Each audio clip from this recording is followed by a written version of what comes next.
All right, ladies and gents, welcome back to another day in the NADPC Div 2 Tour 2. We're halfway through here. It's John Xfire along with Lizard. Lizard, how are you doing? Doing fine, doing great. Besides the small fact that I broke my back yesterday, I'm great. Played some Steam Deck Dota, won some Clockwork games, enjoyed them quite a lot. Now I understand what most NA players are playing on and why they're playing the way they're playing. But anyways, looking forward to another day of NA. Any dotes? Yeah, we've got quite a few matches today. I say quite a few. That's because the past few days have felt a little bit shorter with Fort Studios having to pull out. So we do have a full 2 series today and should be really entertaining to see. We are also almost halfway through our division here. And we can take a look back at our last match last time around. That was Oversight up against another NA team. This one looked like it went pretty fast, Lizard. It went 2-0. Relatively. The first game went 2-0. Right? The first game went 2-0. What am I saying? It went 2-0. The first game was fast, like 30 minutes one, more or less. The second one, however, yeah, it was a little bit longer. In this first match, they picked up on end. They picked up the TA versus Beast versus Lycan. Sorry, lane. Lycan just could never find any farm throughout the game. TA took over, got that first stages, controlled the map, and basically that's how they won. It wasn't anything crazy here. Second game, however, are we in there yet? No. I'll continue talking about game one. Basically, the highlight reel is Argus going from one hero to another, killing them off. They truly didn't have a way of dealing with her. Like a couple of times they killed her with Rupture and Clock running in and Lycan sending all the wolves, but they figured that out a little bit too late. Like they needed to be doing what they did right here a bit earlier, and maybe they could have handled and because they lacked damage once the TA was dead. But yeah, entertaining first match. I expected something different from game 2, but John X Fire. Imagine what we got in game 2. We got TA again. I mean, if it worked the first time around, why not, right? Like, you know how to play it in your team. You know that OVS couldn't handle it last time, this draft. It doesn't look like it handles it any different. Like, you still have the Lycan coming out from OVS as well. It's a little bit of a shame, I think, this result, especially for Oversight, because last time around, the last game I casted was with Oversight on hand. They did manage to get that bloody 2-1 series going their way. It's a bit of a back and forth going all the way, but we casted it together, right? And I think that Skyward was playing a PA in that match as well, in that series. Here, he was playing PA and he got a Rapier, like the dream of every Dota 2 player. Like, if you're a Dota 2 player, like, there isn't... I think PA with a Rapier is probably like top 3 things to do, right? Or top 5, because there are different players. Echo Slam on everyone used to be the big thing, but not any longer because Echo Slam sucks. Black Hole on 5 heroes, obviously. What's your others? Like, I'm trying to think. Like, Black Hole is definitely up there. Crystal Maiden full ult into Rampage is pretty big. But PA with the Rapier for me has always been like, if you're playing a carry, that's what you strive for. That feeling of just soloing a team because you're a damn PA. Yeah. It's always a pleasure to see that. Unfortunately, it doesn't quite work out for Skyward in this one, and another NA team does manage to pull ahead. But that result, we get to see a little bit of our leaderboard shaping up here as well. We still have Tilted Boards up on top, along with SKG, who we will see today in our series at second place. And mind you, these stats are a little bit inflated. It does account for Fart Studios forfeiting every single one. So that does drag the stats for everyone quite a fair bit. Like, you have Ant up now at 2-2, OVS still up at 2-2. Like, it looks very even across the board, and it is, even accounting for Fart Studios pulling out, but it is a little bit more than you'd expect at this point, just because, well, you know, the Fart Studios pulled, so we just scored them all out. How do you feel about the standings here, Lizard? Any surprises coming out at you? Honestly, after watching game 1, day 1 and day 2, I expected Tilted Boys and Sand King Gomez to be on top. So they're from watching the games. At the same time, it's probably weird that teams like Cut aren't up there. Just looking at the names of the players, right? Maybe you'd expect them to be higher up, but they aren't. They are where they are, and it is what it is. Tilted Boys and Sand King Gomez for me are probably gonna switch places. Not 100% sure. We'll see. But Sand King Gomez, from the games that I've seen, look pretty dominant. Like, they're not messing around. Their strategies look sound. Far Studios, unfortunately, what happened has happened. But Sand King Gomez versus them, they looked incredibly strong as well. They took that one game in 10 minutes, 15 minutes, pretty much. You knew it was over. Yeah. And we will, again, see Sand King Gomez sooner rather than later, as we will take a look at our schedule today. We have C-Dub up against SKG coming up first. But later on today, we will also have one of our top contenders in Tilted Boys up against the Cut. Looking at that second series first here, Lizard, how do you feel like the Cut should do? Because, again, this is a veteran team in the NA scene, but it feels a little bit like they're underperforming here. Veterans, schmetterans. I don't care anymore about the veterans. Like, they're not really doing well anywhere. Like, in Europe, you have Secret and Enigma single-handedly destroying Division 1, dropping into Division 2, right? Like, then in NA as well, it's a similar thing. If you have veterans, but it doesn't have to mean a lot that you're a veteran. You're in Division 2, anyone can take the game, and so far the veterans haven't really been performing. Yeah, they certainly haven't, and I'm looking forward to see whether or not Tilted Boys continue that momentum. For our first series coming up here, though, I mean, Sand King Gomez, you just sang a lot of praise for them. They've looked particularly good coming in from their last few games up against a team like C-Dub, which, you know, has been a little bit more up and down. Yep. Do you expect C-Dub to maybe be able to take a game off? Do you expect a clean series coming out from Sand King Gomez here? I'm not sure if I can expect like a clean series, because nothing is clean in Division 2, right? Everything is crazy. Out of all the series, almost every single one went the full stretch. Even that last series that we talked about, PA got Rapier, I was like, this is going game 3 for sure. Then it didn't, but yeah.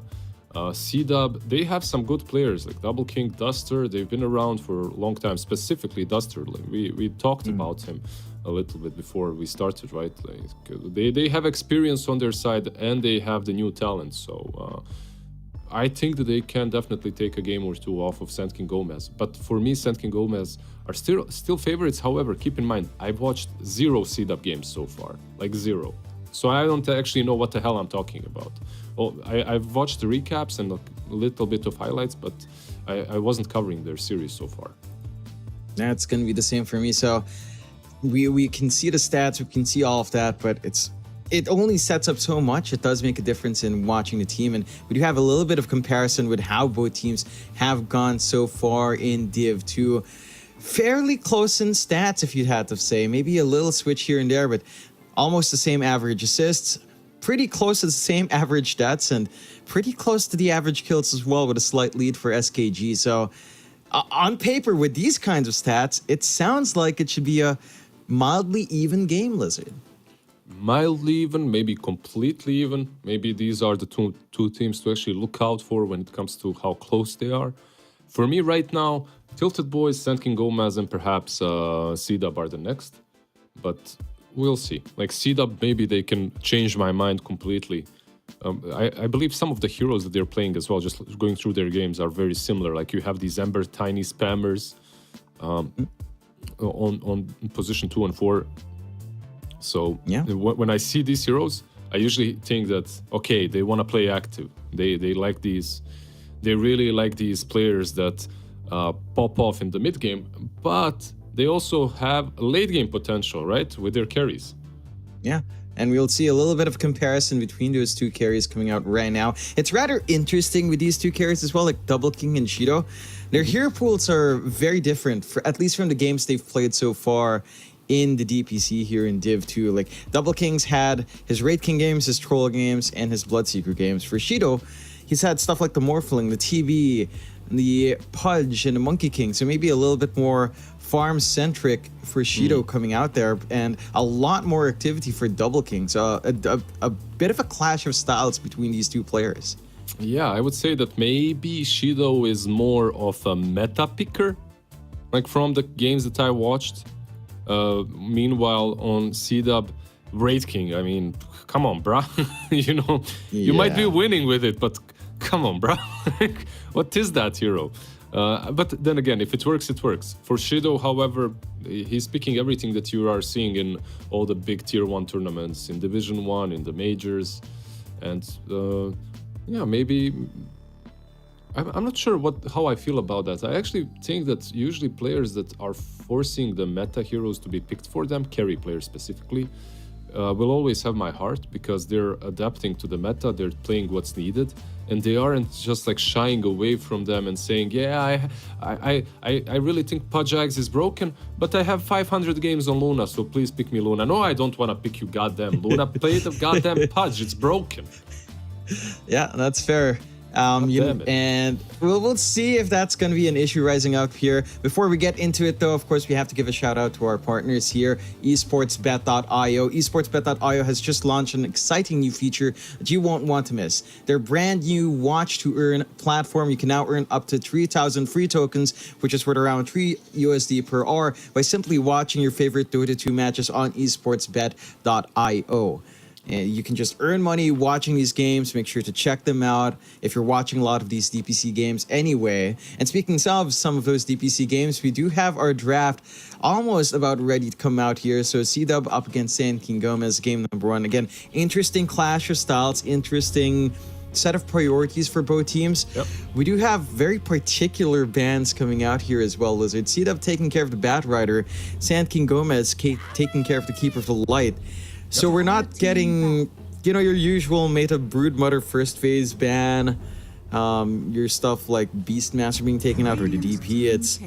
It's very different. Yeah, Doom gets taken out, so Broodmother is left in the pool, which is kind of insanity. Insanity? Why is it insanity? Why did you just become a British person? I don't know, like my accent sometimes flips around. I remember one time you went from Aaron Paul to Benedict Cumberbatch in a second. No, I don't know. I was just caught so off guard. Right? Like, Broodmother allowed, true. That is maybe strange. Maybe they just don't play it.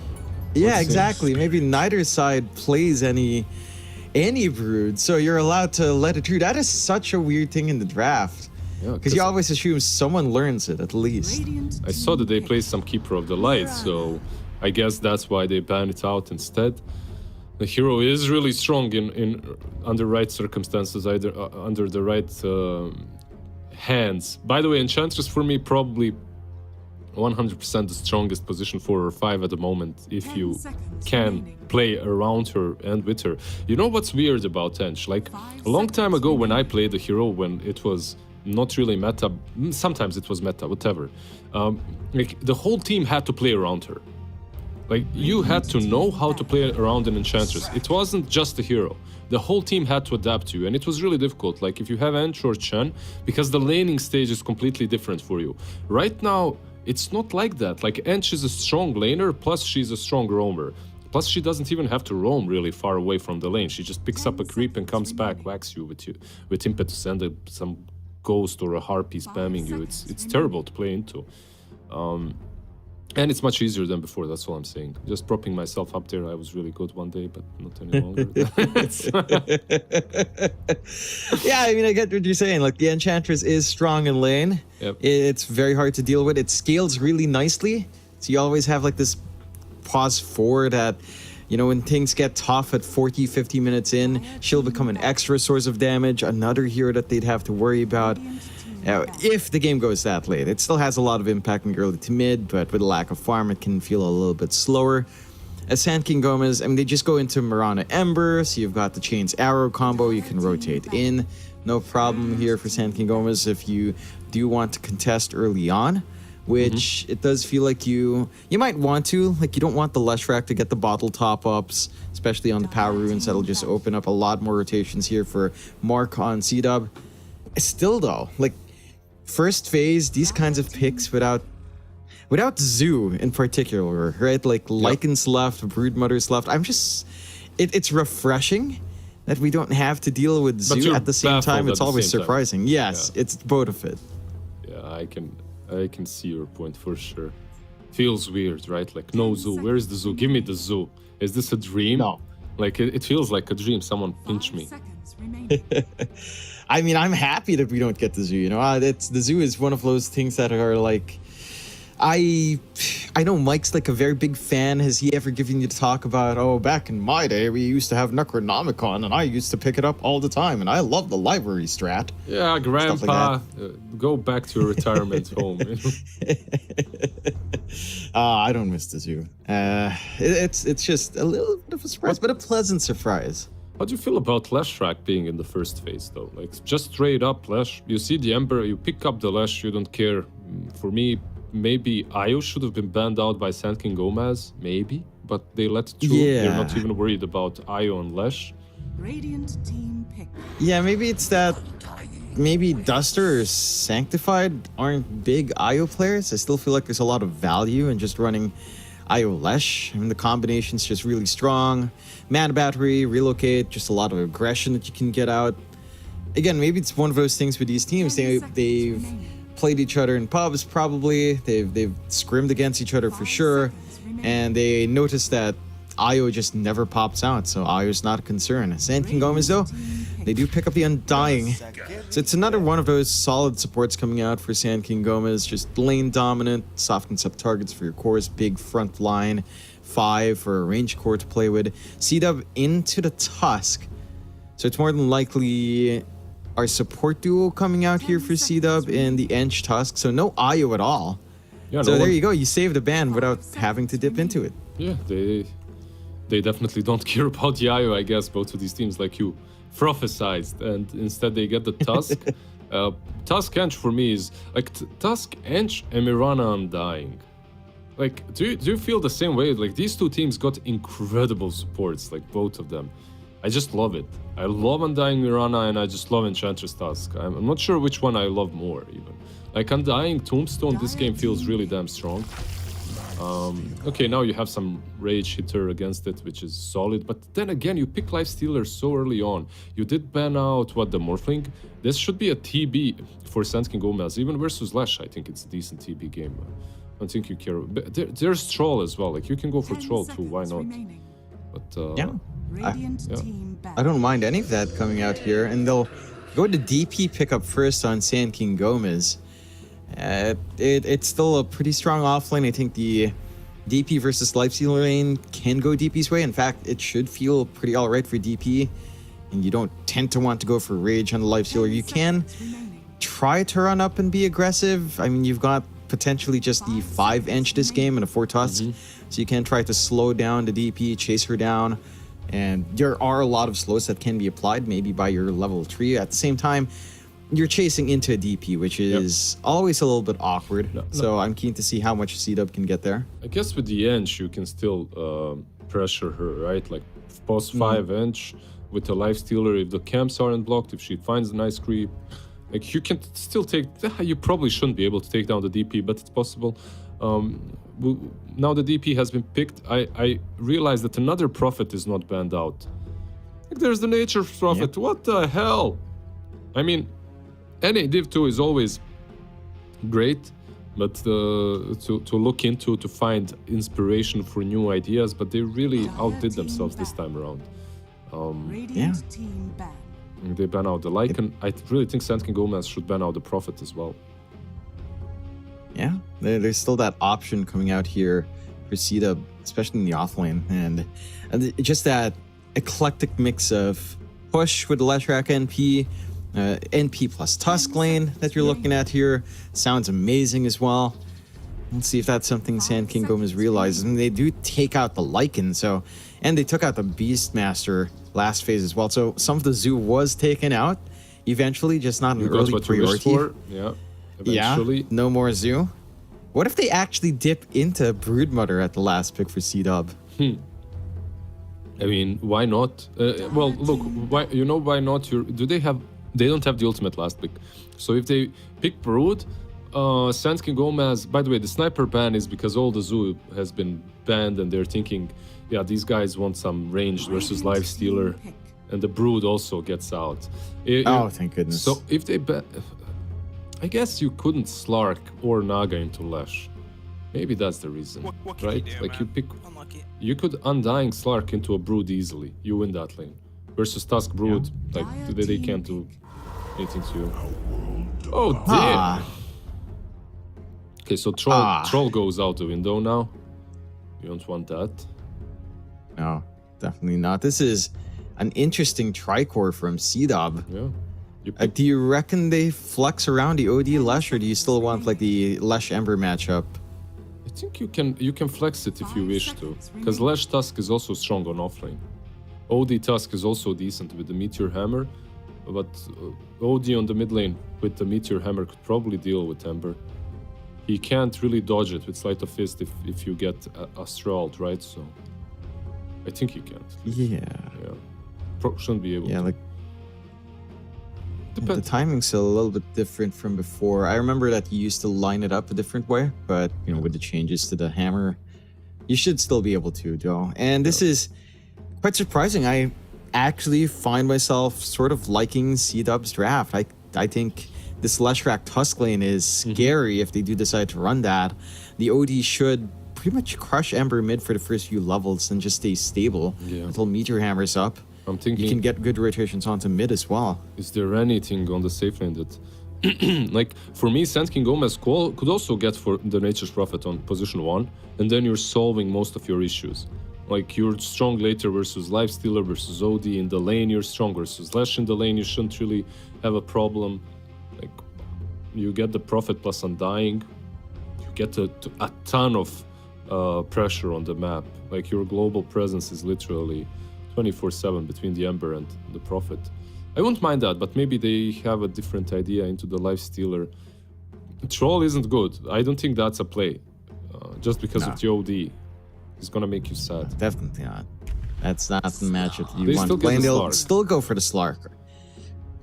I mean, you have a lot of AoE here. Like, at the same time, if you just look, like, with your visors on, core to core, Lifestealer versus Slark is not the worst thing for Slark. At the same time, there's the Leshrac with AoE, there's this OD with AoE on hand as well.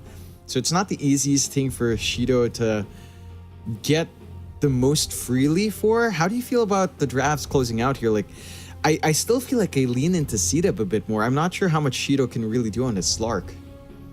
If this was like tier 1 versus tier 1 team, I think I'd lean with Sand King Gomez. But because we're in some crazy Division 2, I can definitely see a world in which Isla is picking up that Meteor Hammer early on and just dominating across the map. Like, I can see that. However, I don't know, eventually it feels like a solid Slark game with some Mage Slayer running around, like dealing with Lifestealer with a Basher.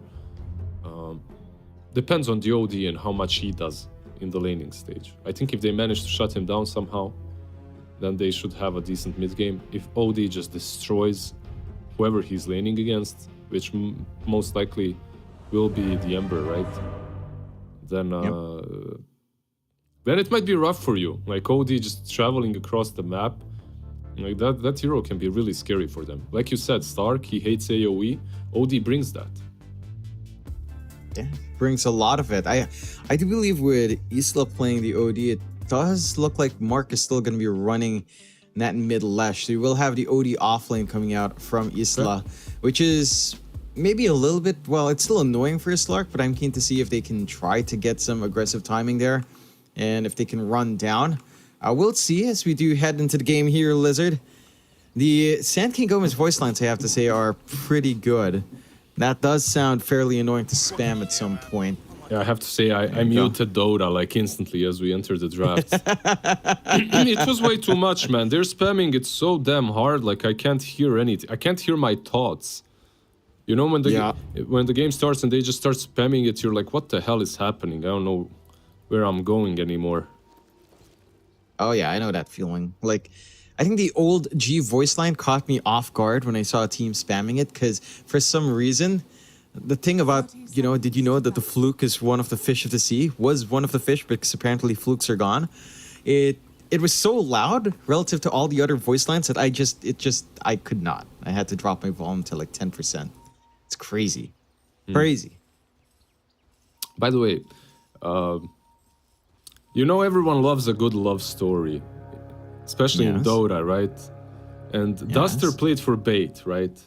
And his nickname right now has Yana, that's Ukrainian or Russian name right there after. So now we understand how they made him get into the team. I see. Appeal to the heart, appeal to emotions. Exactly. That's all you need. We need more of it. It's not. I feel like it's. There Shido has one as well. There we go. Like we have some heart gamers here. Yeah, heart gamers. Maybe a little bit of that e-boy e-girl action. Who knows? As we do dip into the lanes coming out here, taking a look up top first. Shido on the Slark, and Yanbura on that Undying up against Isla on the OD and Sanctified on that Tusk. No, how do you feel like the OD has a good time in this lane? Like, can you really use your Tusk OD combination to bully down this Slark early on? Early on you cannot, but eventually the Tusk will bring the waves to you, and that's what you're playing for. You're playing for Ring of Health and maybe level 3, and then you can start actually dishing out the damage. Up to that point, Undying is a god in this lane. You don't want to mess with him. So if you don't want to mess with him, just creep skip. Exactly what Sanctified is doing right now. Not really being punished for it. Sanctified still has the 4 mangoes to play with. They are cutting off that Slark from just having free farm here as well. So just kind of dodge out very nicely. Bounce the lanes. We'll see what happens as the levels go up there. Taking a look down bot, starting to drop fairly low across the board. Not quite low enough to die, but it's Ducho on that DP, along with 9 on that Mirana up against Duster on his Ench, and Double King on his Lifestealer. Now, in this lane, I mean, you did say that you don't expect the DP to get completely run down in the right circumstances. The camps were left up, though. Yeah. So the camps were left, but you have Mirana to kill the creeps if you want to with the arrow, right? Probably that's why they left them. Undying, getting a bit low, but that's always what Undying does. He gets low, then he decays you, and he turns the fight, so need to be careful. When it comes to the bottom lane, yeah, I think DP should do quite fine here. I don't think that's gonna be a massive issue, unless Ducho, he makes a mistake. I think he should be fine. yeah, I like that Dutra also starts with an early rage band, so getting a little bit more armor on top just to not cop as much if Double King and Duster see this opportunity to run down. So DP's kind of solidified in that lane. We're not seeing any enchant plays just yet, although they do find the annoying mana burn creep. So this could be really annoying to deal with from Duster. I'm trying to run down a bit, but not quite enough coming out to really pin down Ducho. It's not like a 20 mana plus 2 times your rent. That's okay. It's quite a lot versus something like a DP. That's what, 74 mana or something like that. Quite a bit, but it does die to the arrow. So yeah. Yeah. So it does make sense that you leave it open. Just bait the Enchantress to get the enchant off, line up your shot with 9, and you get free farm and you deny off that skill point from the side of CW quite nicely. So again, the bot lane going pretty alright here for Dutra, although I'd say Double King's farming a lot more than you'd expect. In the mid lane matchup that we haven't really taken a look at, Lund on the Ember up against Mark on that Lash. Yeah, not doing great Not so far. that good. Yeah. He is doubled in the CS. He should be able to take down these 2 creeps, but still 18, last it's 8 denies on the Lash rack. He is living life. Mark is living life. It's way easier for Mark, and they're already getting some of those early rotations out. They want to secure these Watt runes coming out here for Mark. Lund should still have access to his bot. He's got wards to protect. Top lane, He's Tombstone. going to be just fine, although. Yeah, they dropped the Tombstone up top. They're trying to run down Isla, but there's that Ring of Health you were talking about, so he's a lot harder to just shove out of lane. The best thing about this Ring of Health is you're being hit by decay all the time, right? And then you have Ring of Health just healing you up even better. Yeah, that's the funny thing with Undying, you know? It's just decay sometimes makes you feel a little bit more secure. Especially if you can heal up while it fades out. You don't feel too bad up there. And you are out of mango for Yanbura. They are jumping They do him get the again pounce top, up, though, onto Isla, but there's the snowball save along with that Orb, Astral Imprisonment coming out. So they can't fully commit. No first blood yet. Both sides are trying, but no kill opportunities presenting themselves here. Yep, so far Slark is trying something. He knows that eventually this lane is gonna be horrible, so he's dishing out the damage as soon as he can, Ducho. Yeah. Dropping low, but it's the deep here, right? Like, you hit level 3 Spirit Siphon at 2, 9's the one in danger now, being chased down with a creep. Does have the Fairy Fire, and they'll find a creep anyway. So again, just playing on edge both sides here. Yeah, he doesn't, maybe feeling a little bit better in C-Dub. Doesn't have Siphon now on bottom lane. They might run him down. Okay, he just gets out. It's fine. I won't bait the cameraman. You can stay top. You can stay top. Just do your thing. Do your thing.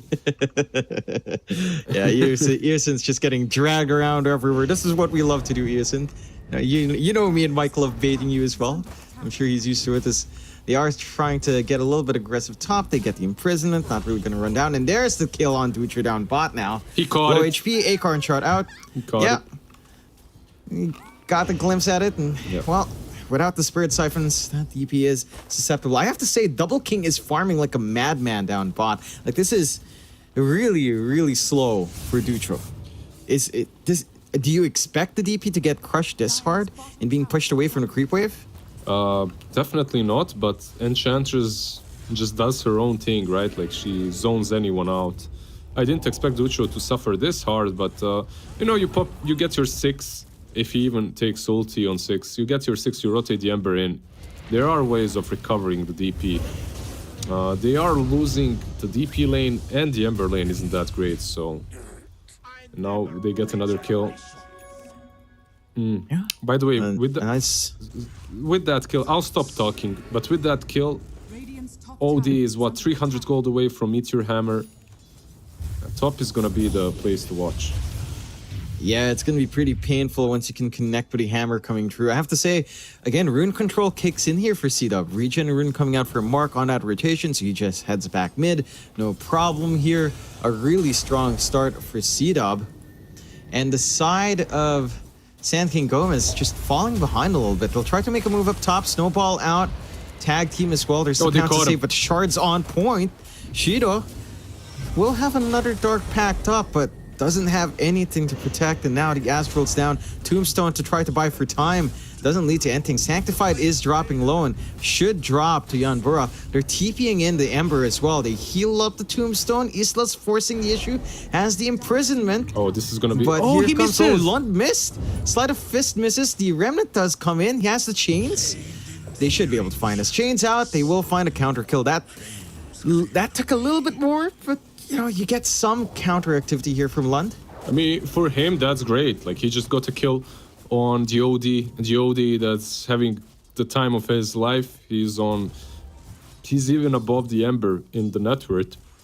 And you needed to kill him before he pops that Meteor Hammer. Because this OD never needs to go base. Like, that's the nature of the hero. You get Ring of Health, you get the Meteor Hammer, and you literally just chill in the lane, because you'll have mana regen anyway. Yeah, you'll just have it up and running purely off your items. You're going to feel pretty durable there. The OD is actually fairly durable for what he is. So, going to be hard to shove him away. Level 6 fully up now for Isla though. Santis Eclipse is up. No real interiors to worry about on the other side except for maybe that DP. So you've always got a significant amount of damage to drop with your ultimate there as well. First Meteor Hammer And used. C-Dub, yeah, starting to just hammer away. That's what you like to see. They're still staying up top. Like, they dragged 9 in, so the Chain's arrow is ready. Can he find it, though? Tombstone down. Chains does not connect. Sanctified is there to save, and the imprisonment's out. Arrow misses as well. Shards to cut off. They'll still dive. They Remnant forward. They do get the snowball save out from Sanctified. The hammer connects. The hammer drops. The 2 hammers down. Lund low on HP, but they almost find Isla. Not enough. Imprisonment again marks in to help. Perfect timing on the stun. Damn. And they just clean up that dive. 3 for 1. I have to say, John, like, I was hyping up Sand King Gomez, but I didn't see this many mistakes from them in all their other series combined. They were usually the ones out playing in that early game, but I guess they just found someone who matches their skill level in the laning stage, at least. It's a little bit of both always, right? Like, it's a little bit of your own mistakes and a little bit of you being outplayed. Ducho? Yeah. Trying again on that DP. The slows are kicking in slowly but surely. Nice Getting blocks. blocked off by the creep. Good micro coming out here from Duster. And a free kill coming out for Double King as the stuns come out. The chain stuns as the creep dies. Yanbura gonna be safe under his tower, but loses half his HP. Why didn't he go? And What do you C-Dub, think? every lane is clean. Why didn't Playstiller go? I guess you don't want to get rotated on, but he had Rage, Phase Boots. I guess no Orb Yeah, of I think- Corrosion as well, so you can't really slow him. Yeah, like you expect a little bit more slow, but you are just relying on well, nothing besides the enchant, so it's a little bit hard to just keep him down. I think it's also respect. I mean, they just saw what happens to a punish dive up top. They're like, all right, guys, chill out. Don't need to go too ham here. Yep. Just, you're winning your lane. Just keep that farm game up. You know, your armlet's going to be up here now with the delivery, along with, you know, just a lot more sustain, a lot more damage coming out. So you're feeling good. This is pretty much free lanes coming out from seed up across the board. They are starting to get some space down mid to be aggressive. They managed to get the chains off onto Sanctified, but the punch slows down Lund. And Lund is still in an awkward spot as out front. They're going to kick Yanbura out. Sanctified does get rooted up again and does fall, but Lund will remnant away. Duster dropping low now with Ducho showing up with the Exo. They'll find more, but here comes the OD. TP's out, Isla. As the imprisonment has the hammer, does manage to connect with the leap out. Nine's still safe. Right, just the targets you can't. find your own punishment now. Yeah, it's just the target you can't kill. They did pop Exorcism, they popped Tombstone. The Tombstone was killed. Like, a lot of things here committed by Sand King Gomez, and you also lost the tier 1 tower on the top lane. OD first finished that off, and then he TP'd. Mark on the mid lane, he's a bit deep, and on the bottom as well. And Mark's trying to follow, does fall in the end, but they will find Ducho down bot with the tag team, plus the right clicks of Double King. You really don't have too much to be worried about now on the Life Sealer. A lot of back and forths. You're still up by a good amount in C-Dub, like 8-6, slightly even kill board. They're trying again. Then it connects this time. No leaps, no escapes coming out there. I love 9. that. The damage is more than enough. Yeah, that taunt. That Dung Beetle, yeah, I love it. I always wonder why though. Like why is OD doing something as a dung beetle? Oh, I don't fully understand why. I thought you wanted to ask, why do dung beetles make little balls of No, that's just nature, you know? Nature does funky stuff with dung sometimes, but it's more like, how did OD get to that point? It's just Ice Frog, It's man. like- It's just Ice Frog. You don't question that's Ice fair. Frog. It's just the way it is. That's fair. I do enjoy that, and then this game is it's not the way I'd expect. Look at this- You hyped me up. Look at the Skelly. much in Sand King. Look at the Skelly boys on Ah, mid. there you are. That's the push. That's the push coming out. Just all by themselves, 2 sets of Skellies, more Mark. than enough to drop this tower to close to low. Yeah. They will find Mark in the triangle. Good rotation coming out from Lund, but here comes your OD hammer out for the imprisonment. Does connect perfectly, and Lund is gone. They'll try to catch more. 9 not safe, punched into the air, Sanctified with a double. 11-7. You're punishing Mark, but you're still losing Lund in the end. And you're losing So- the tier 1 on the mid lane. Yeah. Plus, you didn't take the stacks, right? Like, everything that you did, you smoked up into the triangle. But this is the problem. Like, this is one of the reasons why teams just aren't smoking into the triangle this early on. Most of the time, even if you get a kill, you're losing map control or a tower, worst case scenario like they just did. Plus, you're gonna get punished, so... not great for Sand King Gomez. I hyped you up, but we're getting a good game at least so far. Yeah, I mean, it's much more competitive than I'd expect. C-Dub just looking sharp, looking fairly clean in comparison here up against the side of Sand King Gomez. With that solo push from the edge, right? Like you get that summoner creep. Those Skellies just do so much damage, even after they were nerfed down a bit.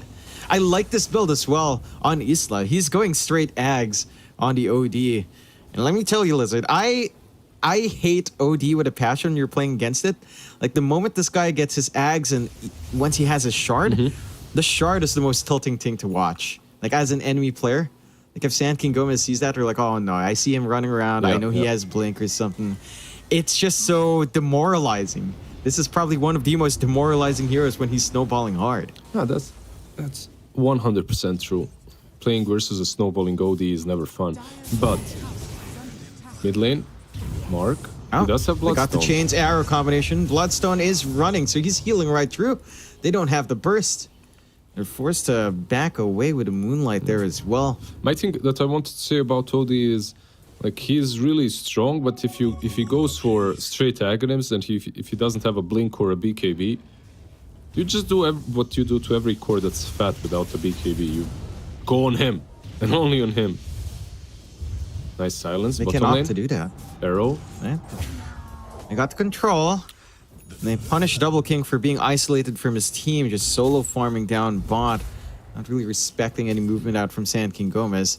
For C-Dub though, starting to farm up top. Meteor Hammer not quite connecting into tier 2 here. Oh, it actually does on the edge. So they actually have some damage pouring up. Shido's going to have to rotate in now. And our Slark does have Echo Saber up, but not much else. Still working onto the Ags. Yeah, he alone cannot defend against this. Yeah, nice kill, by the way, from Ducho on the bottom lane when he got the Lifestealer. Mid lane, flash. And they're trying. They have the Snowball to stall, but Mark is starting to drop low. Does not have the stone active anymore. The Bloodstone not quite ready, and they will not Sanctify. Not going to dive too much more. Double King getting some damage off. Remnants are there to escape. They are still trying to play tag. Double King might be a bit too far forward now. Has the Infest, no Rage, in a spot of trouble, and will infest away, no problems. So there is just so much poking and prodding across the map. Another pick off by SKG. So C-Dub starting to get punished a little bit. Yeah, but they're still having a ton of farm. They tried catching OD on top lane as well, Slark and DP, and then OD turned on them and they both had to run. Yeah, I think you need to bring more to this OD fight, more than 2 heroes. You need 3 at least. It feels a bit scattered right now from SKG. Like they're trying to find everything all across, everything everywhere all at once. You know, that's exactly what they're trying to do here. And they're not able to find all of that all at once. They can find something every now and again, but it does feel like some targets just need a lot more focus. Especially because they don't really have farm, right? Like there are 7k behind. 17 minutes in, like that's no joke. That's a lot. That's like 2-3 blink daggers. Come on, it's a lot of gold. Yeah. And that gold lead for C-Dub is leading into this earlier Roche as well, and they've got the output, especially with the Deso as well on Double King. So just gonna take that first Aegis for themselves. Mark will pick up the Aegis. Very efficient Aegis user the Leshrac is. They'll find a tier 1 bot for their trouble, and they do have Shido's Ags up if he can join in the fights. So if they can somehow connect, it still feels a little bit risky into that lead, but you find some pickoffs for those 2 pounces, it starts to feel better. Still, C-Dub onto the mid. They have the maxed out Edict. Doesn't take too long to melt the objectives off the back of that. SKG do have the Moonlight, but Arrow connects, Astral to save, and not gonna follow through on Mark. Ember dusted. Oh. Yeah, they're trying to go deep. Tombstone is dropped. They might be able to force out the Aegis on Mark. They play their cards right. Said Double King. They've got the Imprisonment. They've got the Hammer flying through. Will it connect? Yes, it does. The Arrow misses as well. Hammer dropped on top of the Hammer. And they'll find Ducho. Chase down for more. Shido just cleans up Duster. But the AoE damage from Mark is starting to force him away. So 2 for 1 so far. Imprisonment again. Stun is at the ready. They'll find a Undying for their trouble. Yanbura falling down in front of his tower. Yeah. And C-Dub. Sanctified, right? Good position to feed that push. Sanctified right there, showing off his new bot Blink, utilizing it to perfection. Isla right now just dominating the game, right? Like this OD, it feels like one of those pub ODs in which the enemy team just doesn't know how to deal with him. He's hitting every Meteor Hammer. There isn't like one problem that SKG have got, Sand King Gomez. They can take fights, they can poke and prod, but they don't have a lot of disables. Like you have Chains and you have Arrow. If you use either one of these two, the OD will use the Meteor Hammer, so yeah, you can't stop him. Yeah, you don't have a stable way of doing that unless Shido again just puts himself in danger and tries to angle out for this pounce somehow.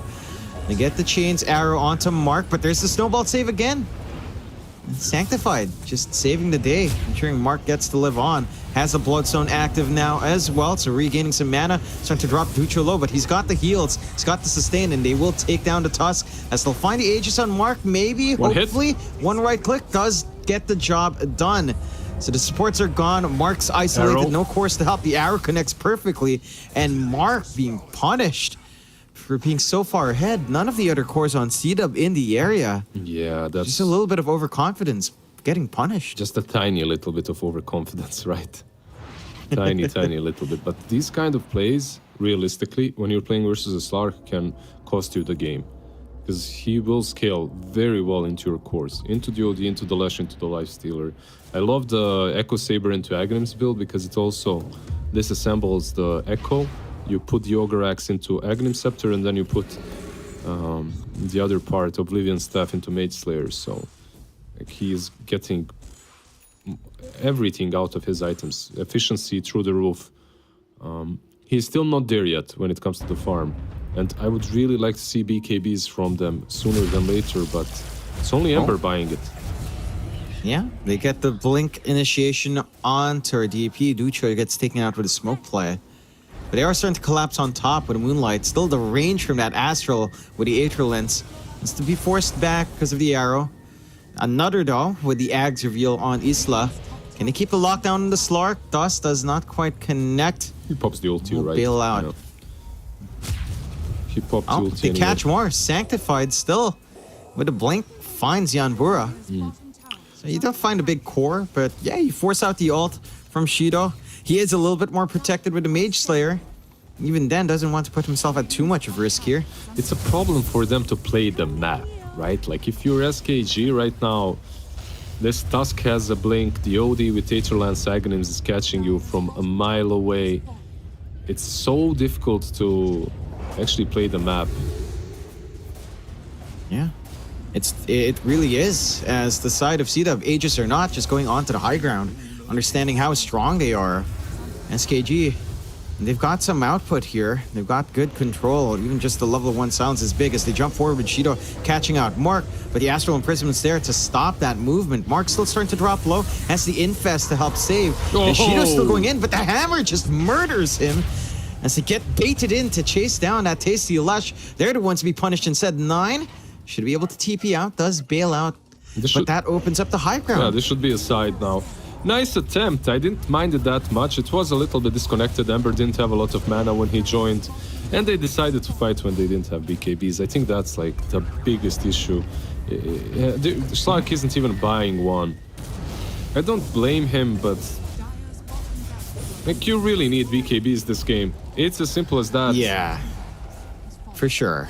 I mean, you're trying to get one right now on Lund, so at least the Embers can have some play, but no other core ready to really back him up on that. They'll take the racks, they'll back off for now in C-Dub. 19 to 13, 12k lead coming out here, 23 minutes in. The arrow connects again. Really annoying for Duster. Yeah, that's 2 times in a row. He's got the magnet. He's fine. Someone put the magnet on him. He doesn't know.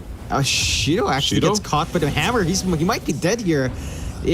Does have the ult, so can't escape. Trying to make a play onto Isla. He does have the imprisonment to save for now, but he's starting to drop low on the OD, and he's punished for being way too far forward. They get the route out onto Duster as well. So C-Dub overstaying their welcome. They will get taken down in SKG. Oh, those are pretty big kills. That's a 1.9k gold swing their way off the back of all of that. Yeah, they truly are. Sometimes you just have to be happy with what you've got. Stay humble. Take it, go back, you know? It's like you're playing with house money. Just go back, that's it. Instead of chilling around and then getting punished for it. Yeah. Like, we've seen that a couple of times now from C-Dub. You know, where Double King farm by himself, and they kind of run around with OD +2, and it's just not enough when SKG brings their full brunt there. Like, maybe a little bit of underestimation coming out from C-Dub on to what SKG can still bring to the table. Still in C-Dub in a pretty commanding position, 7k up, although that lead has dropped from the 12k peak off the back of those pickoffs. Next Roche in about a minute here. Not too many forward wards from the side of C-Dub. I'm a little bit surprised their vision control isn't quite there. At the same time, you are trying to get vision control up against the Slark, which is easier said than done. Let's take the outpost top. Is there any big timing we're looking out for on SKG to simplify this game? Like, you've got the BKB on Lund. That's one. That's not enough. For me, that's really not enough. You need more. But they smoke up with that BKB. Slark needs to be careful. He's the one that needs to jump in and out of fights, stay alive, and he does have shards, so that should make it a bit easier. Cool. This could be the target they'd want to gun down first. Double King and Mark. It's got pretty the far BKB forward here. Hold on. Yeah, they've got the BKB on Double King. The Imprisonment's still there to save. And they're trying to jump the back line. Lunge is trying to chase down this OD. Isla's trying to drop fairly low. But Double King free to stand up front. The jump back from Shido trying to pick off the supports. But the snowball save is there. Mark still dropping low, but Bloodstone has been popped. Not enough to sustain. So they drop Tree. The side of SKG cleaning up nicely. And now Double King is all alone. Rage TP right out. Not enough damage to kill him off. Yeah, Shido went for a different target. Like, he went for the OD that was pissing him off throughout the game.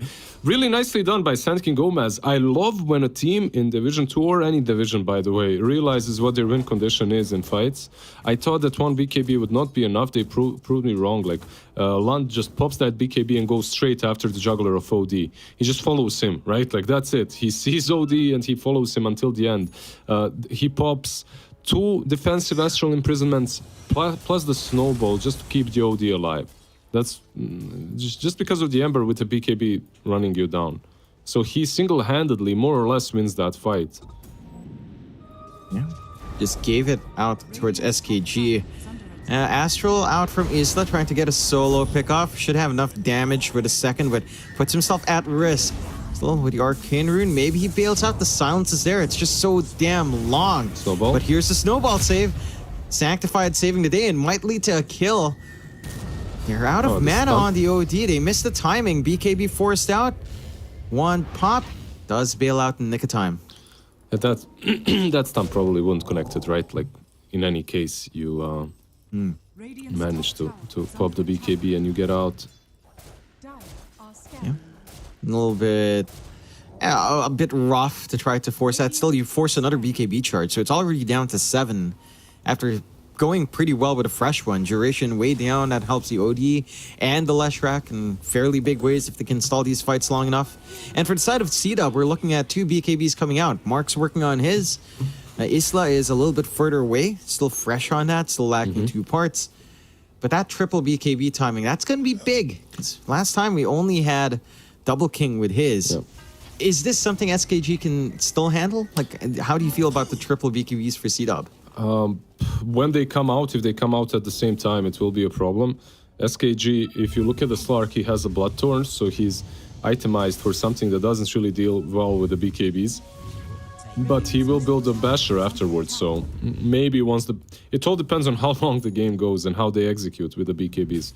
Right now, the Bloodthorn could be amazing if you can catch the OD. If you can jump on top of him, isolate him away from the Tusk, which probably should not happen. Like, Sanctified has his Blink Dagger. He should be able to jump in position and help the OD out. They're trying to flank around with a Moonlight. Don't really find the angle. They have another smoke and Drosh is up. So both of these teams are very well aware what's happening and what the positioning of the enemy team is. They could try for another flank here on the side of SKG. Whoever wins that fight will probably just take Roshan. So it's a big one to commit for. Still holding on to the triangle area. The side of C-Dub not leaving that top jungle takes the outpost. You know, so theoretically they have a little bit more forward control. You know what's really cool about games that are a little bit higher in skill?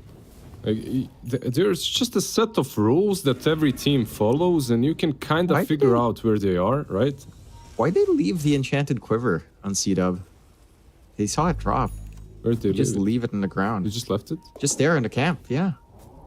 I mean, they have an inch. Might have been a bit nice for Duster. I don't know. Smoke out. Mistake, I guess, yeah. Oh, nice smoke breakout from Isa. Maybe not intentional, but could lead to some good kills. Punched up in the air with a BKB running, trying to retreat on the side of C-Dub. The chase is out onto Isla. That Bloodthorn in effect. They isolate the OD and get the kill, but here comes the backup. The damage coming out from Mark. Buyback is there. They want to chase down. They know they've got to take this Roche off the back of this. They managed to jump onto Sanctified. The punch there to stall. Imprisonment to let Sanctified bail out. Can they actually get the Slark kill? Feels a little bit difficult. Does have the Depth Shroud and will be able to back off from that. Big commitment out from C-Dub though. Yeah, Isla just went straight into the pit. He didn't want to continue chasing. He's an OD. He takes Josh really, really damn fast with Arcane Orb. The question is, will Sandking Gomez maybe contest it? I don't think that would be smoked up. Yeah. They've got double damage here. on Lund. They want to try, but the Roche just falls too fast. Aegis up on Isla to cover his buyback. Slark? So it's costly, but it pays off. Still to jump forward. BKBs are down. The imprisonment's out from the Slark, so it doesn't maximize that Blood Torn. Arrow's there to save, but the stuns connect. They're trying to body block Shido. Not quite enough. Another They're catch? chasing forward. Another imprisonment out. Can he get the follow-up stun? Sanctified does blink forward. Punch in the air. Spear flies out. He's going for Nine's more. down. He's like, he has blink in 2 seconds. 1 second. Let's see if he finds Jan Bura. He finds him. Yep. Has the imprisonment. Has the hammer. Not going to be a complicated one to find at all. Onto the Undying. So to take another. Big wins for C-Dub after a lot of back and forth. Good life coming out from SKG. But C-Dub with commitment in the buyback. I feel like With that secondary life, they can go high ground. when you're playing versus an OD or when you're in a situation such as this one, SKG, they always have to be the one initiating and jumping on top of OD. If they aren't doing that, they're just getting picked off like that. And yeah, you force the buy. Look, again, probably can't go that deep though. Yeah. And respawns are fairly short. Just the Undying needs to come back in here. They managed to get the imprisonment onto the Slark. Follow-up stun does not quite connect. Really hard to pin that down. And they'll play it safe. Back off a little bit on C-Dub with a full power of SKG up. For SKG though, it's like you said, if they manage to jump that OD, it feels pretty damn good. The side of C-Dub though, fake back, smoke back in here. Infest on Sanctified. They can try to initiate with that blink punch. Lifestealer coming right out. They broke the smoke on OD, so probably will not be able to catch anyone. Yeah, they just infest out, go back to farming. Good attempt, but you're up against him, or sometimes he does get to do that. As they pop their own smoke now in SKG. And wards up on the high ground to find. It doesn't look like they will connect onto anything. Oh, maybe they will if they switch the... If they switch the trajectory. They were going towards bottom, but now they're going to their own jungle. Yeah, but they break a little bit of that smoke on Dutra. Yep. So they reveal it. Don't really want to go too far, but C-Dub's still here. So they're still in position. A nice ward out from SKG does spot Double King, but they get the imprisonments out. The hammer immediately dropped from Isla. Not enough damage coming through, but the silence, the control is out from Isla. Aegis immediately pop. Sanctified gone as well. Tombstone taken out in the high ground. 4 staffs to saves. Can they clean up? They get another silence out onto Isla, and he is just... Oh, the infest is saved. Not quite enough. The control is coming through. The sustain from Mark. The damage is there. He forced the buyback from the Ench. Only one to fall from SKG. That's a big win for SKG. That's a huge win and a huge blunder from C-Dub. I feel like OD, the jump was good, but the ulti wasn't. I think what you do there is probably you set up a Meteor Hammer instead. You hit the 2 heroes, I believe OD and Mirana, with the Meteor Hammer, and then you fight afterwards. But instead he just blows up everything that he has. Ench, mid. Yeah, they get the chains out, Remnant forward. Control is there, and the damage should be more than enough. Here comes Mark, though, and Sanctified. They want to find something for that dieback on the Ench, but they can't really lock anyone down as Double King in a risky position. Still has the Rage. Shido diving fairly deep to get the control onto the Ember. Can they get the damage off, though? Slights the stall, Remnant back to safety. BKB on Mark. He wants to keep that chase going. They get the control onto Shido. Ah, so unfortunate for him. So they find one more big kill. Yeah, it was. He gets his BKB in this too. Yeah, it was a good fight from, or at least the poke from SKG looked solid until he got bashed. Double King, he doesn't care. He bashes you, you die. As simple as that. Unfortunate for the Slark. Sometimes you just get a little bit unlucky. Double King stands his ground. Manages to salvage that a little bit for C-Dub, but they've dropped their lead anyway. Down to a 2k lead, sort of negligible at this point. I guess that mainly really just comes down to how underformed Ducho is relative to the rest of the cores, but beyond that, it's evening out for SKG. They're holding on to this high ground position fairly well. They understand who they have to jump. It's always got to be Isla. He still doesn't have his own BKB up. They moonlight forward. Arrow does connect onto Duster, but no real follow-up for that one. They are Should going be able now. to find the D-Ward, although they're coming in. Chains out onto Duster. The Astral to save with a shard. The most annoying thing you'll ever see is the hammer comes in. They find 9. So they get some punishment. Man, this is when it gets a bit frustrating if Isla is not kept in check. You have to go. The Astral. Now he has Oh, a shard as God. well. Like, if you want to take a fight, if you want to even poke, you need to poke on the OD. Like, if you go and you go on some Enchantress like you just saw, or Tusk, doesn't matter who, and OD is around, you won't be able to just poke and get back. The range from Blink, Aetherlance, and the Aghanims is just way too high. He astrals you from... It doesn't matter. He can be on the other side of the map. He's going to be there in time. The movement speed as Yeah. well is ridiculous. It is. Like, you've got Drums heroes up, so you can move pretty fast when you're under that imprisonment. They'll Smart. jump Duster again. They should be able to find this one. And they will. The stun's out. They're trying to get some control in as Double King comes in, but Just- not going to be able to really clean up. So a freebie coming out. Just as I said, OD wasn't there on time. But he was really close. He didn't really manage to save the Ench this time around, though. Shido, he's going in. He's going really far. He wants Isla. Does get it, but the instant Astral out. Can they back him up? Does blink away. Shido is still diving pretty damn deep, but He didn't Orchid, right? no one's going to be there to He punish. didn't Bloodthorn him. No. That's the problem. Didn't manage to. Yeah. He was coming from low ground, pouncing up, Yeah. so I guess there's a little bit more leeway for Isla to just get the counter control off. Yeah, that was And the this case. is where it gets a little bit scary. Isla is one part away from the BKB, about maybe 1,000 gold or so off.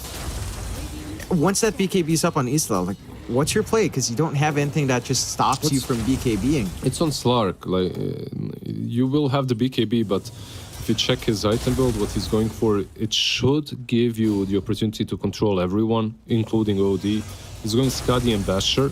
I'm not sure which one he goes for first. Like, both are really good. It's hard to decide for me. Like, if I was in his shoes, Skadi is amazing versus OD, and versus everyone, it's good, right, on their side. Versus Lash, versus Lifestealer. Meanwhile, Basher is also damn good. Probably Skadi is better, though.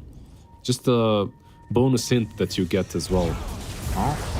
You find another one onto Duster. The silence is out. The pounce does not connect.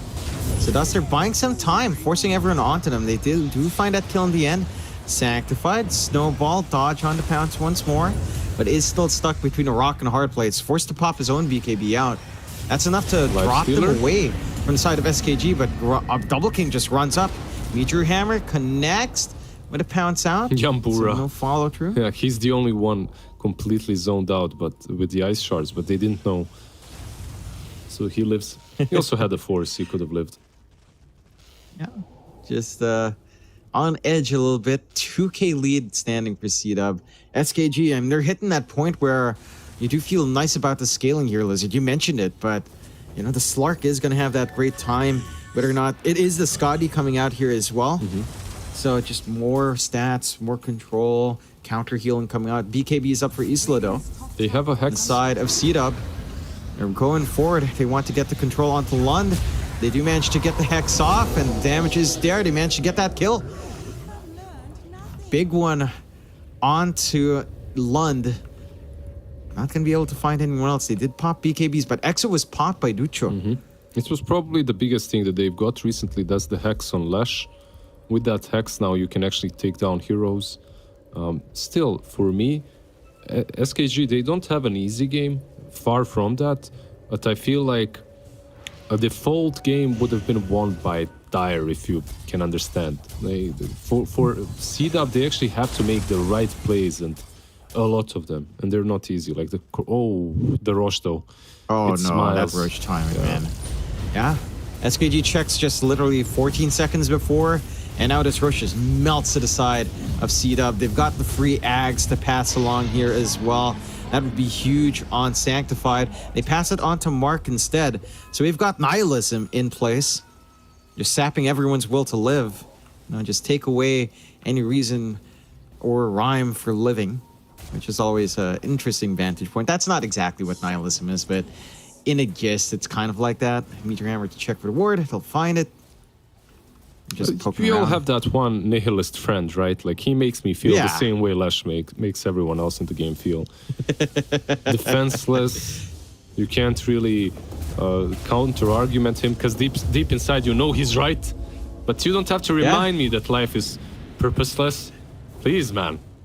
Let me enjoy my cake. See, yeah, but I always enjoy the viewpoint of nihilism where it's like life is purposeless, so theoretically, you can make any purpose out of life, right? Like, it's a very positive thing, and I think that's the... Exactly. I forget which philosopher has that viewpoint, but I always found it Nietzsche. pretty empowering. You're, It's like, you're yeah, I think it's basically Nietzsche, the yeah. SCA Nietzsche. Yeah, I That's remember it. reading a little bit of Nietzsche. So yeah, it's that. It's a good viewpoint, but that's not exactly what Leshrac does. He does sap your will to live.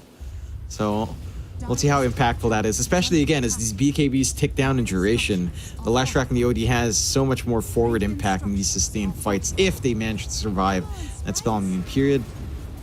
Yeah. Fortify pop early. Tower is still set to melt.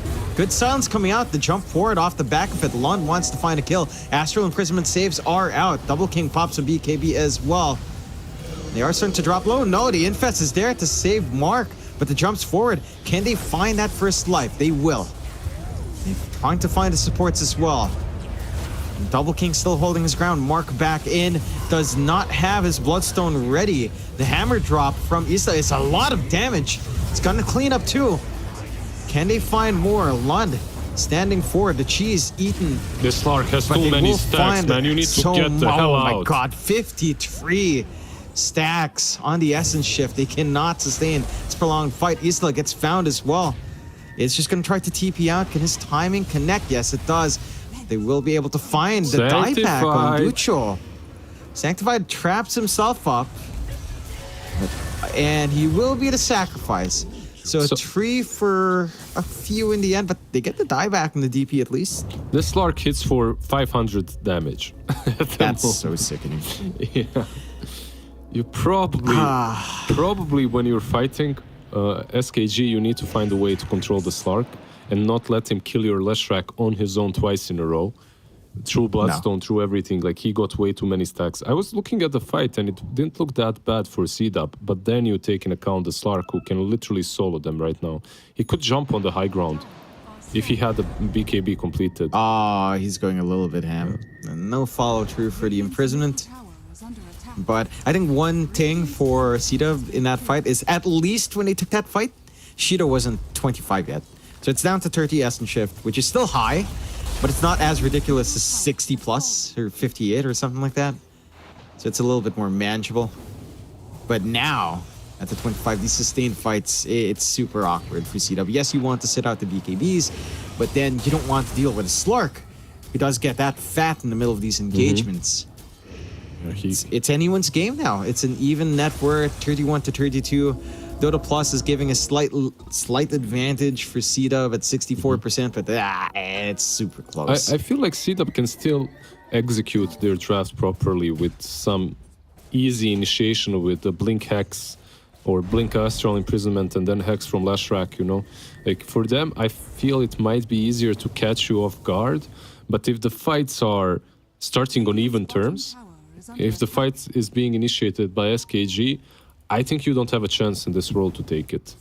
Like, SKG just, with the Basher now completed on Slark, it just feels, to me at least, it feels very simple for them to execute. And they're trying to go out with a smoke onto that. Sanctified would be a decent target to actually pick off here. No buyback on that Tusk. Immediate jump out. Does get bashed up through the BKB. Snowball is there along with the imprisonment. Not going to be able to stack those stuns well enough. Meteor Hammer does miss. Trying to still force things out. BKB popped here by Dutra. Trying to get the chase onto Mark, but to jump backwards onto the edge, Gem is dropped. And Mark now isolated is held back again with the stuns. Astral Imprisonment is saving a little bit, but BKBs were popped early. Can they run down? They don't manage to connect the chain stuns here. They have the Infest on Mark. He's alive for a little bit longer. The damage is flowing in, but Double King, he's held up as well. Oh, Imprisonment to save. Isla has a lot of max mana. Oh no, he's starting to melt. Isla does have a lot of max mana, but where does he drop the hammer here? To the base. He's just forced to TP. Yeah. And they leave Mark to die. another big win for SKG in this. This could open up something like the high ground if they wanted to play aggressive, but without the DP, maybe a little bit risky for them. I saw the potential there. I was looking at the whole fight, and at one point I just stopped caring about the one half of it because I know what's happening. Slark is just dominating. Like, you can't really stop him.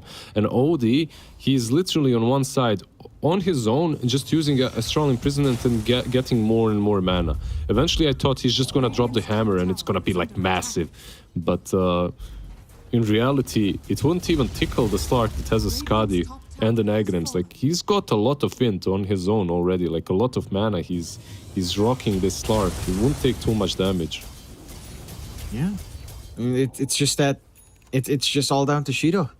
Like, if you can't control the Slark, and if SKG finds these fights on their terms, like you said, Lizard, they just run down.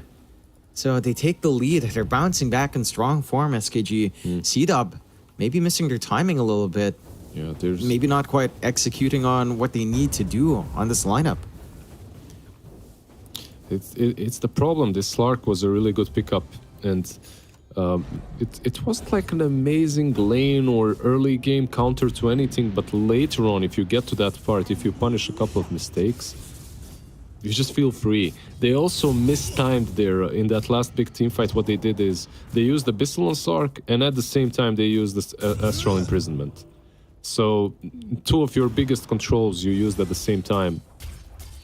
Do you think that they can kill off the Slark if they jump him first?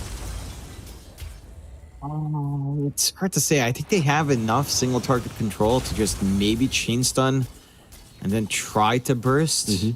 There is still good output here. They find one. It is going to be 9. Not the biggest kill. They take their gem back, though. And that is a good feeling here for Sita, but not the biggest one to take out. There is no buyback. Well, no, 9 just gets buyback gold right now. Yeah, he's got that hex. It's not the biggest. There you go. Yeah, double hex ready. That could be a turning point. But you've got Lincolns to pass around now in Yanbura. Sita, though, smoke play out. Let's see. See if they find anything.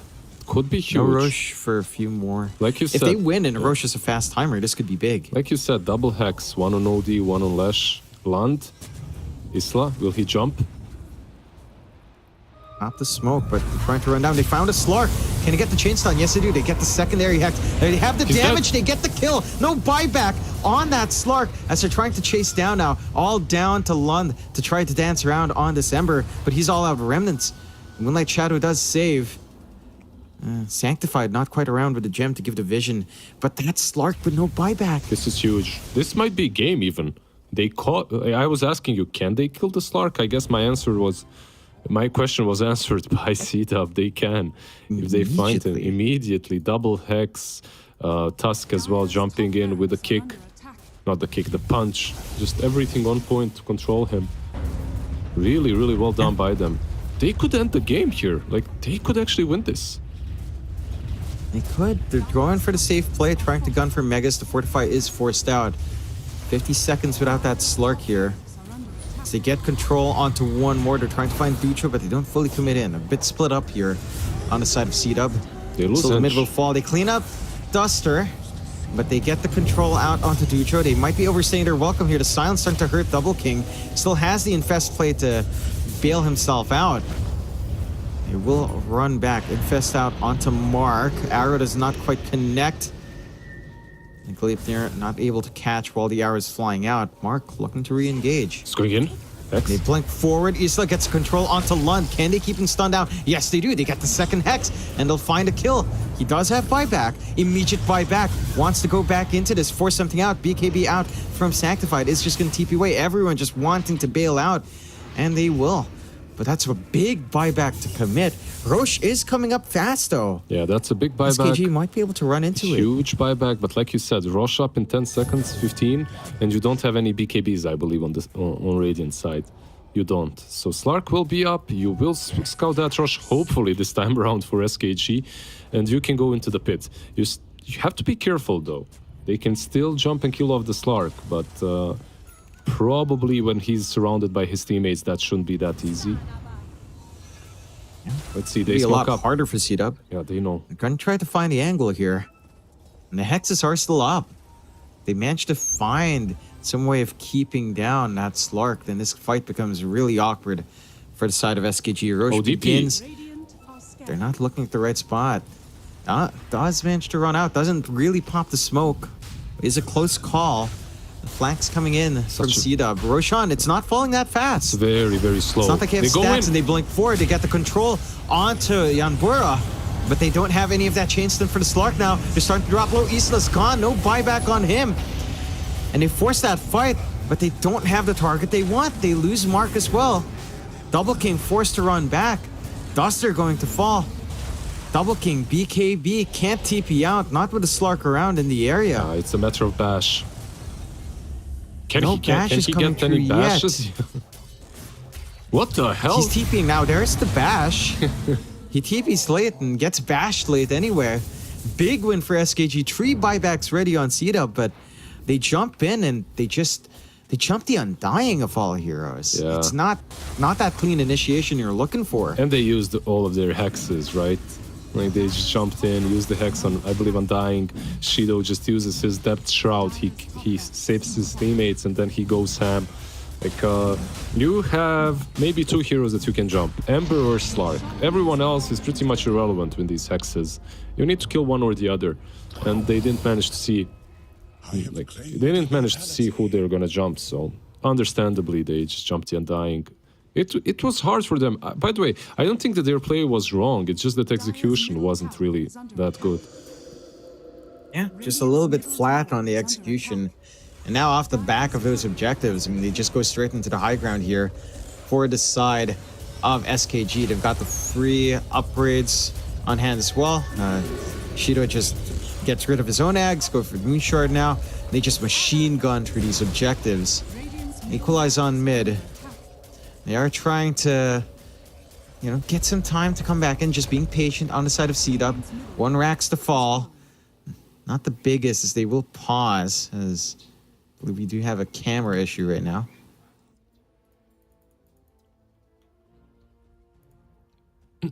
Yeah, just a bit of cam issues.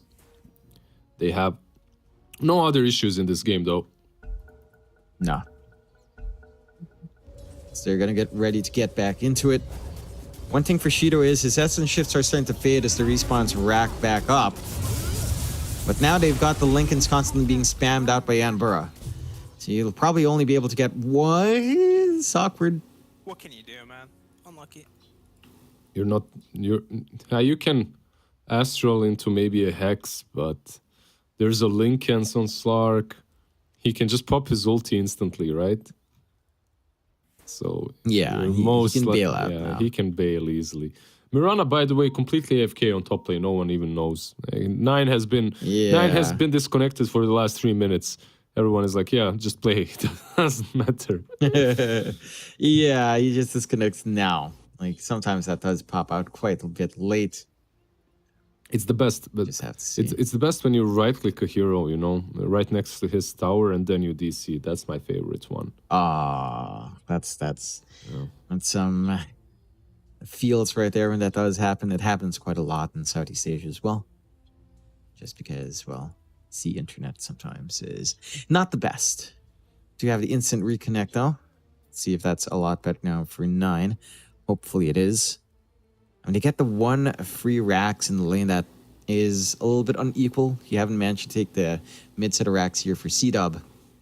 You take a look at Dota Plus though, Lizard. It is still favoring C-Dub at 56 to 44% here.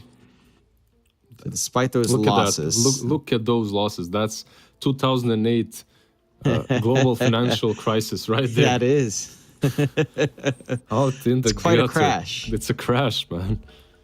Oh. A ridiculous crash. There you go. Ult forced out. Fortify out. Smoke out from SKG on the back end. So might be able to flank around one more time. I think you wait the side of C-Dub. You probably wait the Mirana, right, John? Like, yeah. You go with 5 heroes. Why would you risk it?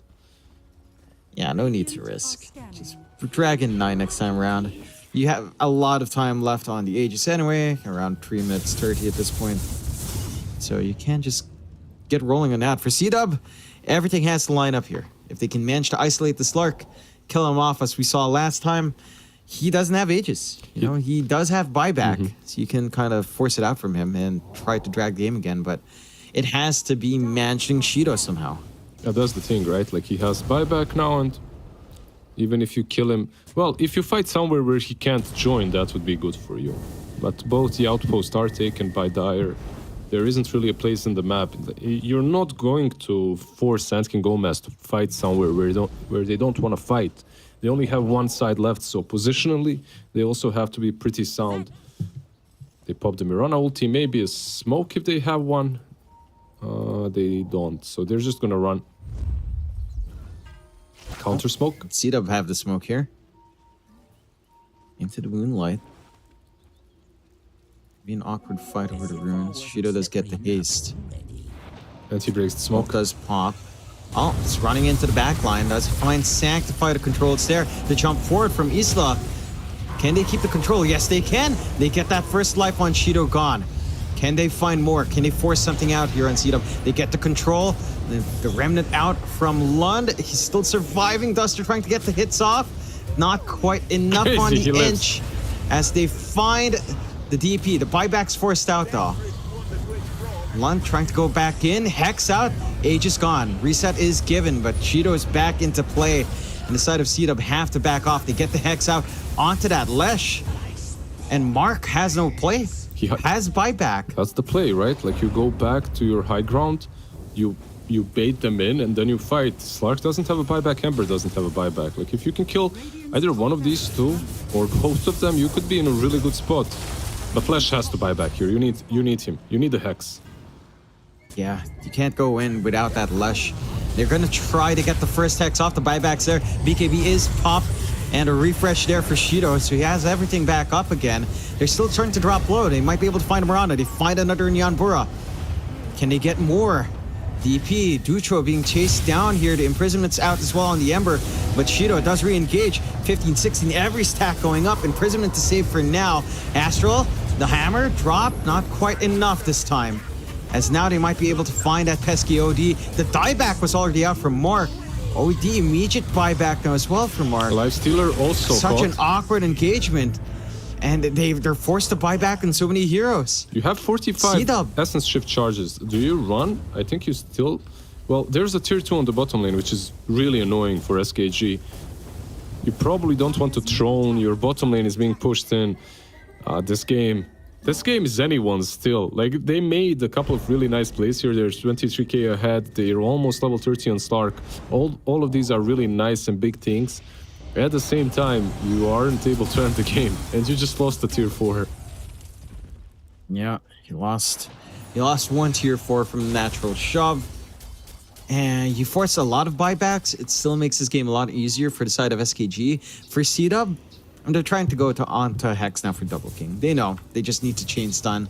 Just need to keep that control onto that one pesky hero, and suddenly your game feels all right. But Shido has his own Lincolns. So potentially double Lincoln's protection coming out here for the Slark, which complicates matters quite a fair bit for the side of C-Dub. They're on a buyback. They're just going in. Yeah, they want to try to end. They're going to group up. They smoke up. They have the Moonlight as well. I mean, if you're C-Dub, you know what's up. Like, you're just chilling back because bottom lane is being pushed in. This is very risky for SKG, but a cool play. And they get the Hex off.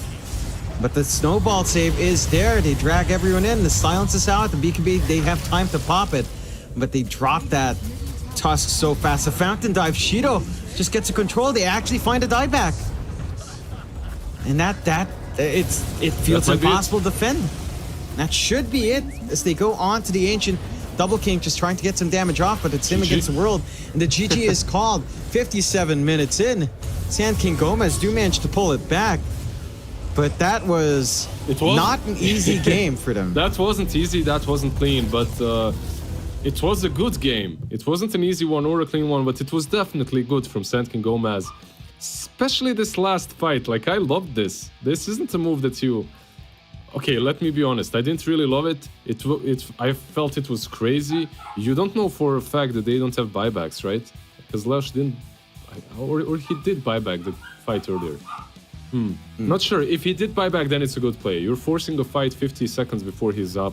you're still forcing a throne plus a fountain die, which was a little bit mad, but then again, you had everything you needed.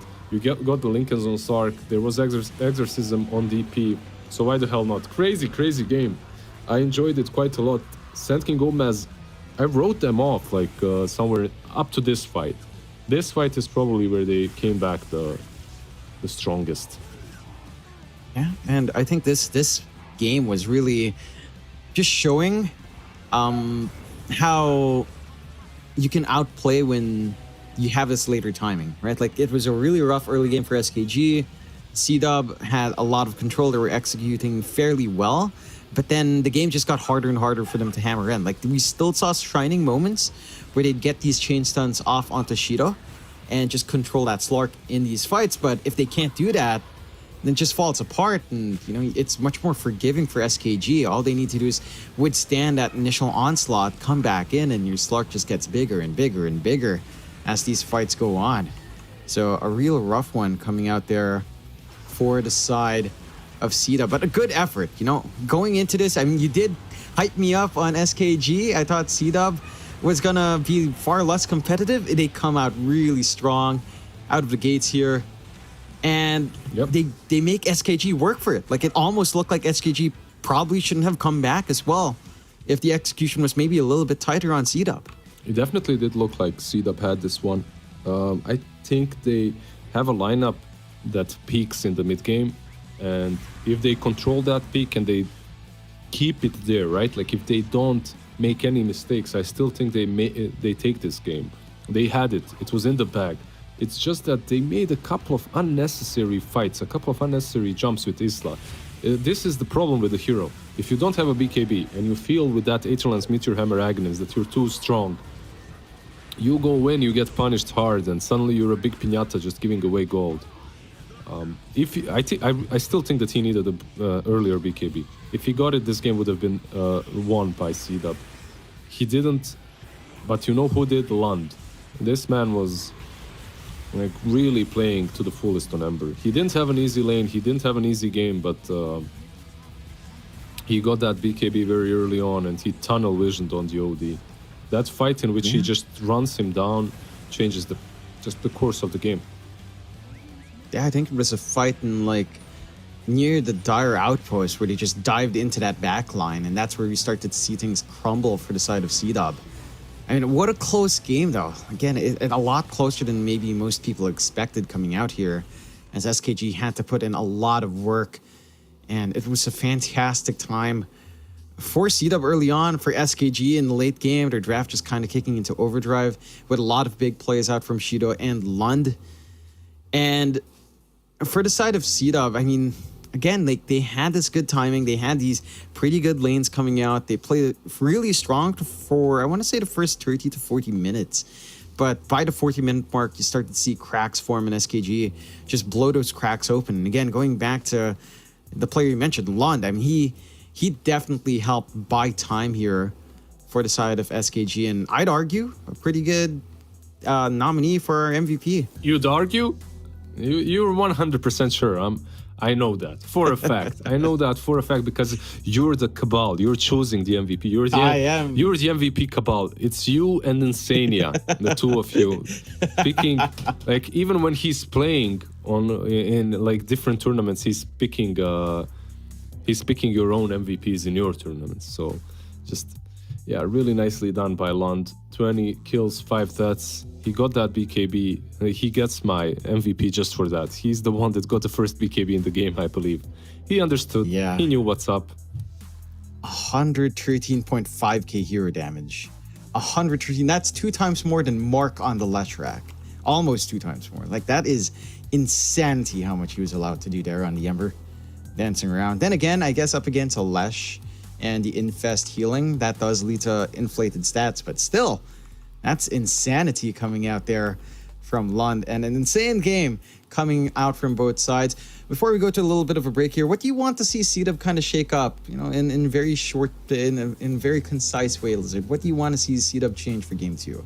I don't know what they'll do. They can either decide to go for the same script, focus on the mid game, but then they should shake up the way they execute in that mid game. Like they had heroes to end the game very early on to squeeze the map control completely in their favor.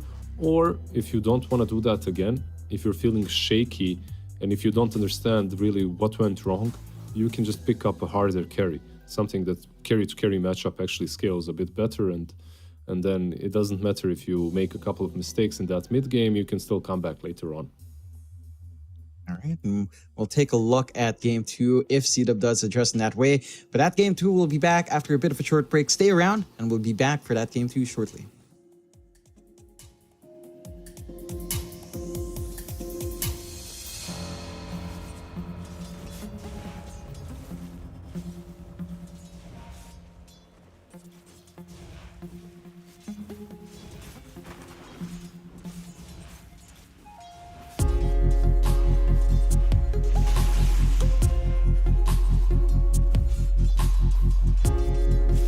Dire's turret has been killed.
All right, ladies and gents, we're back here for the NADPC Div 2 Tour 2 for the second game of C-Dub up against Sand King Gomez. Lizard, game one, pretty close affair. C-Dub having control for at least half, maybe more than half of that game. Sand King Gomez back, bouncing back in once they reached the latter point of the game. You mentioned a little bit of what you wanted C-Dub to change up, maybe get a better court core matchup. For Sand King Gomez, do you feel like there was anything that maybe cleans up their game a little bit? It did feel like, again, that was a game that was very hard to get back into. They managed to outplay C-Dub by a good amount, but their draft also just took time to reach that point.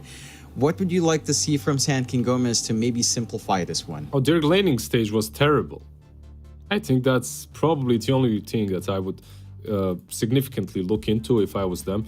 Their laning stage just can't go that poorly. If it does again, I don't think you're gonna take game two. Like, C-Dub will manage to figure out the late game and pick something that scales a bit better.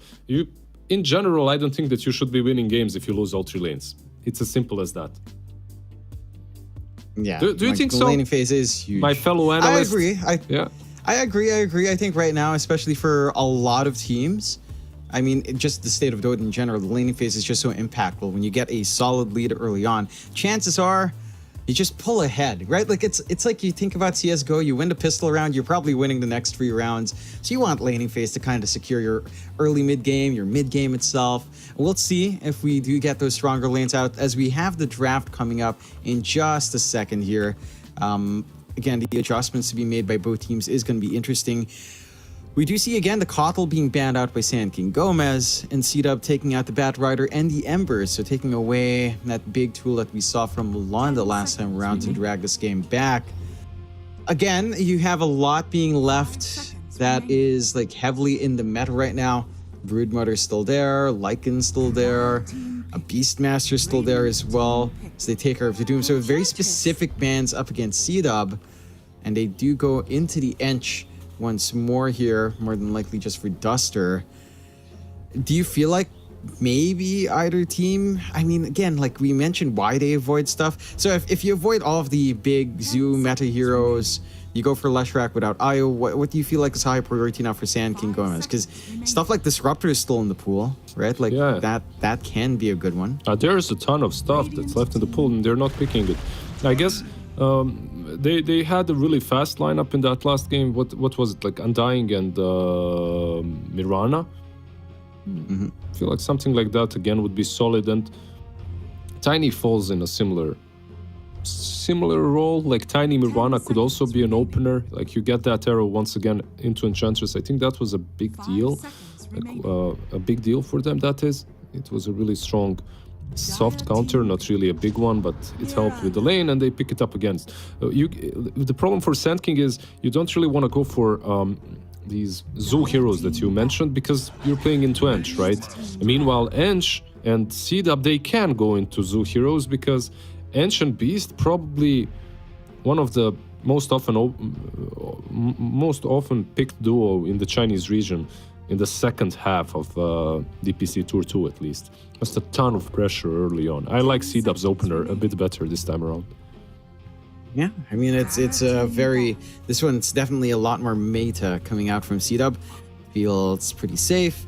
You have the Enchantress to kind of cover your Beastmaster. You can kind of ban out for the Beastmaster if you're really worried. You kind of do that with a Pudge ban already.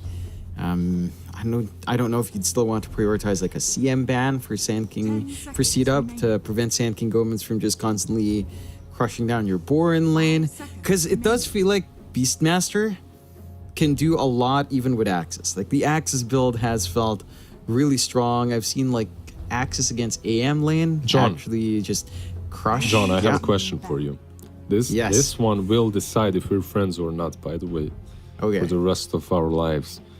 What do you think about Drums of Slom? I love him. PGL? Is that right? I'm quitting. Hey, we had this conversation, you know? We had this conversation. Yeah, we like did. the Drums of Slom. It's a fun item. It is. It's super dumb. You can interrupt it, which is dumb, but the last few bangs are just, it's a lot of damage. It's so dumb. It is like, if you think about the drums, it's like a very bad trample. It is. Right? It is. Yeah. It's basically a much worse trample. And you're So, buying it. You're buying Anagnims to have it as well. Yeah, you're paying 4.2k for a very dumb form of But he trample, likes to so- bang, so I understand Beastmaster Yeah. buying those drums. Why you know? not? Yeah. When that item first came out, I instantly went into, I don't think it was a turbo. I think I went into a normal match with my 5-stack and told him, guys, I'm going to go off lane Beastmaster. I'm going to buy drums and I'm going to buy drums of Slom. They're like, please, God, no. Well, it was terrible. I actually had a pretty good lane, but that was not worth the gold. Never rush drums of Slom. I don't know what's up with Beastmaster and him getting the weirdest builds ever. Like, and they have so much impact always. Like, I can definitely see Drums of Slom as one of those items that if it gets buffed a little bit, it becomes super broken, right? Remember the Aghanims axes back in the day as well? Yeah. And it's not Helm of Dominator as well was absolutely broken on Beastmaster for a couple of patches. Right now it's strong. I won't say it's as broken as before, but it is definitely very strong. Do you think Sand King can pull off a Night Stalker carry here? Perhaps. I think that would be a good answer to the Beastmaster C-Dub. They're going a little bit ham here. I mean, we were just talking about Primal Beast and the Trample. They don't need Drums of Slom when you have Trample up, so... Or you double. I like that solution. Or you double down. Double That's down. even better. You double down. You get the Drums of Slom and the Trample up. Imagine that. Then what stops you? That's a lot of banging right there, coming from the Beast, coming from this guy. Enchantress as well, probably buying drums, you know. They have the whole it's a party. percussionist team ensemble on their side. Yeah. The rhythm section section. is Exactly. That'd be sick. I do like the Primal Beast pickup overall, though. I feel like maybe they're expecting like this range core. It's weird to prioritize it first, though. John, I'm sorry, I was wrong. They don't have the complete rhythm section. They're lacking Tree and Protector because ST Panda has told us all he brings the base. Oh yes, he does bring the base. Oh, they're lacking the base. Oh my god, yeah. Oh, the base, yeah, the base is there. It's on Sand King Gomez. You could compensate with, say, a Warlock, right? Because when you spam the Golem drop, spam cancel, you can. It is also pretty basy. It's definitely very basy, yeah. It sounds terrible in the draft, but if you're going for a musical draft here, that could be pretty next level for C-Dub. Who brings the clap? They go to DK. DK brings the clap, I guess. I don't know. Yeah. The stun, at least. Yeah, like I guess Dragon Tail sounds like a really weird snare hit, which is funny because snare will be on later, but it's a little bit of a snare there, and it does fit into the draft, right? You look at C-Dub, you look at Beastmaster DK plus Enchantress. There is a lot of push potential coming out, so they're again keeping up this high tempo on C-Dub. Even the Primal Beast, again, can join in these fights early. I'm guessing it's going to be our support Primal Beast coming out here as well. So, what lanes are you expecting, actually, for C-Dub? Do you want the Beastmaster with Ench or Beastmaster with Primal Beast as a 4? Do you run it as a 4 or 5 here? Do you need 2 beasts in the lane? Primal Beast and Beastmaster, I guess they could go together. I don't know. I think Ench and Beast is still solid. Primal you can put on safe lane with something ranged, but now you have a Slark against you, so you probably don't even want that. Like, I'm thinking, what carry now can C-Dub go for? Sand King Gomez this time around, they did show their card a little bit earlier, and I think that this is a good Slark game once again. But the same thing happened in game 1 can happen again. Same thing that happened in game 1, and that's you can lose all map control. You're playing versus Beast, Enchantress, Dragonite. They will be taking your towers very early on. If this Slark gets farm, goes late, I still feel that he's unchecked. If you're C-Dub, maybe you could put Dragonite mid, and if they don't ban it, like a Bloodseeker on the safe lane, if you really want a sick counter, like carry to carry. But if you're Sand King, you're probably banning Bloodseeker now, right? Yeah. Yeah, it's just instantly taken out. Just want to protect the Slark. Do you feel like Sand King Gomez have managed to correct on their lanes though? Like with these support shakeups, like they go with Marana Treant instead. Is that enough to kind of get you started in the laning phase? I'm not sure. I wouldn't say so. They didn't change a lot. They changed one big bully in the safe lane for another, Undying for the tree. I feel that it's still kind of similar way that you're gonna play the game. It comes down to the way you execute, because the lanes aren't really won and lost by heroes per se. You have to, like in that, you had Undying last game, right? Yeah. They had it. You shouldn't be losing the lanes that hard. So. All right. Keen to see how they execute. I will make a little bit of a note here. Lund and Yanbura are both wearing Bear Dynamics headphones. I like that. It's so rare to see pro players kind of picking up audiophile equipment. But Lund and Yanbura know what the good stuff is. Very good stuff. Good headphones. I think those are DT, I want to say 1770s, because they look like it, but I'm not. Who was it? 100% Yanbura sure. and who else? Yanbura and I think Lund, yeah. Okay. The two of them. Yeah.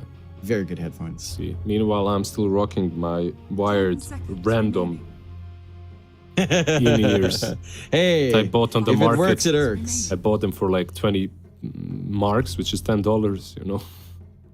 It's a bargain. So- And if it works, it works, you know? Yeah, of course. No latency as well. Let's see. Very nice. Let's see. C-Dub with the last pick. It's chaos. All right. Damn, they CK comes out. look at how angry and big they are on C-Dub. Yeah. It is a very Red. angry draft. That's Yeah. a lot of strength heroes. Wouldn't you like something? Maybe it's a little bit crazy, but wouldn't the Timbersaw rip everyone apart here? Why is it crazy? 5 seconds. Why not? I don't know. Maybe he melts a little bit in the lane. Like I think it's punishable in maybe like the first 2-3 levels. But I've seen when you run in, I've seen some Dragon Knights kill a Timber even in mid lane. I don't even know why or what the hell is happening, but I have seen some players outplay him. Oh, then again, in this game, Enchantress eventually becomes a problem for him if she gets a lot of farm. But Duster didn't even go for right clicks that last game. He just went for like Wisp talents and went full into heal mode. I would love the Timber, by the way, that you mentioned. I wouldn't mind that yeah, at all. I think it would be interesting for Sand King Gomez to dip into that. I'm trying to check. Isla hasn't played a game with him. Again, they've flexed the Tiny on off lane and mid. Oh, no, I'm staring at C-Dub. For Sand King Gomez, yeah, no. You may now Timbersaw games coming out, and they will go with a Pangolier coming out here for Sand King Gomez as well. That should still be a Lund Tiny coming out. No, they switch it. Dutra will take the Tiny, Lund will take the Pango mid. So you don't get the Tim, but you still get this high mobility here with Teamfight. Again, do you feel like Sand King Gomez has the potential to play a stronger laning phase in comparison? Before we jump in, can I just say that Sanctified looks like he has a podcast of his own? And Right? Yeah, right? Like his camera setup's good. He has a light. The light, the great. backlight as well, the light itself, the background. I love it. Sanctified, yeah, he's a podcast guy for sure. I'm not sure, like when it comes to these two drafts, C-Dub, they look scary, they look angry, they look like they want to slap you around and finish this game 25-30 minute mark. Meanwhile, Sand King Gomez once again are in a same situation in which if Shido gets enough farm, I do believe that he once again should just take over the game. I mean, it's a pretty smooth Slark game. You love playing into these big strength heroes. I guess the one thing on hand is maybe clearing out the CK illusions down the line is A bit little hard, bit yeah. harder. Yeah, like I mean, the Pango and Tiny can do that, but your core to core is a little bit awkward. It's not super bad for Slark, but it's not the most straightforward. So I'm keen to see how this one breaks out. I love the angry draft from C-Dub. I think they might be able to force the game throughout for us here. Who knows? Well, let's see as we go into it. And you're right about those voice lines, by the way. I They told are you. insane with the spam. That is actually crazy how much they spam, and that is a very annoying voice line coming out, which means that it should be successful. You know, I'm hoping more people look into our Div 2 teams and their packs, because there's some bangers in there. Bangers that will make your opponents mute you. So it's very useful psychologically. Dude, One thing that bothers me is the tiny offlane from Yeah. Sand King Gomez. I don't like that. No, it's just Do you feel like you had enough reason to? Was the lane bad enough that you don't want to run tiny mid versus DK? I don't think the lane is that bad. I think you're fine with tiny. You're not gonna own the DK or win the lane by any stretch, but you'll find your farm, and eventually it comes down to your rotations. Obviously, it's a bit easier for DK. He just pops his ulti and he takes down your tower, but I don't think that's the case. I think they just wanted a bit more control. They went for the Pango. And it's a good Pango game as well. You do have Roar to worry about, but besides that, if you're not initiated on, you should be fine. Yeah, I guess we'll just have to see how much Dutra can get out on his tiny here. A little bit of a scuffle early on coming out. Arrow does not quite connect. So it's just a 2 for 2. Nothing too exciting coming out from that poking and prodding. By the way, Keen to see John, looking at this Dragonite set, I love it, by the way. It's a silver worm. Looks really sick. Can you tell me when is the Dragon Blood 3 coming out, or 4? I don't even know what season we're at. I think we were on 3. I don't know if there's a 4. I know there were like 3 books planned. I don't know if there were more than 3 books planned. I haven't watched past book 1. I'll be fair to you. You haven't? I do not know why. I watched book 1 and I did enjoy book 1, but I mean, look. something about the ending got me. I'm not sure why. No, it's fine. It's fine. You're basically my friend once again. That was the trick question. Because I hate weebs. I know you do. But I am still a weeb, unfortunately. I've got the avatar and all. Still, take a Don't- look at the lane. We'll Don't forget ruin our about all the love story now. Top might be getting a little bit pokey. You see Duster falling a little bit low. Duster and Double King together, of course, up against 9 and Ducho on that Tiny Mirana. I mean, you do still run the Tiny Mirana. It doesn't feel great in the first few levels. Like, Duster can just easily run you down. Blightstone up, level 1 impetus. Ducho has no real play with the tree throw being leveled up at 1. So it's fairly easy to run down. And Nine's doing a great job of just poking Duster away, at least. Look at this. They're even going for range. This is... Might even be almost a kill. No. If he saved... Stun interrupts. Ooh. If he saved the arrow, if he didn't use it immediately, if he waited for the avalanche, I think that's a kill for sure. And the way they play this lane is really good. I mean, they managed to really punish the Enchantress and the CK. Yeah. And you're kind of running low now on Duster to maintain that impetus spam coming out. They'll get the jump back. 1 impetus shot out. 9 does not have level 2, so no leap. Is dropping low. Fairy Fire is there. Arrow as well. Arrow does connect. Can they have the output for Double King, though? They will. 9 Deny? still alive. Oh my jumps away. God. No! Oh, 9! Nice. He does it. Nice. He's a hero. He jumps in. He dies. He gets that kill. And that's everything you want. A bit of a reset, too. I was praising them up to that point, but that point just won him an MVP on Mirana. Like... That was really well done. Plus the deny. Yeah. 1 point. The timing to get that level 2 up. Understanding how far they can push that lane. A pretty good, solid start for SKG so far. Still taking a peek at the other lanes down mid, of course. You've got Mark on the DK, Lund on that Pango.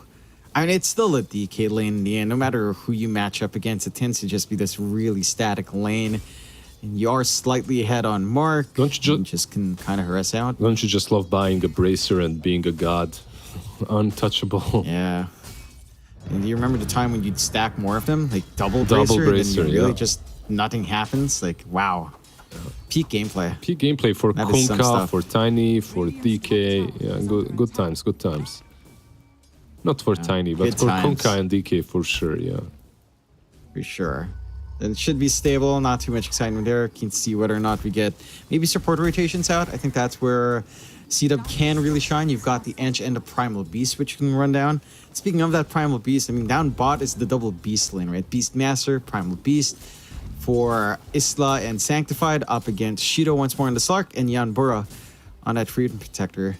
You aren't really slowing the Slark, and you do go for the Axis build here for Isla, but that is one thing. Like, with the double melee lane, it does feel awkward to collapse.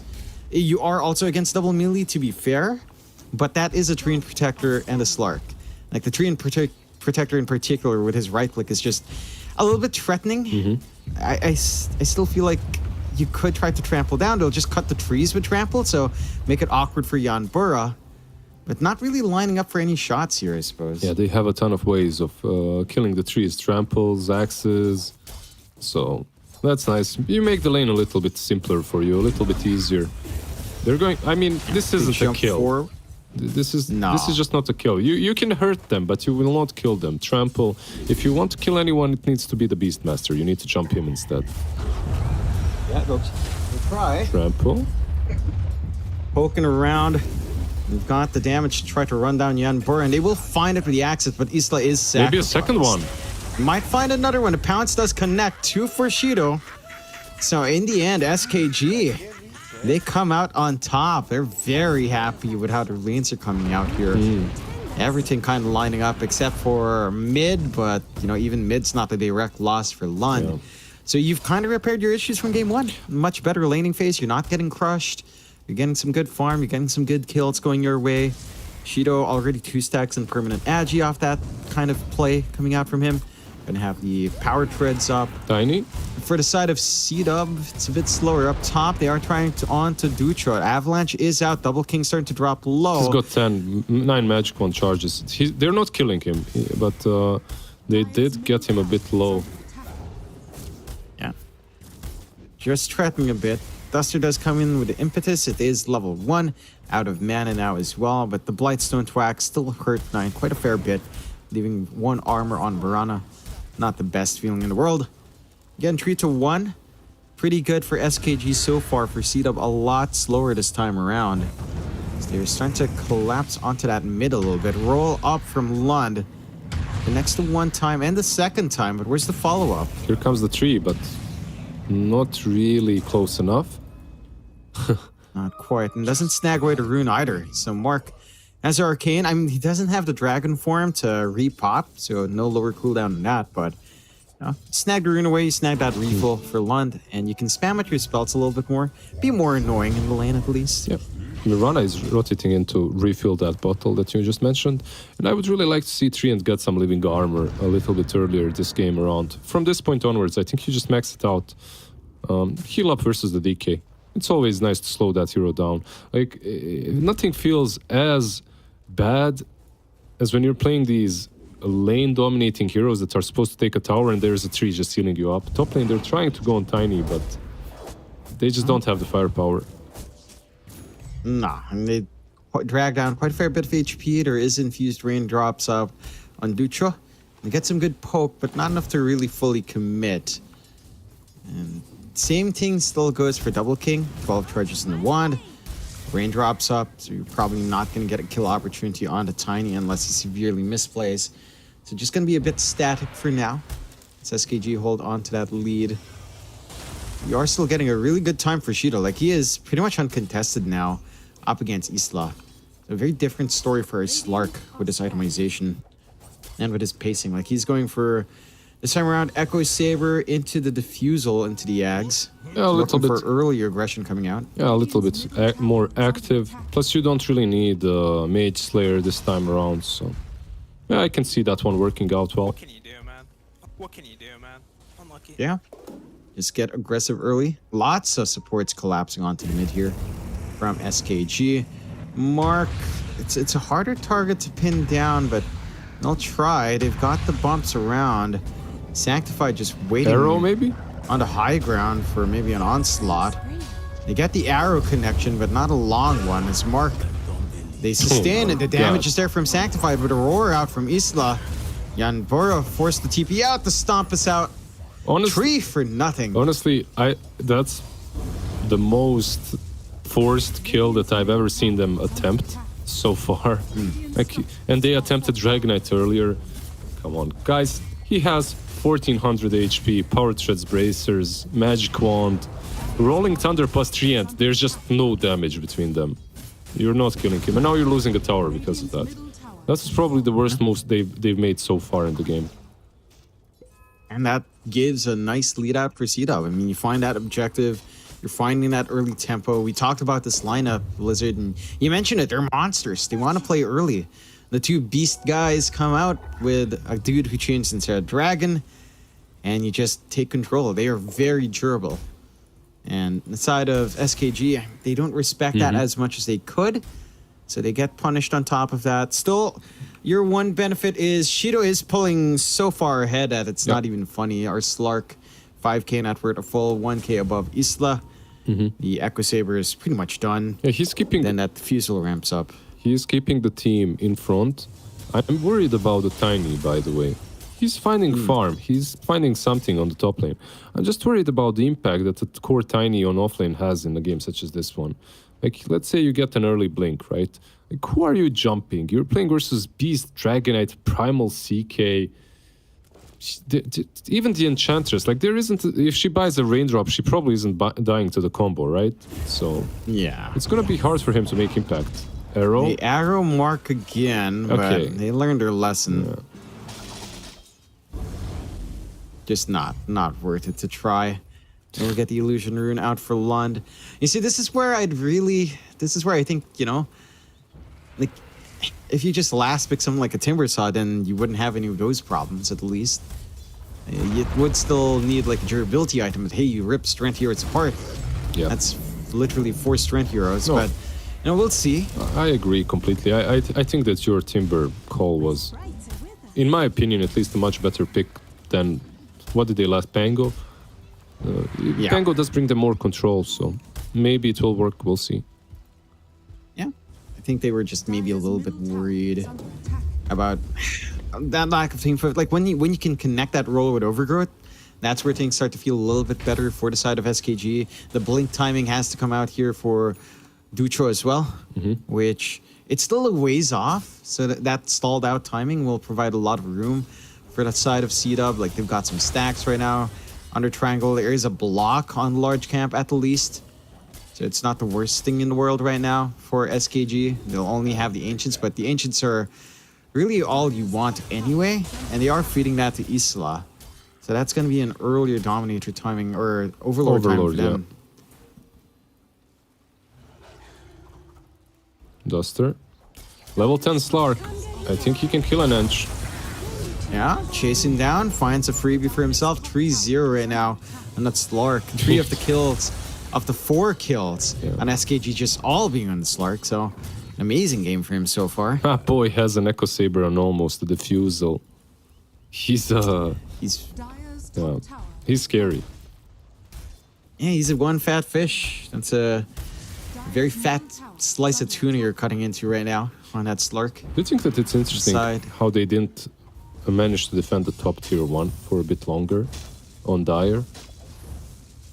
Yeah, I think it's a bit Double King? odd as double. Oh, well, they do miss the arrows, so no kill coming out. The roller was committing on Lund as well, and he has a DD ready to go.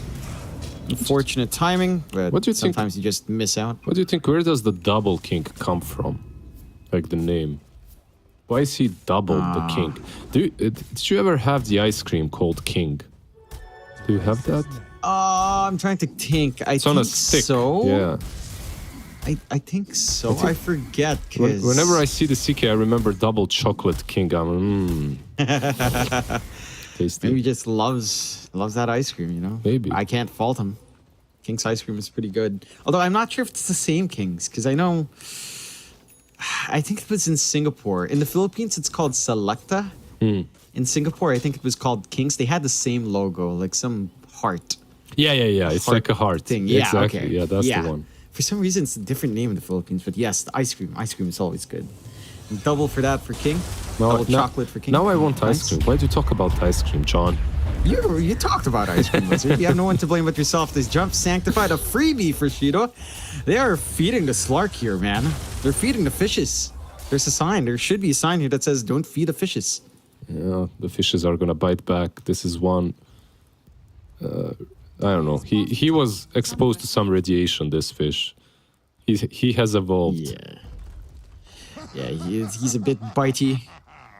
He's already got the Diffusal up. It's Diffusal Echo power treads at 14 with 800 in the bank going into the Ags. That's kind of sickening timing. Like, they have placed Dutra down, but they compensate with Shido. Yep. And it's still awkward, but you will have Tiny blink up soon. So a bit slower timing from the offlane, but it'll still come through. And for the side of C-Dub, in this lineup, we expect it to push a little bit more. They find mid, they're not really sieging bot, they're not really focusing on bot at all. Like, Shido is just free to play his game. I think it's about And- Mark. It's about your mid lane. Your mid lane bought a Midas. I don't mind Midas Dragonite, by the way. You scale really damn well. My only problem is I can't say for sure that the Dragonite scaling that well in a game such as this one will win the game. Sometimes you get that Black Dragon form, level 18, and you're just winning, right? No matter what. It just feels too good with the Manta. You're playing into a Slark. Every time he hits you, he also takes your HP, your strength. Yeah. It just doesn't feel like the most amazing. But then again, I suppose with how passive they're playing on C-Dub, if he went for that early blink he queued up earlier, they might even... punished him, He right? might force them to make a play, but they're not willing to group up right now. SKG though, they're willing to group up. Smoke up here. They've got that fresh blink on Dutra. You just need to find the angle in. Duster's there to break. Has the sentry as well. The fusel's there, simple kill. Shido picks up another. They will be able to retreat though, but Avalanche Arrow does not connect. Gets caught in the bore. But they will still keep that jump. Good rollout from Lund. Overgrowth on top as well. Mark TP'd into this mess. Is starting to get ripped apart. No mana on that DK, but Shido doesn't have the HP to sustain through. The Avalanche is there to save for a little bit of time. Lund has a shield crash, is forced back, still rips apart Nice the DK. play from him.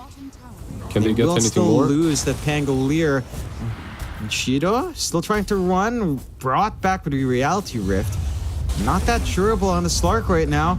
The trample is enough. So some punishment out from C-Dub.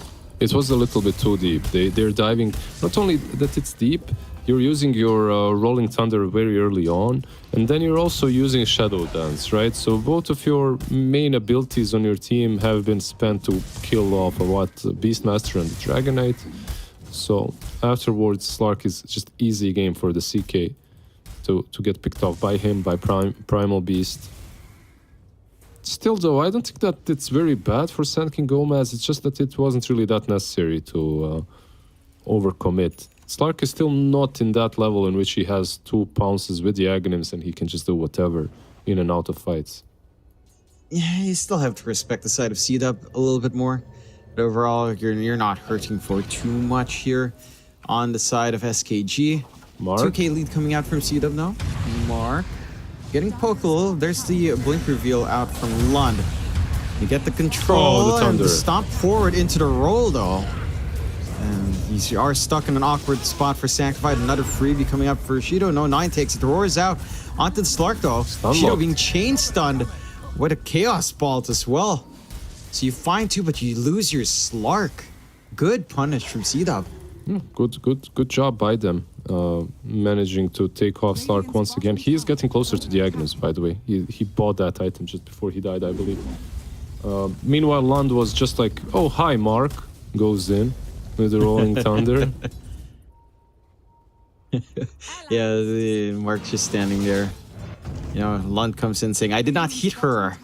I did not hit. It's not true. I did not hit her. I did not. Oh, hi, Mark. Gets bonked. Dire's top tower Good old Mark. Poor Mark. Anyway. He was just there on the rooftop, chilling. You ever watch that full film, Lizard? What do you mean? I watched it like 20 times, dude. Yes, it's a beautiful film, isn't it? It's a great film. Did you ever go to a movie screening where they threw the spoons at the cinema? It was a very American thing, I think, but I always wanted to experience that. This is something that SKG might not want to experience. The blink being up on Mark. Jumps onto 9. He's the one saying hi now. They rip 9 apart. Mark is back and he's angry. Yep. He's feeling it. And they've pretty much got that aggressive tempo now on C-Dub, right? Overlord up and running on Isla.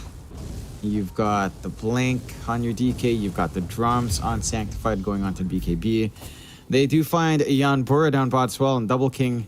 I mean, he's hitting like Turk. He's also gonna have Blink. So you have this high momentum, high tempo coming out from C-Dub. Whereas for SKG, I mean, they force an issue early on, back to back. They will have Ags on Cheetos soon, but they'll try to smoke out here. Was it under Can reward? they catch It the was, big right? target they want? Double King knows. Yeah, I believe it. Yeah, it was. It was. He's backing off. Still trying to chase, but the axe isn't up on Cheeto yet. He does get the inhibit, and they get the roll as well. Toss up, avalanche Got him. down. They find a big one. They found a big one, but still, if you look at C-Dub, they're not really losing map control or farm because of that. They're still all over the map, just farming up. I like that Stark is itemizing a bit differently. I'm not sure if Lincoln's is necessarily the best option here. I'd still maybe rather have a BKB.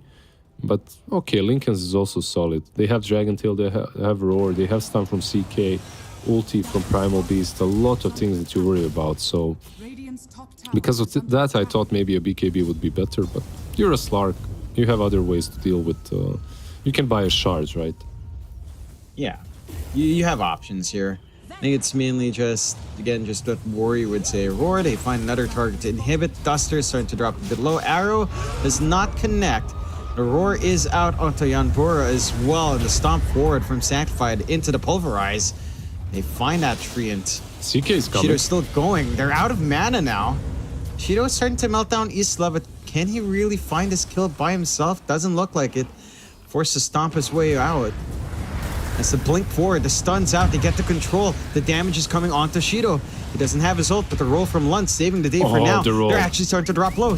Double King, not in the healthy spot, does fall down in the end, and now Mark cannot bail. The arrow connects onto Duster. The avalanche toss from Ducho, and what looked a bit messy works out in the end for SKG. Yeah, Beast TP They is want bottom. to find Sanctified.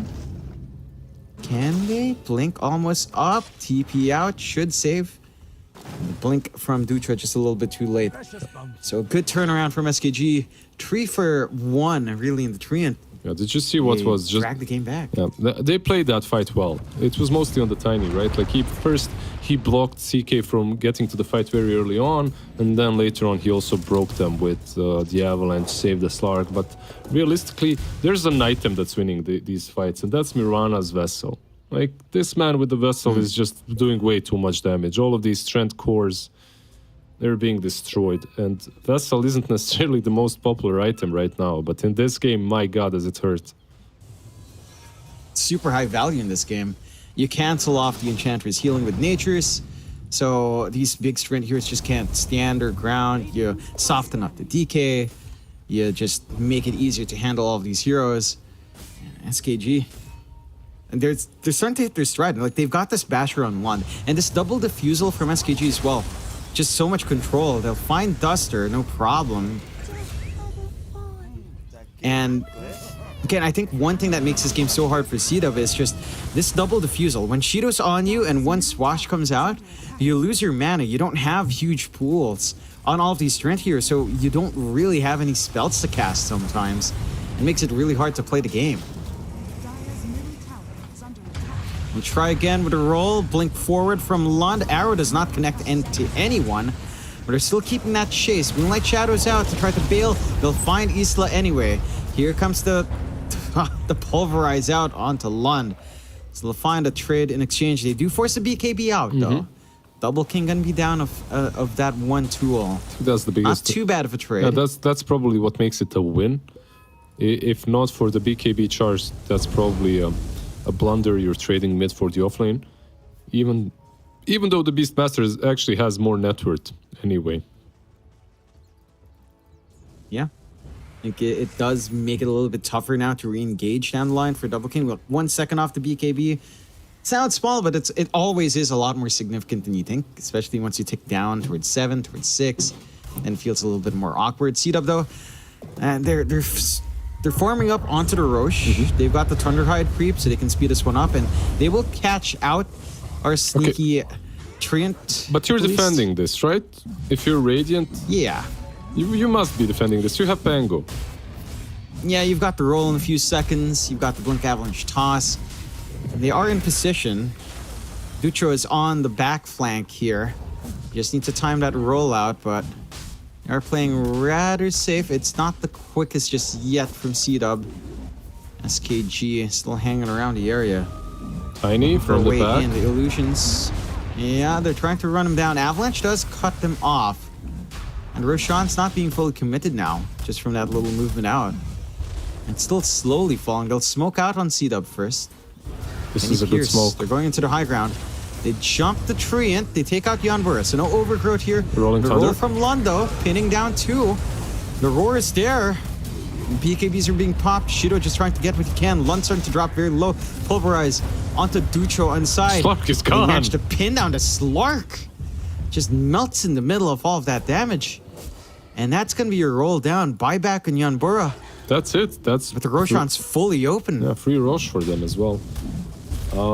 Yeah, like you just don't have the damage to take down these beasts. No. You go in, you saw what the fight was very hectic, and good job on Cedum for recognizing they can't just force the issue. Instead, they smoke up, they find the fight, and then they go into the pit. That was really nicely done by them.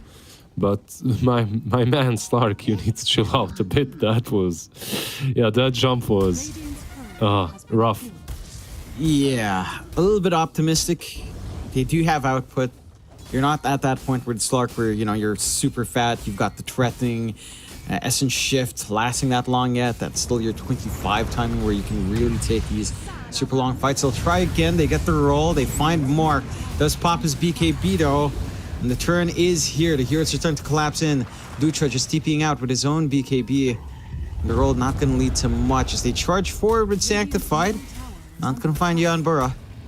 They will more than likely find his objective though. Structures are fortified. It's getting a little bit awkward for SKG. Fortify will stall out and they arrow the siege. Do you think that? But, Do you think that this Lincolns will change the game?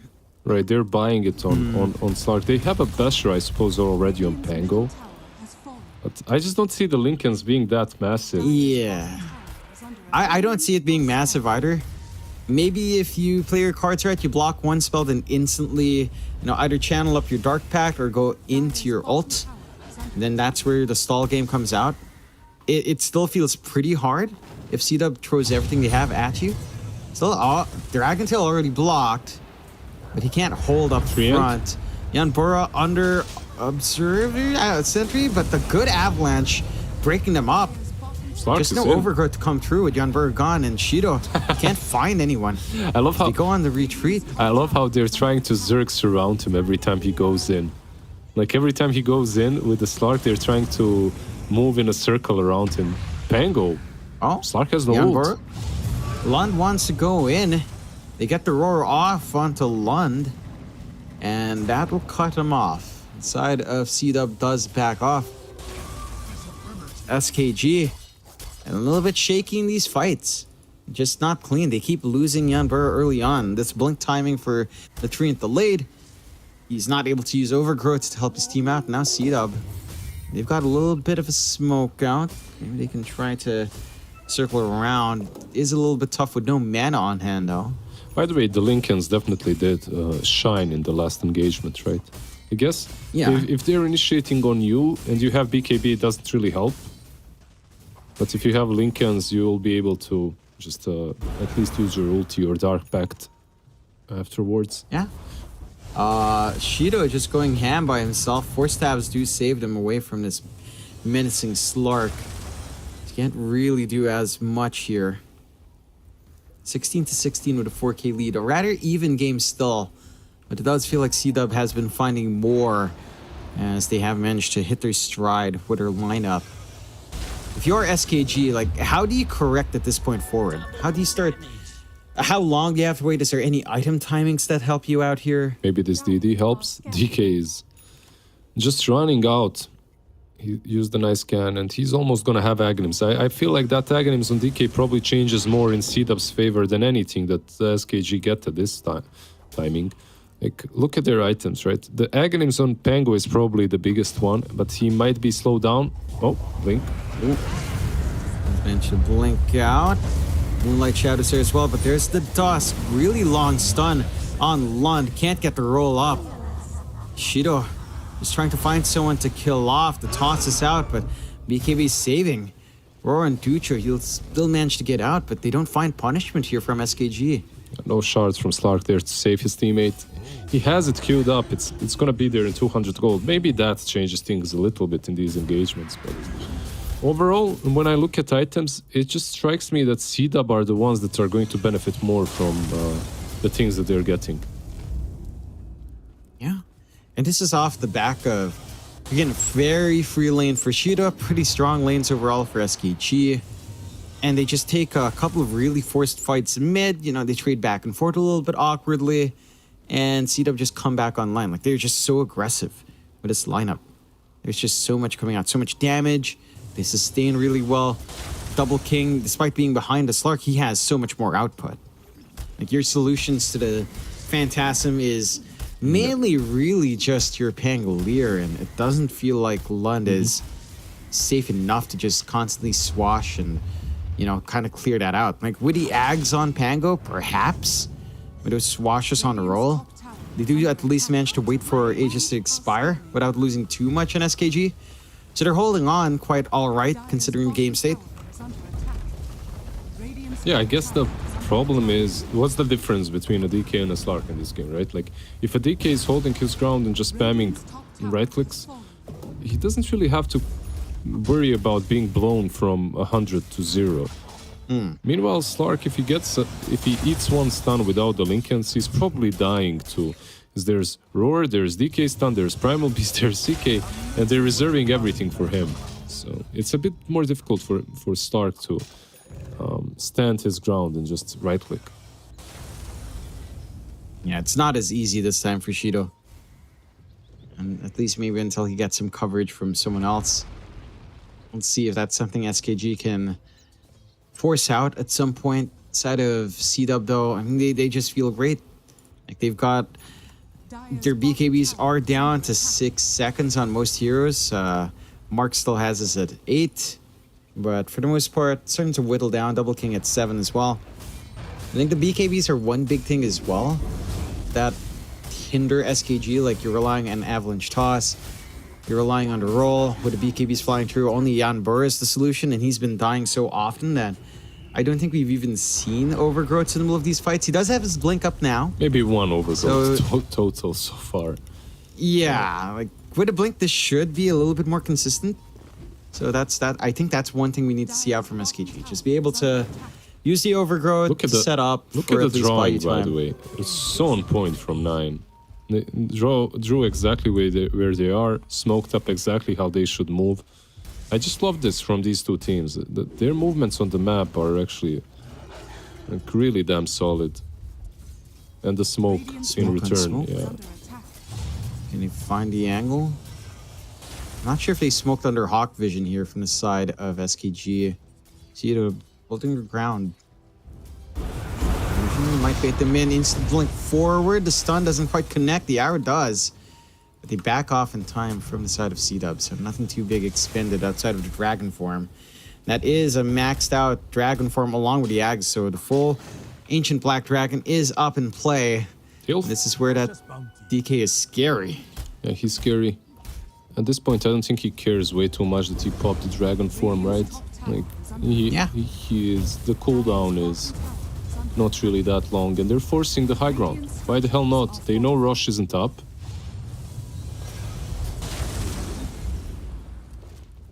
I'm just poking prod. Shido just inhibits the ancient creep. Not going to be able to find that full pick off. But they know they can't really chase into that triangle area. The point of that push right there wasn't really to take the side. You know you can't do that. The point was to take them away from that good position where they were at. Next to Rosh Pit. It's something the teams struggle with. Most Division 2 teams that I'm watching fall apart in this situation if they're C-Dub, because they don't really know what to do with the advantage. They kind of wait around the triangle, then scatter across the map, or try to go all in on the high ground and get punished. This time around, the push, you know they have no TPs, but you have to be careful when it comes to the high ground. Yep. They're going for a fairly safe push. A good flank coming out though. Shido trying to get some control. Does manage to get the pounce, but not for long.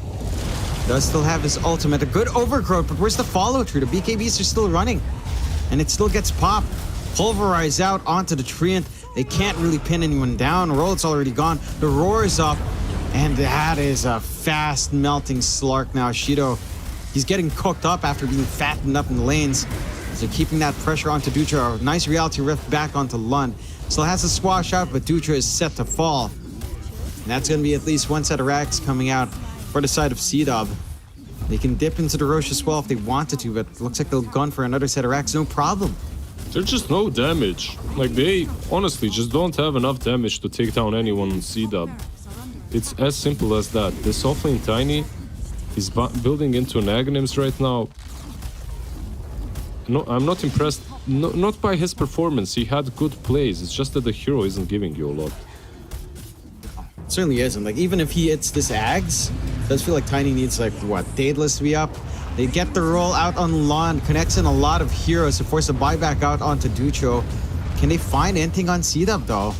It still doesn't feel like they can. Ducho does manage to get a big toss back. They do get Nice the toss. CK kill. Yeah. That's a target they need to take out. Still trying to run. Good stuns coming out onto the Primal Beast as well. The Roar is up to stall, and they will find our Treant Protector, Yanbura. But Mark should be safe. Bash again from Lund on demand. Another bash on the shield crash, and Mark. Arrow does not connect. BKB forced out. He gets bashed again. Lund. 9 is dying Every to creeps. time. This guy's just blessed. 9 will fall to creeps. It is an annoying creep with a purge, I guess, being held back there, but they find the big ones on that defense. C-Dub, they still have the map advantage, but SKG, they've got fight left in them. They got a bit of fight, yeah. Rolling Thunder here as well against Enchantress maybe will be used. Maybe not. Looking for more. Can't really kill him. You could go into the pit right now, but you don't really take it fast. With the Slark, with the Pango, yeah, there's a little bit of minus armor coming from Pango, but overall nothing too significant. I think if you're C-Dub, you Yeah. can definitely get here on time. Yeah, I mean, they've got the creeps watching as well, so they should be able to run their way down. Hawk vision out. They'll try to just jumping forward, but 4 stabs just ruin the Slark's time and getting some easy pickoffs. What can you do, Not man? gonna be able to find anything. There's that full Ags up on Dutro. So the tree volley's ready, but again, without something like a Daedalus, the damage doesn't feel amazing. It's physical. They're really tanky on the side of C-Dub with a pretty decent amount of EHP.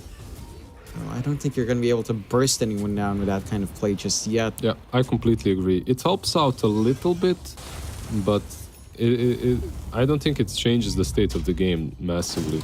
There may be some crazy overgrowth into Rolling Thunder with that tags, and then you use 3 volley. Maybe that will make a difference. But really, if you're SKG, everything needs to be pitch perfect for you to take these fights. If you're C-Dub, just pop those ultis, BKBs, and right-click at them. That's it. You know, it just feels much easier. Yeah, so much more forgiving, much more straightforward for the side of C-Dub. Shido, farming fairly forward here. Smoke out from C-Dub.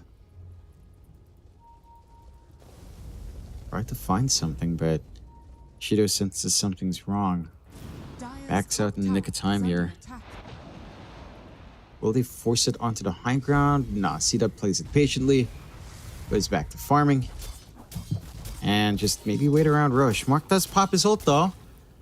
They got the stun off. He blinks onto the high ground. Tries to clear out Yanbora, and they will find that Treant kill once more. Buyback forced out. Arrow connects. The roll is here, but the roar is there onto Lund. He's still alive though. They're jumping in. These are starting to get really messy. Avalanche toss. The BKBs are starting to save. Shido is racking up the stacks. Can getting the a lot damage of come them. through? The overgrowth's there finally, and Shido finds a kill onto Mark. All kind of isolated one by one. They popped all their spells. The BKBs are gone, Damn. and this is where the Slark shines as Double King starts to melt. All of these heroes falling with no buyback. Sanctified Arrow? has to bail. Arrow does not connect. Can they get the root with Yanbura? Nah. They will get the slow end. Okay, the damage from that Axe is not insignificant from Yeah. Dutra. And Shido just knows what's up. Straight into the pit with all the damage. Edgy stolen. Okay, color me shocked and impressed. SKG, they make it work. Meanwhile, C-Dub, they kind of do the same thing they did in the last game, right? They ignore the Slark a little bit too much. He racks up the stacks. It felt like they committed a little bit too hard onto Lund and Yanbura, right? Like they take out the Treant, they get the Roar onto Lund, but with the itemization of Shido, once at least one of those big AoEs, one of those big holds are gone, then you're kind of free on the Slark to run around. He has his own BKB. Yeah, like I said, So once the Roar is committed, you're safe. before they would always use all their catch and instantly destroy the Slark, but they didn't do it at all this time around. And there's also Force Staff, there's Lotus Orb from Mirana, like 9 is on point with all the items, like he's saving Isla, bottom lane. Oh, Isla. Yeah, a little bit forward, does blink away in the nick of time. Why did Lund hit gonna be the dropping more. Why did Lund hit the Hawk? I think that was like a misclick, right? It has to be. Yeah. Kind of told him to back off there. Mark? Let's see. Shido's by himself. The Lincolns does pop, but he does manage to get his ult off. Trying to jump forward, really wants Double King. His stacks are building up, and they might be able to find this. Double King does get killed off by the toss. The Overgrowth's great as well, as they're keeping that chase going. Mark is next. Stuck in the back by himself. Does have the free patting from Black Dragon for him. Should be able to bail out. Still, Ducho gets the avalanche, gets a tree tosses out, and the damage again, it's actually not too bad. Mark starting to melt. The bashes are out. Mark falling. That Spirit Vessel doing so much work. They find another is sanctified. They want that kill. Another bash out from Lund. The jump forward. The Ogre Seal Totem. They're just stunning melting them in the path. And they're all melting from the output on SKG. And SKG. And they go take this fight into the Roche. And again, C-Dub just not ready. Like they don't get the chain stunts, and the Slark is just free to dance. Shido again. He's making stuff happen. The idea was correct this time around, right? Because they did go on Shido. It's just that they didn't really commit properly. They couldn't catch him because of the link ends. He uses the Depth Shroud, then afterwards the Shadow Dance. He's going for Throne. I mean, this is actually doable. Yeah. Just try to win right now. It's been a lot of back and forth. There are no buybacks except for the Primal Beast. Respawns are fairly short, but that's half a minute without the DK. Okay, they'll Trying to probably be annoying. Yeah, they'll back out. They'll put some respect on C-Dub and what they can accomplish with 3 heroes. I'm not sure. Like that would have been fun if they continued hitting it, right? Because you don't really want to fight versus Slark hero by hero, as even though you're poking him, you're actually giving him stacks, so he's becoming stronger as your heroes are coming online. So maybe SKG could have even done something there, but it was risky. I think the issue for SKG was that you didn't have 25 for Shido until now. So now he's going to be feeling more confident to try to go for those plays. Bash out onto Isla. Immediate Dark Pact though, just stays safe. They get the control onto Mark. BKBs are back up though. Shido playing really risky. The Overgrowth doesn't manage to clip everyone, but they get this control in the backline. Double King's gone. No buyback still in that CK. No buyback on Mark as well. They're melting. They force that fight onto C-Dub and they're just getting dived by Shido. Yeah, they called the GG. What? I don't know. Oh, yeah. that's just brutal. That went from 0 to 100 for SKG. Just because of that one fight around Roche, right? Around I don't know. I really expected C-Dub to take this one. After a while, it felt like Slark just isn't able to do a lot and they'll be able to choke him in the base. And they were playing the map properly. They were playing around that high ground. It never looked like Sand King could get enough farm on the Slark and on their heroes. They were 2 sides up, for God's sakes, right? And then they take that one fight. They give Slark a little bit too many stacks. They ignore him. One thing after another dominoes. They just fall. Like they lost 3 fights and they lost the game. Crazy. Yeah. Slark is a crazy hero.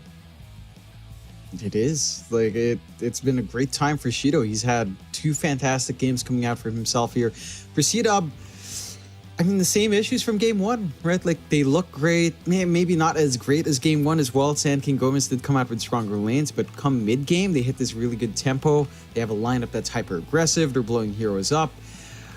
but they just can't go for the follow-through. Like, they overextend, they mess up one initiation, spreading out their control, focusing on Lund and Jan Bora in that triangle fight. And I think it was actually this fight where it really this was the fight I was talking about. Like, they roar up on Lund and they killed off Jan Bora, but the buyback comes in and there's control for the Slark. It's just lacking. They also pulverize onto Lund, so Shido is just free to run. Yeah. Like, this Slark, when given the room, it just rips all of these strength heroes apart. It's just not fun for them. Yeah, they used way too much on him. They used way too much on the Pango, they used way too much on 3, and they were able to buy back 0 buybacks on C-Dub as well. So even if you're winning that fight, most likely you are losing Rosh afterwards unless you're basically wiping them. Which I can't really blame them. They felt like they had control, right? At that point in the game, they were winning every fight. They were uncontested up to that given moment. Slark did get a couple of items for him. He had obviously the Lincolns and Skadi, then the BKB as well. Shido just on point with the Slark 2 games in a row. Look, at the beginning, I did say that it looks like a free Slark game, and you said the same thing, right? Like later on in the game, Slark looks very solid. But it didn't strike me as a game in which he'd ever reached that point in which he's so unstoppable, unkillable, because they were really dominating the mid game.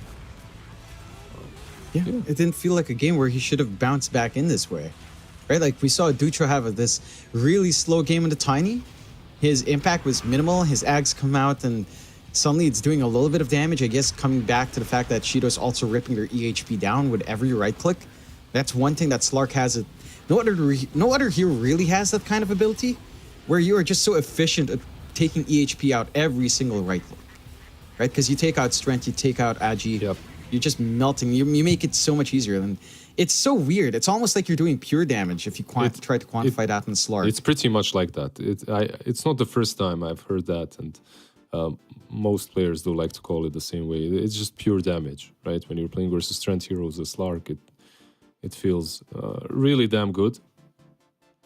Like, look at him, 14-4-14, also very aesthetic, the score. A lot of 4s. Yeah. Very nice, very nice. Yambura as well, 0-10. He gets the Malk award almost. He needed twice the amount of deaths. Yeah. Yeah. If the game dragged on a little bit more, I'm sure he would have tried to reach that point. But SKG, I mean, they play a fantastic game.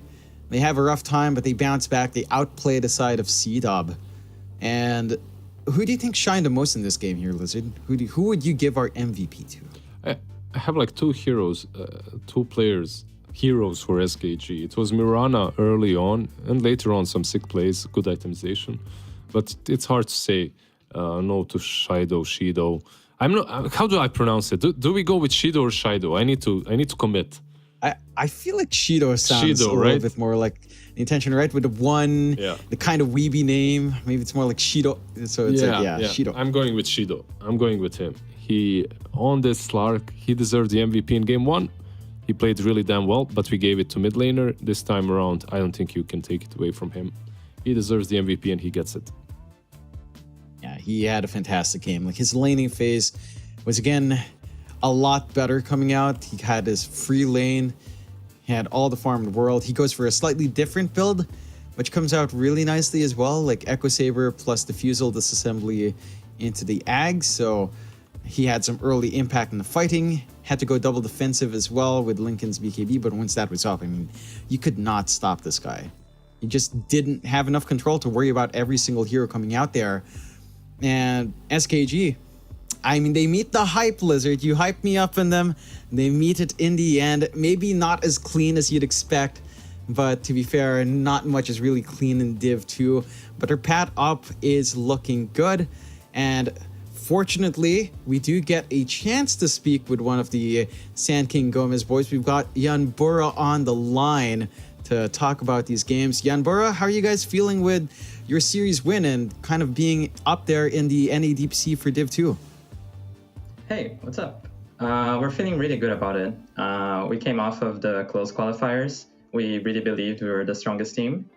Right now it does reflect into the leaderboards. It's us and Tilted Boys. The close qualifiers seem to be way harder than the DPC in itself. Yeah, I wanted to ask you a little bit about that. Like, we're seeing a bit of a shakeup here in Div 2 in particular. Like, you have some veteran teams, you know, the Cut, Ant have pretty veteran players. Alpha came down from Div 1. But you guys from the close qualifiers are looking sharper than the old blood. What do you think plays into that? What makes these two teams, and your team in particular, different from these teams that have cemented themselves in Div 2 for a while? I think there's a few factors.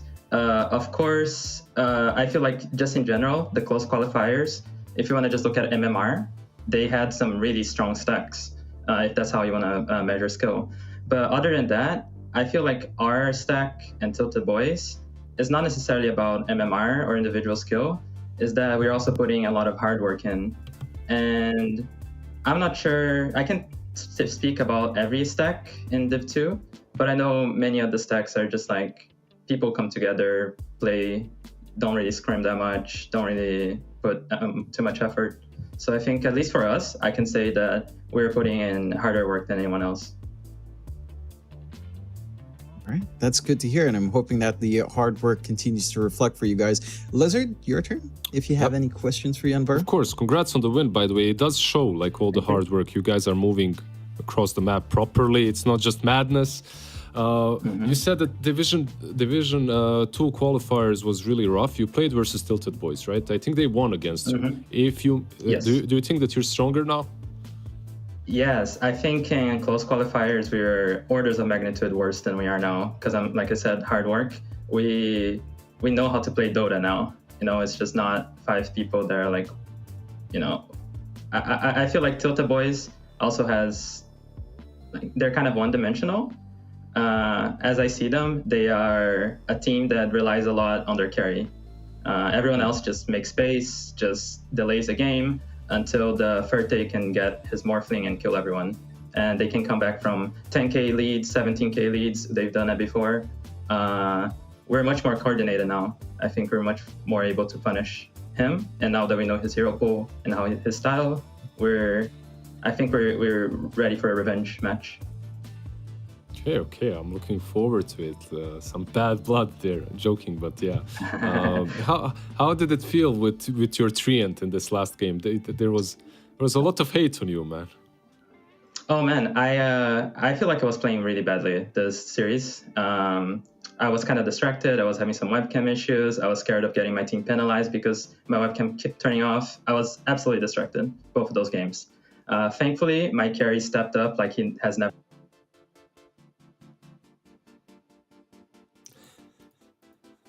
It happens. Well, It happened. It happened. He did say that he has camera issues from time to time. Sorry, Yanbura, that we're putting you through all of this. Rules are rules, I guess. It happens, right? Sometimes you have technical issues. I had a little bit of when a I shock have before camera we get issues. live. Yeah, I mean, what can you do, right? What can you do?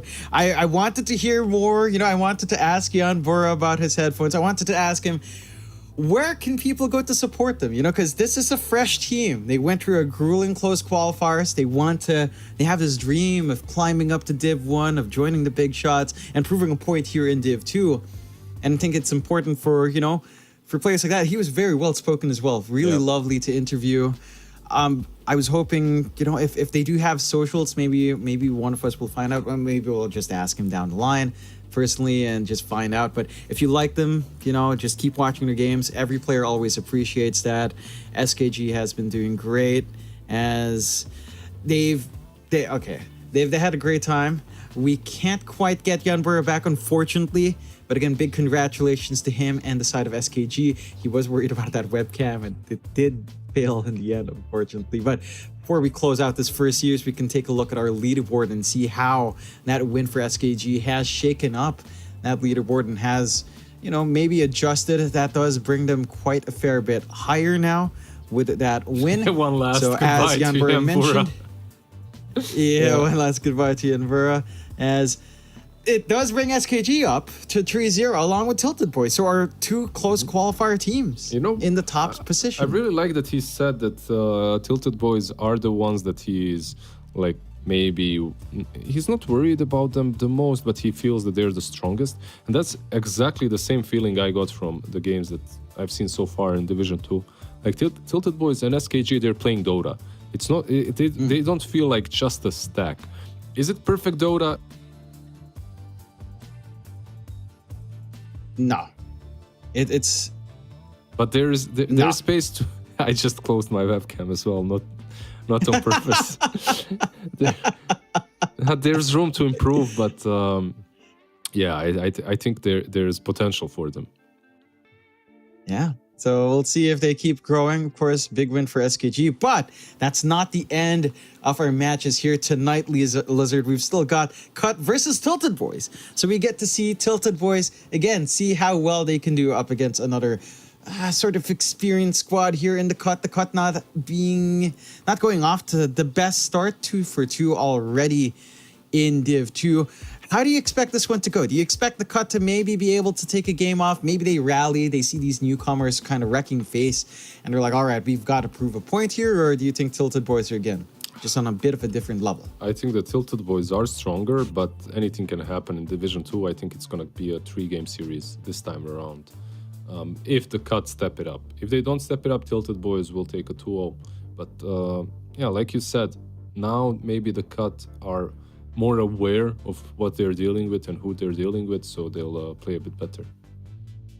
Rally. We'll see sooner rather than later how that second series goes. Of course, I will be swapping out. You will still be joined by Lizard, but we will have, I believe, Snare on hand for that. Thank you for having me, Lizard.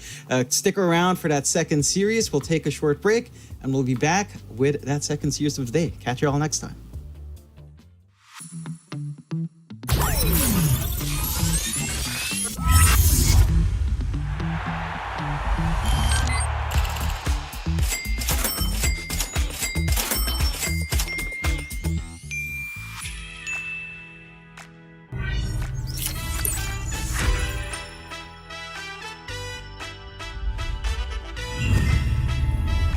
Watch more, earn more. Full TV.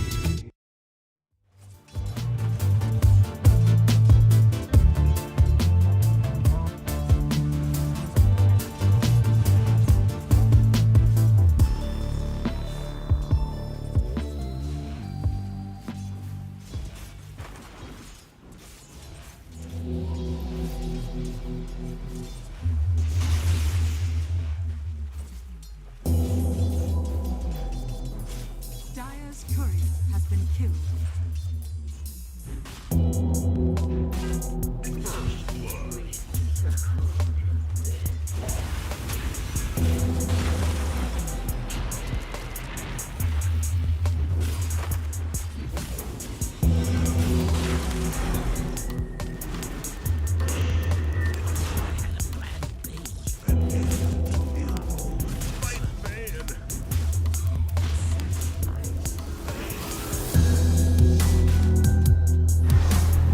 Dire's middle tower is under attack.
welcome one and all here to the NA DPC Division 2 action continues here as we witness the final series of the day, the Tilted Boys taking on the Cut in a best-of-3 match that has interesting ramifications. The Cut wants another win to make sure that they can keep the run going. Tilted Boys still have yet to lose a series, so they want to keep that streak going. And of course, I just want to hear the voice of Lizard.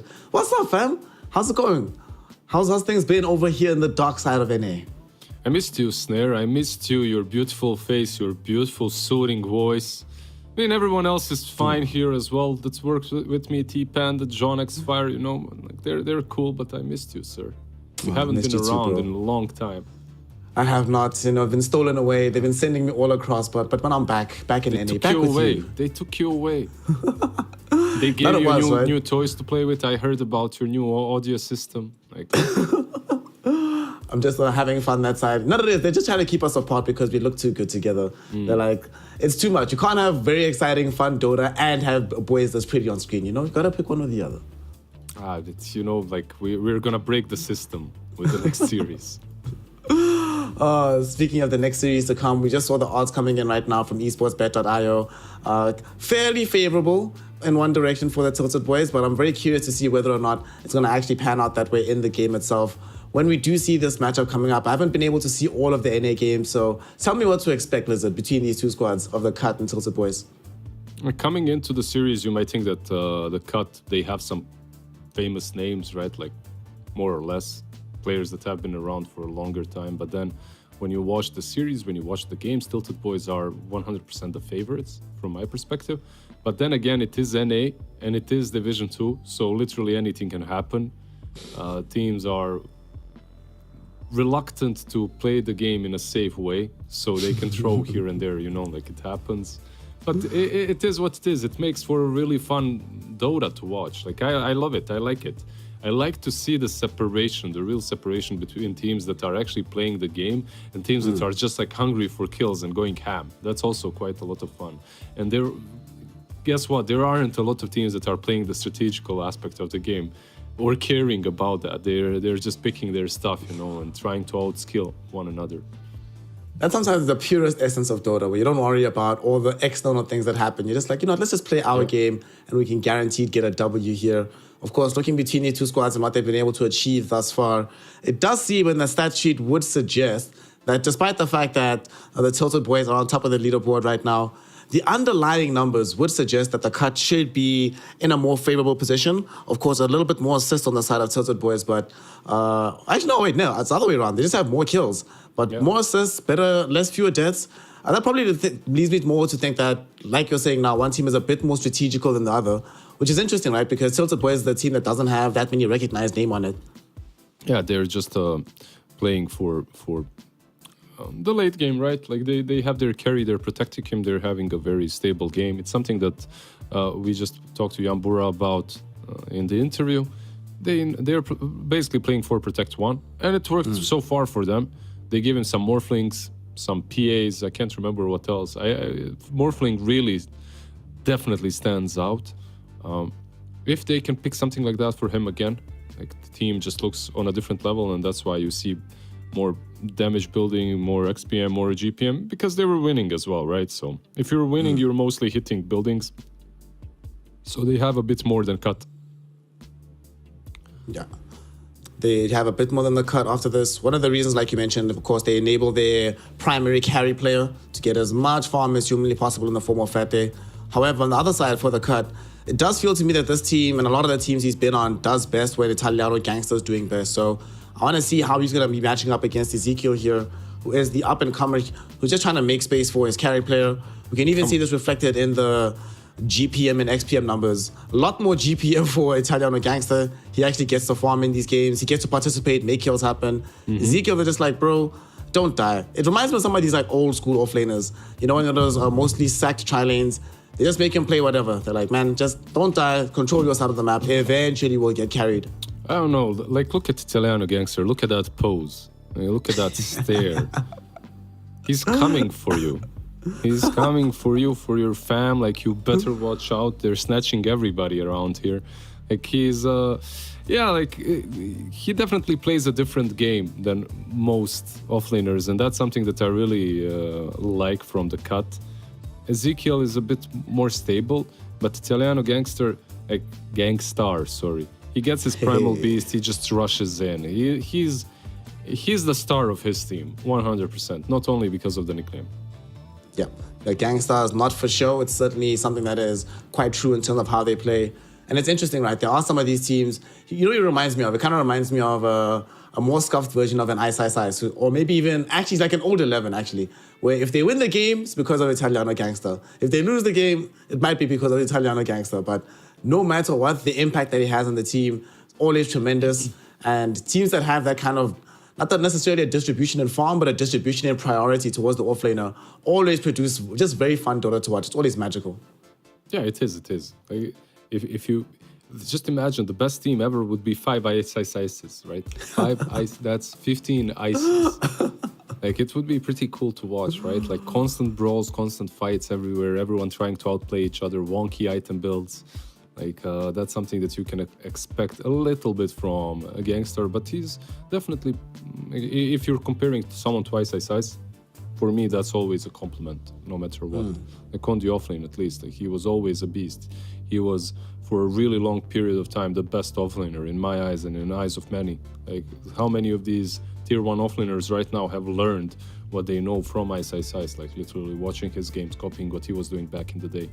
So yeah, like, if you compare him, if you, Snare, are comparing to Ice, that's a pretty big compliment for a young Gangstar. For the young Gangsters on the come up. I'm curious as well about what the drafts are going to look like between these two squads. So let's take a quick look at what the maximum amount of heroes, or the most picked heroes, have been so far between these two squads. Like you mentioned, you were talking about the Water Boy earlier. For Tilted Boys, we see that being picked also often. Half their game so far, they've been able to go for this hero. The cut's been a bit more versatile with what they do. And last season, we saw a ton of the Scarith Mage on the come up in NA as a whole. How do you feel about this hero, especially when they've been picking Disruptor as well, but it feels like, where does Scarith Mage fit in now that the support power hierarchy has changed a little bit? I don't know, they had some wins and some losses with the Skyrat. Like, so far, I'm kind of on the fence when it comes to the hero. If they're winning, he's really dominating. If they're losing, he's doing absolutely nothing. That's how it feels, you know. And it truly does tell the real story of Skyrat. He doesn't contribute a lot when it comes to disables. You need to build an Atos on him for that. If you don't have something to help you up with that setup in the mid game, you're probably not getting any kills. If you're not getting any kills, you're just dishing out some damage, and hopefully your silence is good. By the way, he can be really difficult for Morphling to deal with early on in the game. If they pick Morphling on Tilted Boys, I'd like to see Skyrat on the cut. Very long silence. He can just catch you off guard, blow you up. Like these instant disables, burst damage. And it's interesting that they're already picking up Disruptor as well, so there's already some potentially difficult matchups for the Water Boy to play into. And it's one of these things that if you know they're going to be playing for Protect 1, you have to answer that, right? You have to have some kind of response for dealing with the carry hero. I guess it makes it a little bit, not necessarily easier, but it allows you to focus in the draft a bit more because you know exactly what you plan to do and who you should be focusing in terms of making sure they have a bad game. But it's also easier said than done, right? Over the years, there's always been this thing about understanding what the enemy team is going to do versus being able to play well enough to stop it. And so far, Tilted Boys, to be fair, they haven't necessarily beaten all the best opposition. They did take down Alpha, and Alpha's been looking pretty okay. I wonder, but Alpha's also, they came down from Div 1, so the team is still struggling on a bit of a hangover from their games there. So I kind of wonder if this feels like the first real test for Tilted Boys, how they'll actually perform when it's, you know, really a do or die situation. I think so far what they've been tested a little bit in the season, and they performed well enough. I don't think that Alpha is like the biggest test that you mentioned, but I think that the cut are probably the biggest test so far that they've had. Tilted Boys, I still find them favorited. Just from the games that I watched. It's not even about the teams that they played against. It's just from the games that I watched from them. They just looked more solid. They looked very much like Sand King Gomez, and two teams that are definitely on point with all their movements on the map. Meanwhile, I don't know why am I against cuts so much? They lost to Alpha. T-Boys 2-0'd Alpha, the cut 0-2'd Alpha. well, they got O2'd by Alpha. So, yeah. Property of transition. Math, remember? There we go. I think this is also the odds when I look at them, they are still favoring the side here of Tilted Boys. So the odds makers seem to agree with you. And of course, those odds brought to you by esportsbet.io, who are launching their watch to earn platform. If you don't know about it already, get involved in that because it allows you to earn 3,000 tokens, about $3 an hour. So that allows you to be not just a spectator, but a participant in the Dota ecosystem and get something back for your time and attention. So get involved. There's free tokens and more at esportsbet.io. And of course, $3 per hour. With that, one of the things that you're talking about this property of transition, Lizard, over the years, it's always felt like, or it feels like we're getting more and more towards the stage where Dota is more like a fighting game than anything else, where each team has their own, each team is like its own character, they have a particular way of playing. And no matter how strong that particular character is, there's always odd matchups where there's just one team who you can beat every team they can beat, or every team that they lose to. But that one team will mess you up. But that one team, they just got you. It's like Beast Coast versus EG. EG is just a different team when they play Beast Coast. Like, there's just nothing they can do about it. Yeah, it's been like that in Dota for ages. It's not even only about the players, and it's not only about the hero picks. It's about the players and how well they know each other and how well they hate each other from pubs. Some emotions get brought up in the games. It can happen. Like, everyone has their kryptonite, right? So I'm not sure that that's the case here in this series. Like for Tilted Boys, the Cut is just another team. For the Cut, Tilted Boys are there may be these. There are two Ukrainians on Tilted Boys, right? So maybe for the Cut, it's like, yeah, we need to protect NA. I've seen some teams from NA in Division 1. Even you remember were you there? I think you were. You might remember some of the interviews, right, with the players. They're very prideful when it comes to the region. Yep. There's a lot of protection around the region, but I think one thing I do like about what's happened here with the Tilted Boys, if you're ever going to be in a situation where people are going to talk trash about you and be like, oh, you just flew over here to get an easy slot. It's one thing if you buy a slot, you just get directly into Div 1. It's another if you grind out these qualifiers.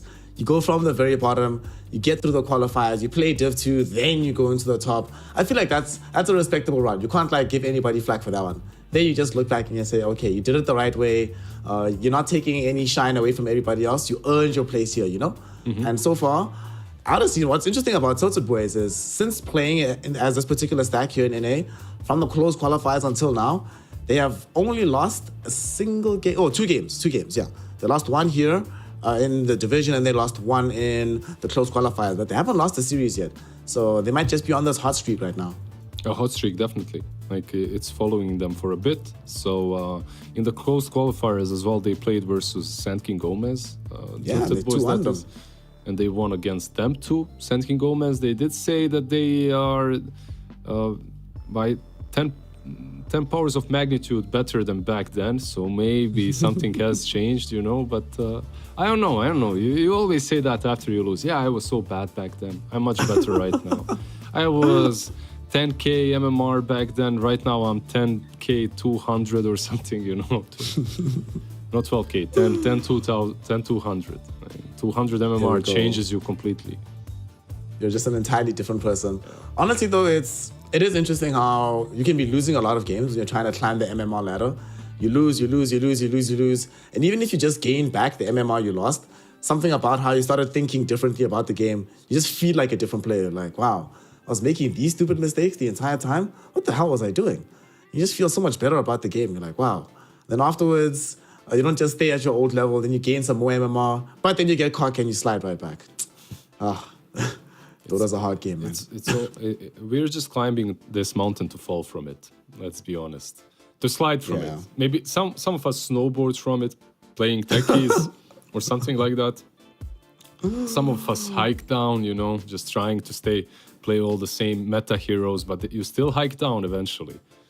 And some of us just get reported and we jump into the low priority. It is what it is, Depends.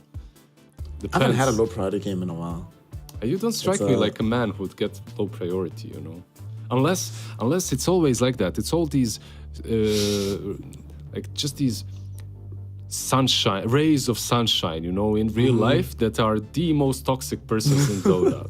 Maybe you're like that. I can't tell. Listen, I get like that when I'm losing. I've actually gone out of my way to make sure that I don't play Dota with my friends. The more I like you, the less likely I am to play Dota with you because I'm like, I want to be able to talk to you afterwards. Oh, we And never after played the lose game, 2, so 3 you must games, love yeah. me. Yo, dude, yeah. Because I know that like if I'm in a lobby with you, we're definitely gonna lose.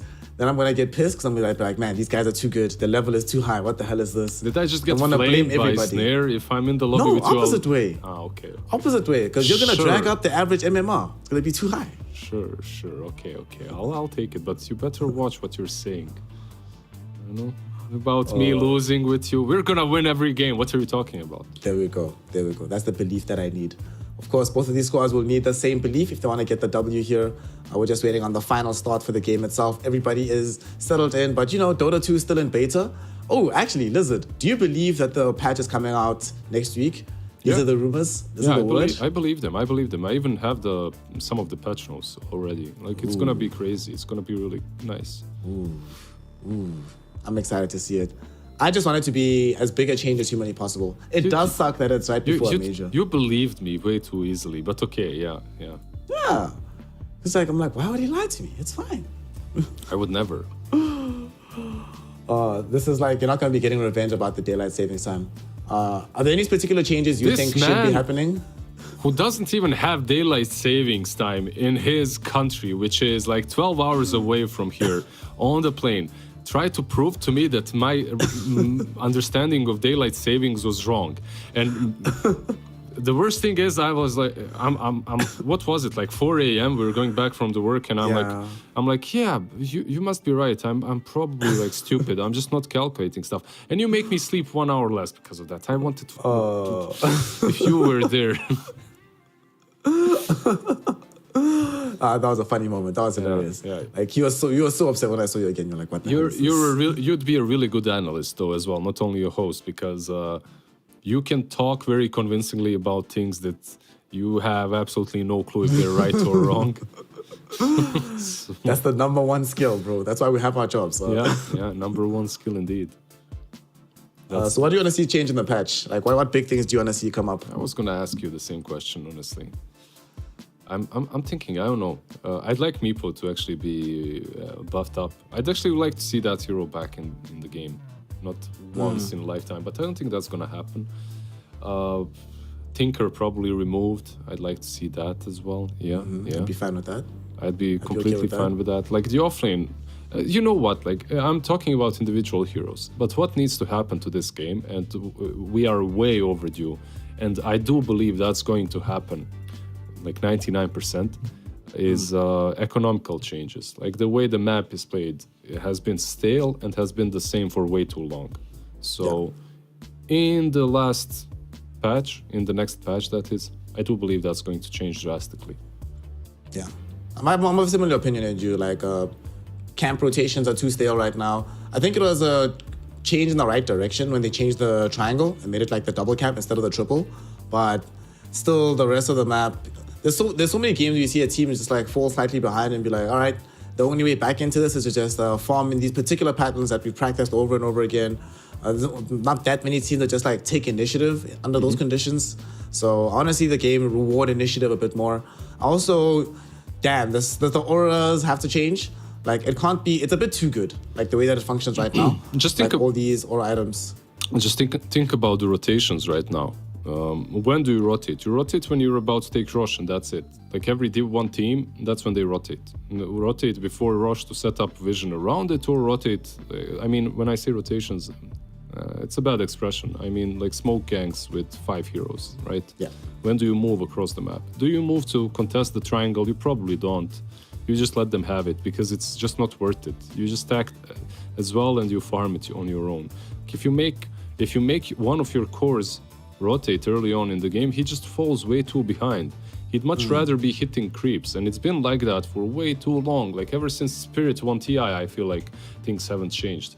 You just have these cores with Midases farming up, not giving an F about anything else. You know, you just get more from creeps. Yep, we need to go back to the old days. Bring back rubber band mechanics, take away all the creeps in the game, and let us just have some fun Dota. And make offlane more than just the aura bot. Allow me to buy blink daggers again. But we're going to be seeing if these two teams are going to be going back to the old days or if they're going to be sticking to the new meta, as we do have our first draft underway, Lizard. Tilted Boys and The Cut. One team undefeated, one team trying to make sure they stay in Div 1 and maybe get a shot at going into, or get to Div 1 and just definitely stay in Div 2. Thank God Tilted Boys remove another hero that I hate seeing. No techies. Shout out to y'all. I already want you to win game 1. Yeah, they always ban it versus the cut. It's techies and Sky. This time Sky goes through, so it's something that we might see. The cut might open up with Treant instead first, and then they can pick Sky Rat. Let's see. I'm interested. Will they first face the Sky or the Tree? There are some other heroes left in the pool that are completely busted, but these two teams... Okay, DP. Nature's Prophet is in the pool though for Tilted Boys. If they can play it, like that would be a pretty solid pick in my opinion. Nature Prophet would be pretty nice here. This NP hero, it feels drastically different as it did before. I've been kind of favoring it more and more in the offlane, as I see it nowadays. Doesn't feel like every game has the same amount of punch when played as a safe laner, but against DP, still very solid. I'd like to see it. And what do they pair with it? Tusk potentially? Rubik. Okay. Rubik Beast instead. Now for the cut, you have options, right? Like you could go for that Tusk that you mentioned. Enchantress is in the pool. Like there are heroes that deal well with the Beastmaster in the lane as well. Oh, never mind. Instantly. I did not see this one coming. Has there been much Bristleback in this region? There was a game. There was one singular game in which Bristleback was... I can't remember, was it the cut? One team played it. I watched the game. It was recently. Let me see. Yeah, it was the cut and they lost with it. They lost to Alpha with Bristle. By the way, they completely dominated. They had like a 20k advantage, but they got split pushed to death. And eventually Bristleback also couldn't do a lot. He just got out-farmed. This is actually quite interesting because they're the only team to have played Bristleback the entire tour in Division 2, so they must really believe in it. And if, like you say, they're owning the game, well, Bristleback is one of those heroes that I guess struggles to end the game at a particular point. With Death Prophet, that gets a lot easier. I used to spam this hero, and I remain convinced that's pretty bad right now, but Scourge McDuck could show us something special. I'm ready. Let's see here. Second phase... All the bans right now from the cut just really protecting the Bristle. There's still something. There are heroes that turn you that are annoying, but aren't really picked that often, like a Void Spirit on the mid lane, Mars as well when he spears you. But Tilted Boys probably can't. I mean, you could pick either one of these two and put them on mid. Then there's something like Slark that you could pick on Tilted Boys versus Bristle as well. Later on, you just get all the stacks. He becomes very juicy. How do you feel about that hero that you used to spam a million times, picking up Lich in a game like this? I guess it's weird to play with Rubik, but it could be nice against these instances of damage from DP and Bristleback, as well as like hyping you against the tower push of the DP. It's something that Dream League has popularized, right? Like recently it's being picked there quite a bit. I'm not the biggest fan of Lich. I don't like the hero. Like you said, I'm scarred for life. I never like seeing Lich, playing Lich. But like in this game, yeah, versus all the physical damage, that armor could be solid. Let's see. You were mentioning Enchantress earlier to be potentially paired with the DP. Tilted Boys could pick it up themselves. And we've seen Beastmaster Edge wreak havoc all across the world. If they do that, maybe not the most amount of pressure that Bristleback will be under, like it might not die all the time, but they can still take over a side of the map, get that economy going. They get it. There it is. Yeah. Yay. Ench Beast, good calls there. Like Ancient Beast, it was played in the last match as well. And it did lose, but overall I just love the combo. I think it's extremely strong. What bothers me is the fact that they banned out the Hoodwink themselves when they could have picked it. And you'd have a pretty nice break versus the Bristleback. You either find a way to turn him or you get yourself a break, and they banned out one break that they could have picked. It's very simple to play with. Ooh, Io. Some Io Lash combo. IO Lash, IO Storm potentially. Oh, it's the offlane IO Witch Doctor. Oh no, so much sustain. Look at all the sustain, Lizard. And there's no one builds Spirit Vessel on the Tilted Boys. I guess Rubik can do it, but doesn't really want to. Yeah, it's one game that Tilted Boys lost. I think if I remember, they played IO Witch Doctor on the offlane and they got completely destroyed. they tried to do that. It really didn't look nice in their hands, and now the cut wants to try it out on their own. I mean, it's good, right? Like you have Bristle, who really likes being healed up. And then you have these two. I think this is the best healing battery in the game, right? Like you have Witch Doctor buying Holy Locket, amplifying his heals, Wisp tethering as well, amplifying. Just it's insane amounts of heal from the two of them. Yeah, I mean, we can't discount the Death Prophet as well, keeping herself alive with the Siphons. This is a very unkillable draft, and Tilted Boys, I don't see much burst in their lineup. If I look at their three heroes, even during Primal Roar, nobody would die beforehand. Now at least Ursa does come in to provide some damage, and it's one of the few heroes that if you get in front of the Bristleback, you can like kill him really, really fast. You can blow up this IO maybe. You don't really hate life that much against Witch Doctor if you can enrage before mass damage comes out. But I don't know, overall, I feel like there's a lot of responsibility on this bear to do work here against the cut. If the bear doesn't get a good time in the laning phase, then what? Where does the damage come from? Yeah, and he shouldn't be getting... I guess he should, actually. I take that back. You're playing with Ench, right? So Enchantress plus Ursa. You're a strong lane versus almost anything. Even if it's IO plus Witch Doctor, you should be fine. Basically, with Ursa, you're securing yourself to have a way of dealing with Bristle later on. And because of that, the pick is good. It also plays a very high tempo, so you can take over the game before Bristle is even online.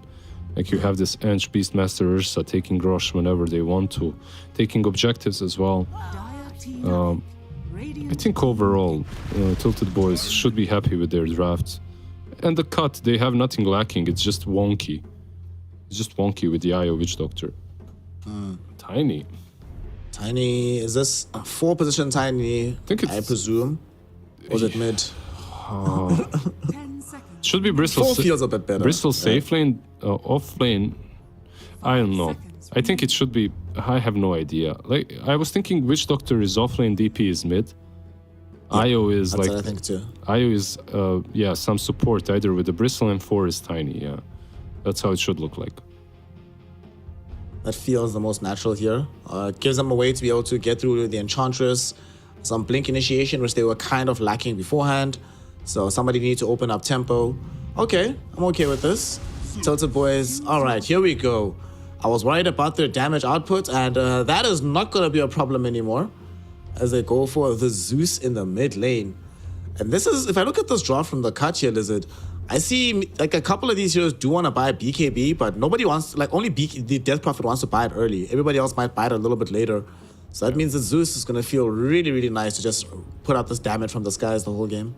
I don't know. I like the Zeus. Valopka will be playing it. It's solid. It gives you a lot of range damage. They don't have too many ways of getting on top of him. But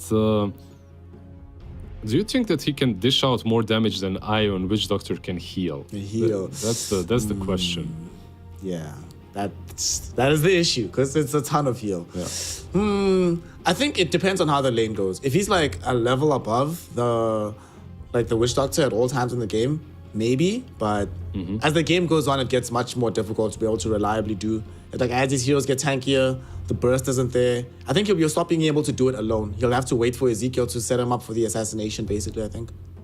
Yeah, like we'll see. It's the one thing that bothers me as well from the Zeus is the way they're playing right now is very straightforward. There are no shenanigans from Tilted Boys. It's just Roar, Ursa jumping you, Zeus ulting, whatever.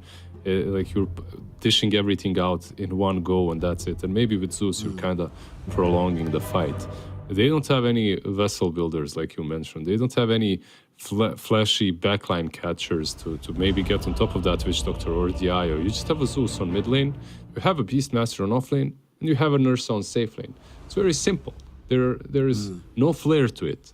You might be able to roll over the cut, but only if your lanes go extremely well. That's how I feel. If they don't, Witch Doctor just heals way too much. Well, we're going to see if the cut has all of that sustain behind themselves to get this victory here for game one, as we are going to be getting into it against Tilted Boys. They have yet to lose a series, but they have dropped a game, and they lost the game with IO Witch Doctor. Let's see if they have learned how to defeat it under those conditions. I also would love to see in this game exactly how things go with Bristleback. I would like to live in a world again where this hero is good. It would mean wonders for my MMR if I can figure out how to win with this guy. So let's see what they've got. The cut versus the Tilted Boys, game one. Also, this mid lane. You know why I love seeing these lanes where Death Prophet is playing into like Zeus? So that Death Prophet doesn't just dominate the lane, man. I'm tired of seeing this hero dominate lanes. Just chill and farm. Do nothing. Let me not think about you. Yeah, she doesn't win this one. Doesn't win it, at least convincingly. By the way, Bristle, you asked about how to play it. Like, Bristle is a strong hero still. I do think that in pubs with Bristle you can win pretty easily. It's not that hard. Vanguard, Aghanims, you don't even have to go Vanguard. Even though maybe right now Vanguard is just way too valuable. But if you get a Midas in between as well, it's super solid. Get that tags and just fight. All right. I'm ready for this. We see just speaking of fighting, just a quick little skirmish here down by the bottom part rune.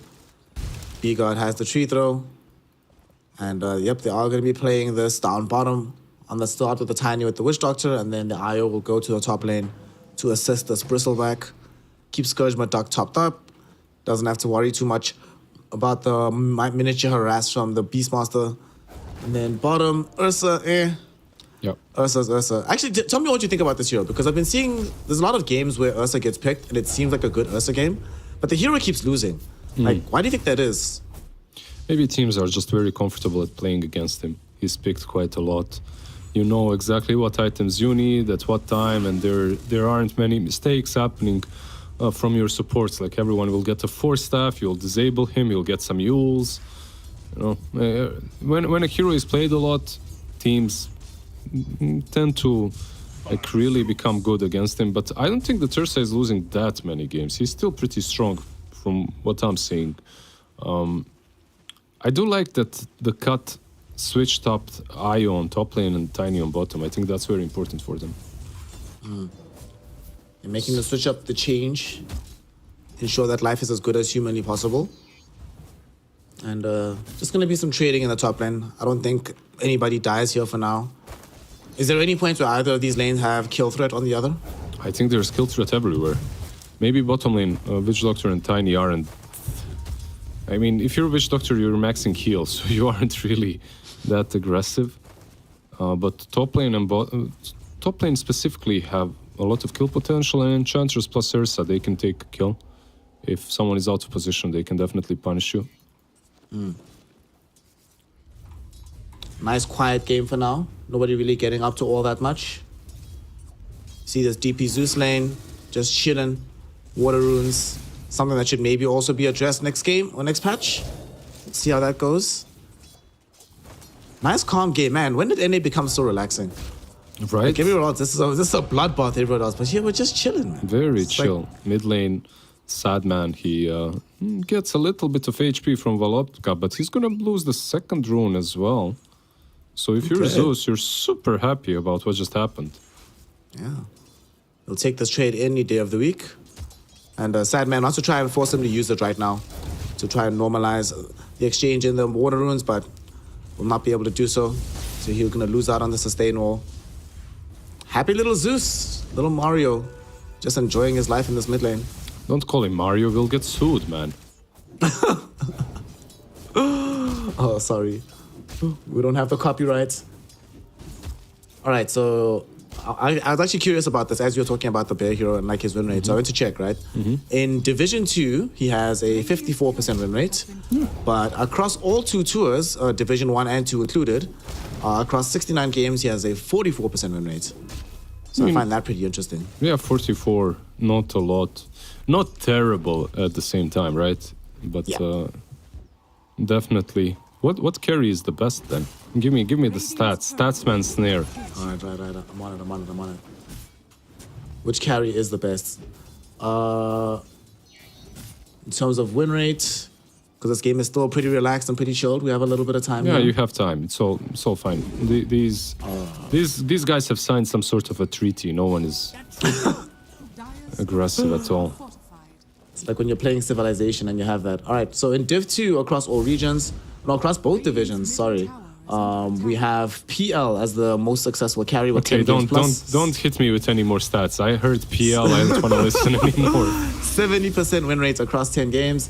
And then in Div 2, Slock is the most successful with, let's see here, 19 games, 78% win rates across 19 games. That's crazy. Slark is definitely a Div 2 hero. You know, just punishes mistakes very easily. And if the game is nice and chilled like this, then you have time to farm on that Slock. Because we saw down bottom, they played a little bit aggressively into this Enchantress lane. But then they didn't remember the peace treaty. They're like, oh, sorry, our war is only against the creeps. We're going to leave each other alone for a while. Yeah, they did win the nutrition war at least. Ursa and Enchantress, they're very low on HP, on mana. Like, Enchantress obviously didn't skill a single point in nature's attendance, so she can't really heal Ursa. He might even fall here if he's not careful. Some avalanche toss combo. I was actually about to say, this is a pretty big deal, the way that they've been playing this. You're trying to get across the river to fetch this young Ring of Health. Nice usage of the Wild Wing Ripper with the Hurricane. And he also picks up the kill on the Courier on the way out, but he might still die here. Big God. No, he will can be able go to in find now. this? Oh my goodness. That's a lot of damage. And he realizes he only has 1 point into Avalanche Toss. A bit too much regen has come in already, so Ursa just gets back to farming in the lane. Yeah, he needed this ring quite a lot. Oh, Maledict. Oh no, they're gonna go for the Maledict combo, but they didn't get it before the full Avalanche Toss came out, but it might still be enough to pop him. But Fete finds the first blood before going down. Under any other condition, Lizard, this would be a horrible loss for the Ursa. But with the game going as chilled as it has, he manages to somehow eke out an advantage. Yeah, that was just so good for him.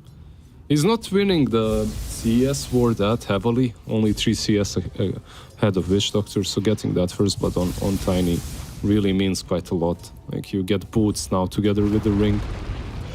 Boots and chainmail. Mid lane, we're gonna be having the first usage of Ghosts in this game. And they're gonna try to run down the Zeus and or get damage onto the tower with the Sea Dragon. They can't find the kill, so they'll opt for the ladder. Unfortunately, they spent quite a bit of time chasing that. That's like half the duration of the Ghosts. There's not going to be any angle for this Tiny to toss back just yet. He's going to try, but he gets stopped in by the telekinesis. And this is a big play. Notorious has wasted even more time for the exorcism. The two supports they take him actually, out. They actually won this fight. Yeah, look at the Enchantress. Just check what she's doing. Oh, big plays. Yeah, so basically what happened is Rubik on one side, he made them chase him. On the other side, Enchantress with the Wild Wing Ripper, she took the creep wave away from the Catapult, so Catapult went under the tower alone and died. Like, this is some pretty damn good plays from the two supports. Supports win games is the old adage, and we're seeing it being proven here today. As they're doing really well mid lane, though they might lose the life of Sadman. There is not enough mana for the Thunder God's Wrath. That is... Oh man, you have enough gold for the Arcane Boots, but you just don't have it in your inventory. Game is hard, these things happen. Yeah. There's also Raindrop on Sadman, so... Raindrop, Fairy Fire, maybe you're not killing him. They're diving real hard bottom though. They really want to find this kill.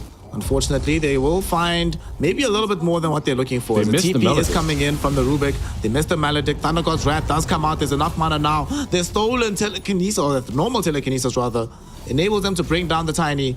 Now Gangster might have gone too far.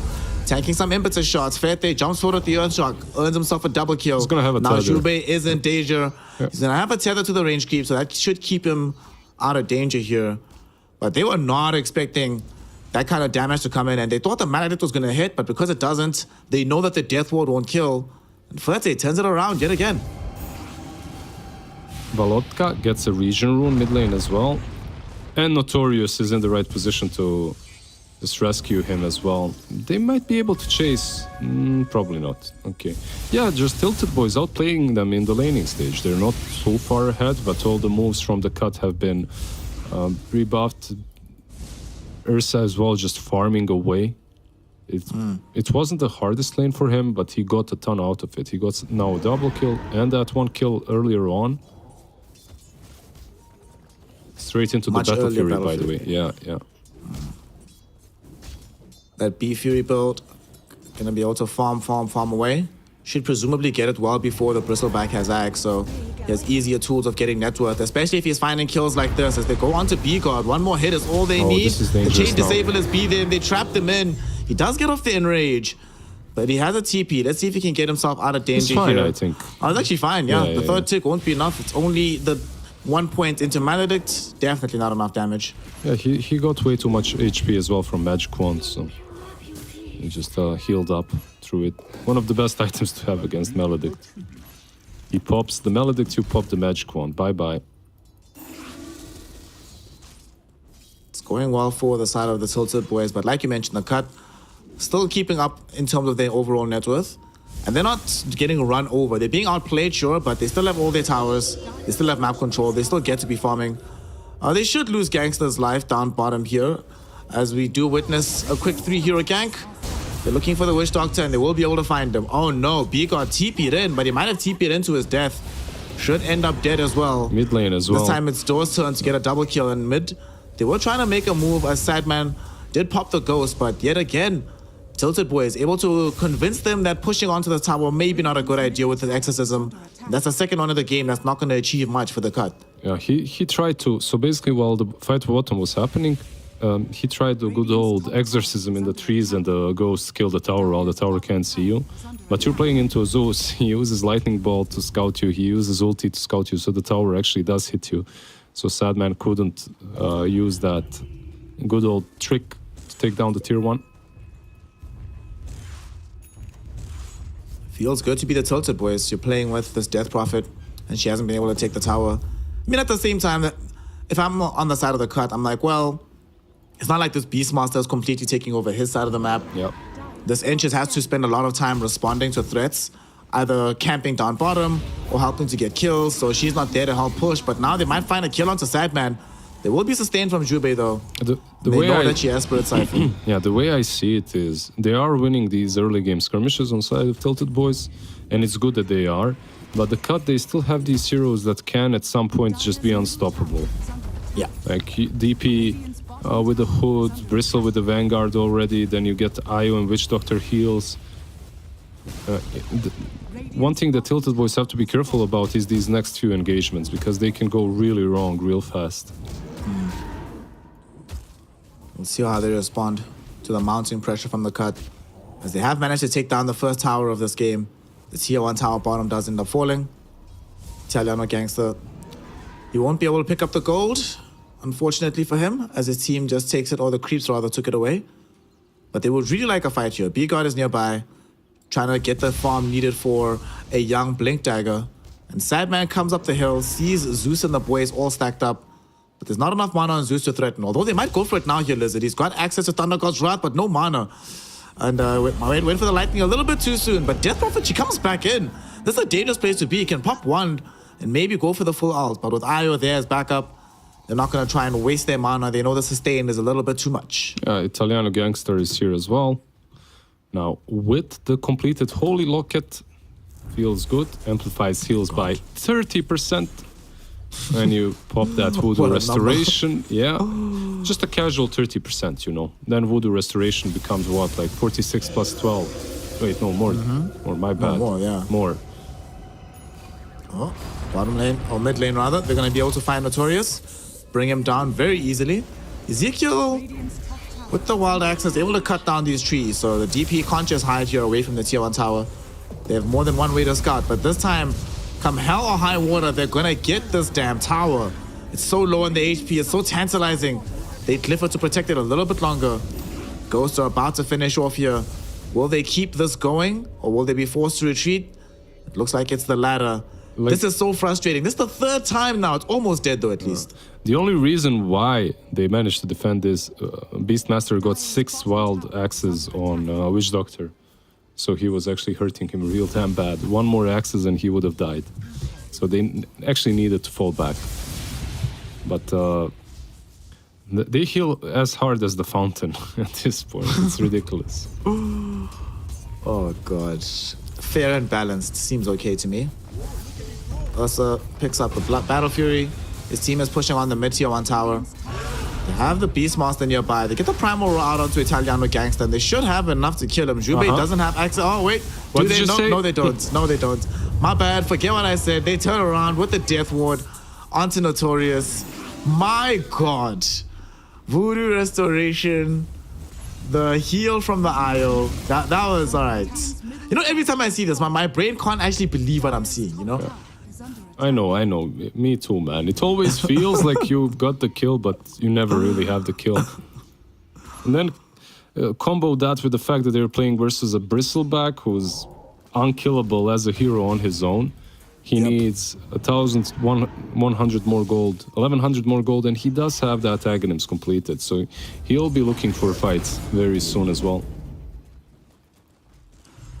Man, this also has a lot to do. Fete, your team plays 4 Protect 1. This time you're gonna have to be 1 Protect 4. You need to make sure the whole team is on your back. He's farming as best he can, looking for this Blink Dagger. But he will definitely need to think about getting himself a BKB as well at some point. But he doesn't want to have to buy BKB. This is one of those games you want to be as aggressive as humanly possible because you know you need all the damage. Otherwise, what we saw in middle happens over and over and over again. Where at 100 HP, they just get back to half HP in just a blink of an eye. Yeah, he does bring a lot of burst to the game, so he's going for Blink after Battle Fury. Maybe later on in the game, if you can initiate on a Witch Doctor and jump in with Ursa. Ursa is one of those heroes that will take down anyone. It doesn't matter how much you heal, it doesn't matter how tank you are. If he's getting those Fury swipes on you, you will fall eventually.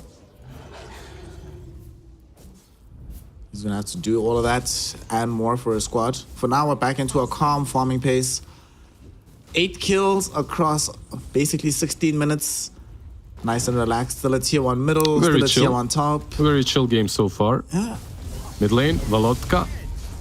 Stolen Coconut flies forward, but Notorious might have gone a bit too far. Italiano Gangster wanders in, but he's not afraid at all. He's chilled. He's like, I've got Jube here. I literally don't have to be afraid of anything. Yeah. But they get the tower. That's all they wanted. They relocate, yeah, they're relocating top. 30 though. Too late. Yeah, too late. Nice read from him. He reads that he just needs to, whoa, yeah, bottom line. Bottom? Sad man, but you know, here's another hero, even without the Ion nearby. This is another hero you don't really want that much smoke with. They rotate in B-Guard, but he also realizes he might not want this fight. Gets enchanted into the slow. Here comes Valotka, throwing in the damage with the magic. And these arc lightnings and the lightning bolts should be enough to get the kill. The question is, can they turn this into a tier 2 tower push? And it looks like the cut will probably just let this one go. Tell me, Snare, how highly do you rate the nickname Door? Door. Yeah. Just door. He's the door. Not even the door, just door. Just door. It's okay. It's not my favorite in the world. It's alright. Top, Scourge McDuck finding that one of the reasons Bristleback isn't always the best is the individual chase down can be difficult against heroes like Ursa, but against Rubik, not that much of a problem. Ursa will jump him, I They feel just like. run him down, and Ursa just goes right back in. He's getting some reinforcements coming in. Volotka. Do they have the magic damage for this one? And it seems like they're looking for it. Ferte, though, is falling further and further low. Sad man gonna look for him beyond the trees. Exorcism Ghost that gets popped as well. Scourge McDuck is still alive. They just dive underneath the tier 2 tower, find 2 kills, and casually leave the area. Yeah. But it does cost them ghosts. So it might not be the They best might in the die, long run. Ferte. They're going in. Are they gonna go back again?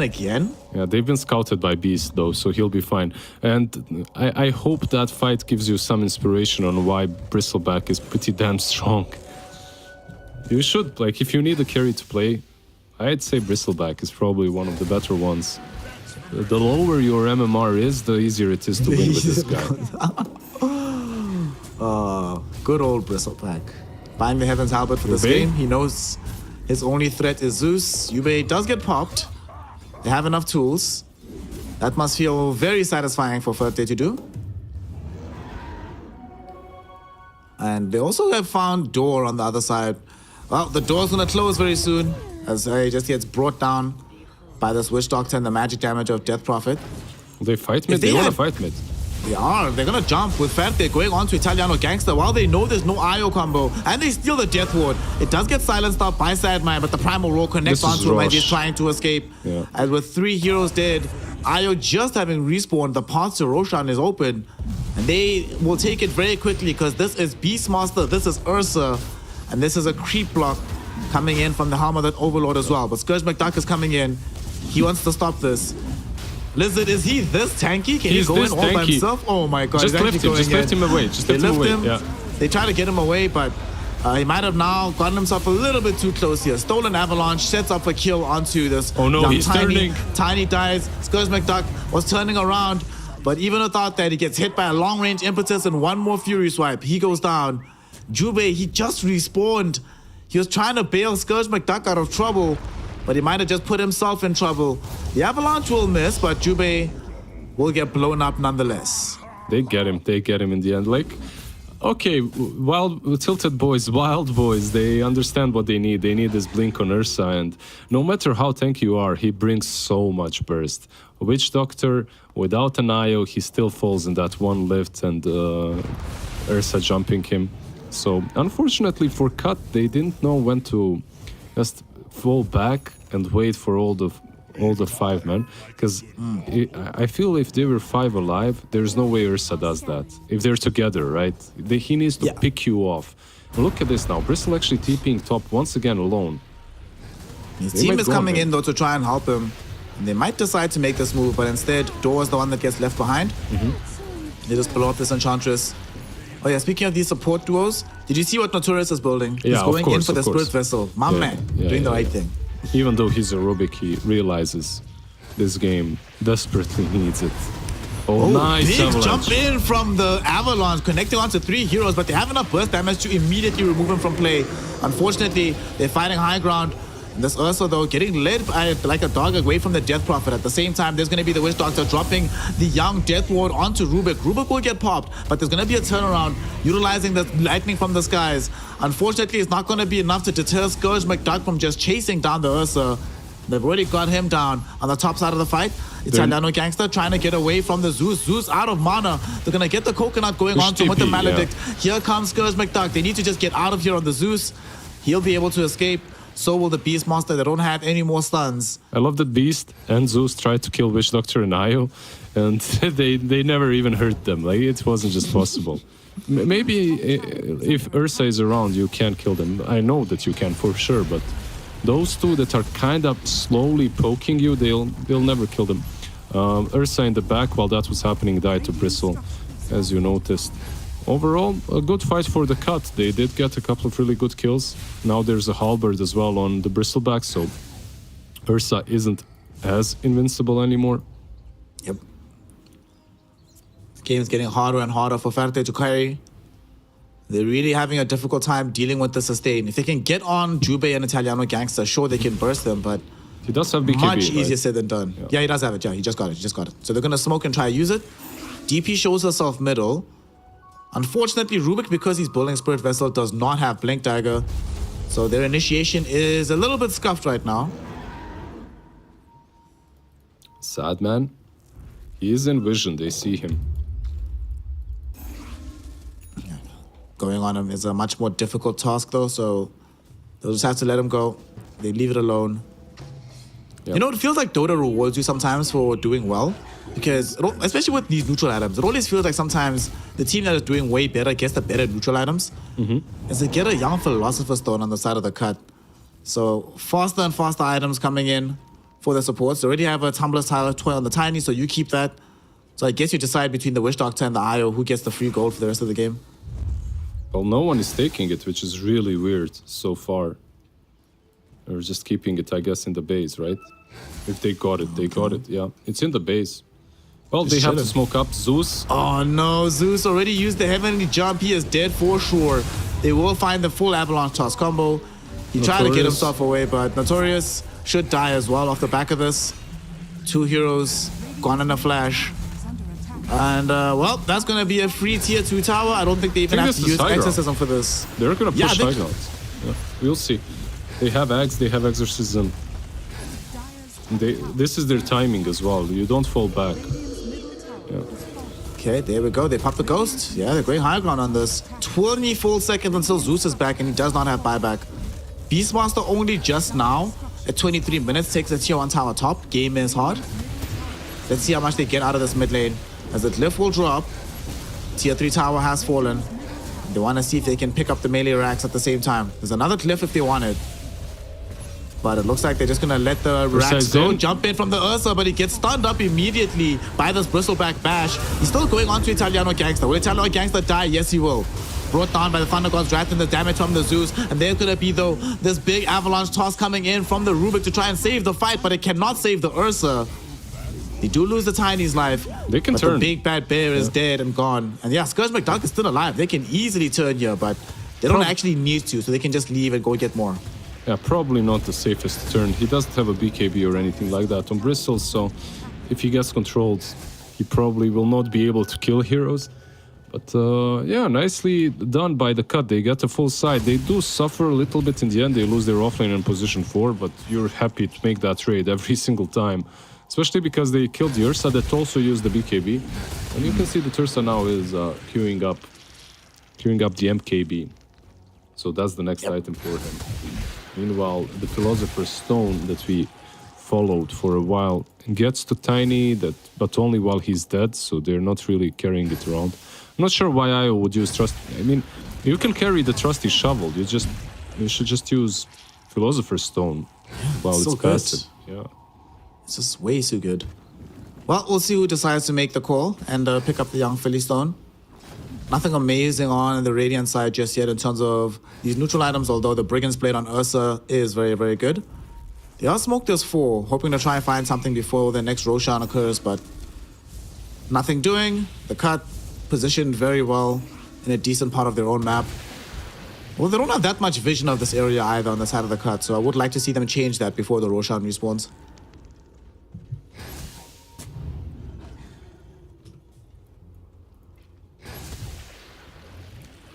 Nice quiet game yet again. Yeah, just you can see how careful the cut is. And this is what they needed to play like. I was worried for them. You remember when they lost Witch Doctor in the mid lane? And when Aegis was taken by Ursa? I was worried for the cut because I thought they wouldn't be able to play the way they're playing right now. Like disciplined, composed, everyone is together constantly. But they figured out that that's really the play. They're gonna smoke up right now. Ench denies an illusion rune, but that does reveal that she is in the area. They have a blink dagger available on the Tiny. And Bristleback, he's leading the charge. He wants to go up the hill first. Then he gets scouted. Telekinesis back. But they haven't caught B-God yet. Oof, the blink doesn't connect. But a nice notorious avalanche. But Witch Doctor gets jumped on right now by Ferte. And they do manage to burst him down. Italiano Gangster dead, 45 seconds, no buyback. And the cut have to retreat. They need that full engine going. He's the one that's also carrying the Greaves. Yeah, that was so well played by the Tilted Boys, because they bait them on the high ground. They put the ward, they know where they're gonna be. And because of that ward, they're able to see and identify which target to jump on. So Witch Doctor just falls. Let's see, Roche, 20 seconds actually, 25 now. Not too far away. It will get scouted by the Spore. And the cut, they're gonna position in the area just in case. Dude, look how much mobility this Tiny has. 4 staff, Tumbler's Toy, Blink Dagger. And he's buying a Yules versus the Ursa as well, so... Oh my god. Yeah, mobility is the name of the game. Even the Wisp, the Io is buying 4 staff too. And you need these items. You're playing into an Ursa. You want as much mobility as possible. I really can't believe they're still ignoring this Philosopher's Stone. I know, right? They're ignoring the ultimate item. Like the best item in the game. If I could have Apex or Philly Stone, I'd have Philly Stone. It's well, one maybe of those. They don't have Disruptor. It's one of those. Would you have $10 million right now or $500 every day for the next 10 years or something like that? You know. We see a quick jump in. They get a quick burst onto door, but with the BKB, they want to try and bring down B-God, and they will succeed in doing so. Primal Roll goes in, double damage picked up by Scourge. Oh, he's big now. So Ursa needs to be careful. Ferte goes into the enrage to try and run away from this fight. He's silenced up right now, but they're putting in some damage onto this Ursa. Not enough, though, to threaten his life, as the Death Ward and the Exorcism Ghost help to bring down the bear. 2 for 1. The cut wins, and they will claim Roshan as their reward. The answer is $10 million straight away, usually. But Philly Stone is worth more than that. Just get it right now. I thought you were gonna say $10 million or 10 million ironwood branches. I would take the ironwood branches, bro. What would you do with ironwood branches? Would you just plant them across the world, make the world a Yeah, better man. place? Yeah. That's how we save the world. 10 million ironwood branches. Just go plant trees. I mean, it would help Dire are scanning. to do more than what I'm doing right now, which is absolutely nothing. So it would help a bit. Anyways, I don't know what exactly Tilted Boys can do to match up to the sustain that Bristleback is getting from his teammates right now. They can't even split push because there's relocate and travels on DP, so that's not a really sound plan. Maybe maybe Beastmaster could have done it earlier, but he didn't. They decided to fight constantly, and now they just have to wait for the MKB on Ursa and hope that it's enough. Radiant's top tower has fallen. The damage is just too slow from Tilted Boys. Even with the Zeus, you were asking, as you saw it at the end of the draft, can it burst through the sustain from the Eye Witch Doctor? And it's been a pretty resolute no for the most part. Unless the Witch Doctor is the one that gets jumped, but that's only happened a couple of times this game. Just a pretty tough ask. And it only gets harder from here because there's Bristleback about to pick up an AC. So he has 3.3k HP, about to have a ton more armor. Yeah. Sitting with the Cloak of Flame as well. How you kill... I can actually envision a world where you kill the rest of his team, but you still can't bring him down alone. I think the secret lies in Zeus. So far, he's been this guy that just pops his ulti in a couple of spells and that's it. But once you get the shard, it's percentage based, so you should be able to take down the tanky cores. It's not like Bristleback is buying a BKB, so Zeus will be damaging you quite a lot. He has an Octarine core now as well completed. Radiant's bottom tower has fallen. If you can manage to spam with Zeus for a really long time, maybe that's the play. Leave Witch Doctor to the Ursa and Bristle to the Zeus. Alright. Will help a lot once he gets the Aghanim Scepter of his own, but for You now, see, he damages him we'll have quite to try hard. to do it the old-fashioned way. And Scourge McDuck is tanking quite a bit of damage here. They pop these ghosts, but this is before the sustain kicks in. Here comes the Eye of Jube to make sure that Scourge McDuck is high on the HP pool. It still hurts quite a bit with this Aghanim shot. Scourge McDuck, that half HP. Well, for like 2 seconds, they jump in with the Ursa. They really want Sadman, but he gets healed up. There's going to be the bash coming in from the Bristleback. Primal Roar to keep Italiano Gangster back. Nice telekinesis as well. Stuns up 2 more heroes. But now Scourge McDuck feels empowered. He feels emboldened. He's running forward. They get the kill onto the Rubik. Buys back on the Enchantress immediately as well. And they're looking for the lane of Rax, and they are going to get it.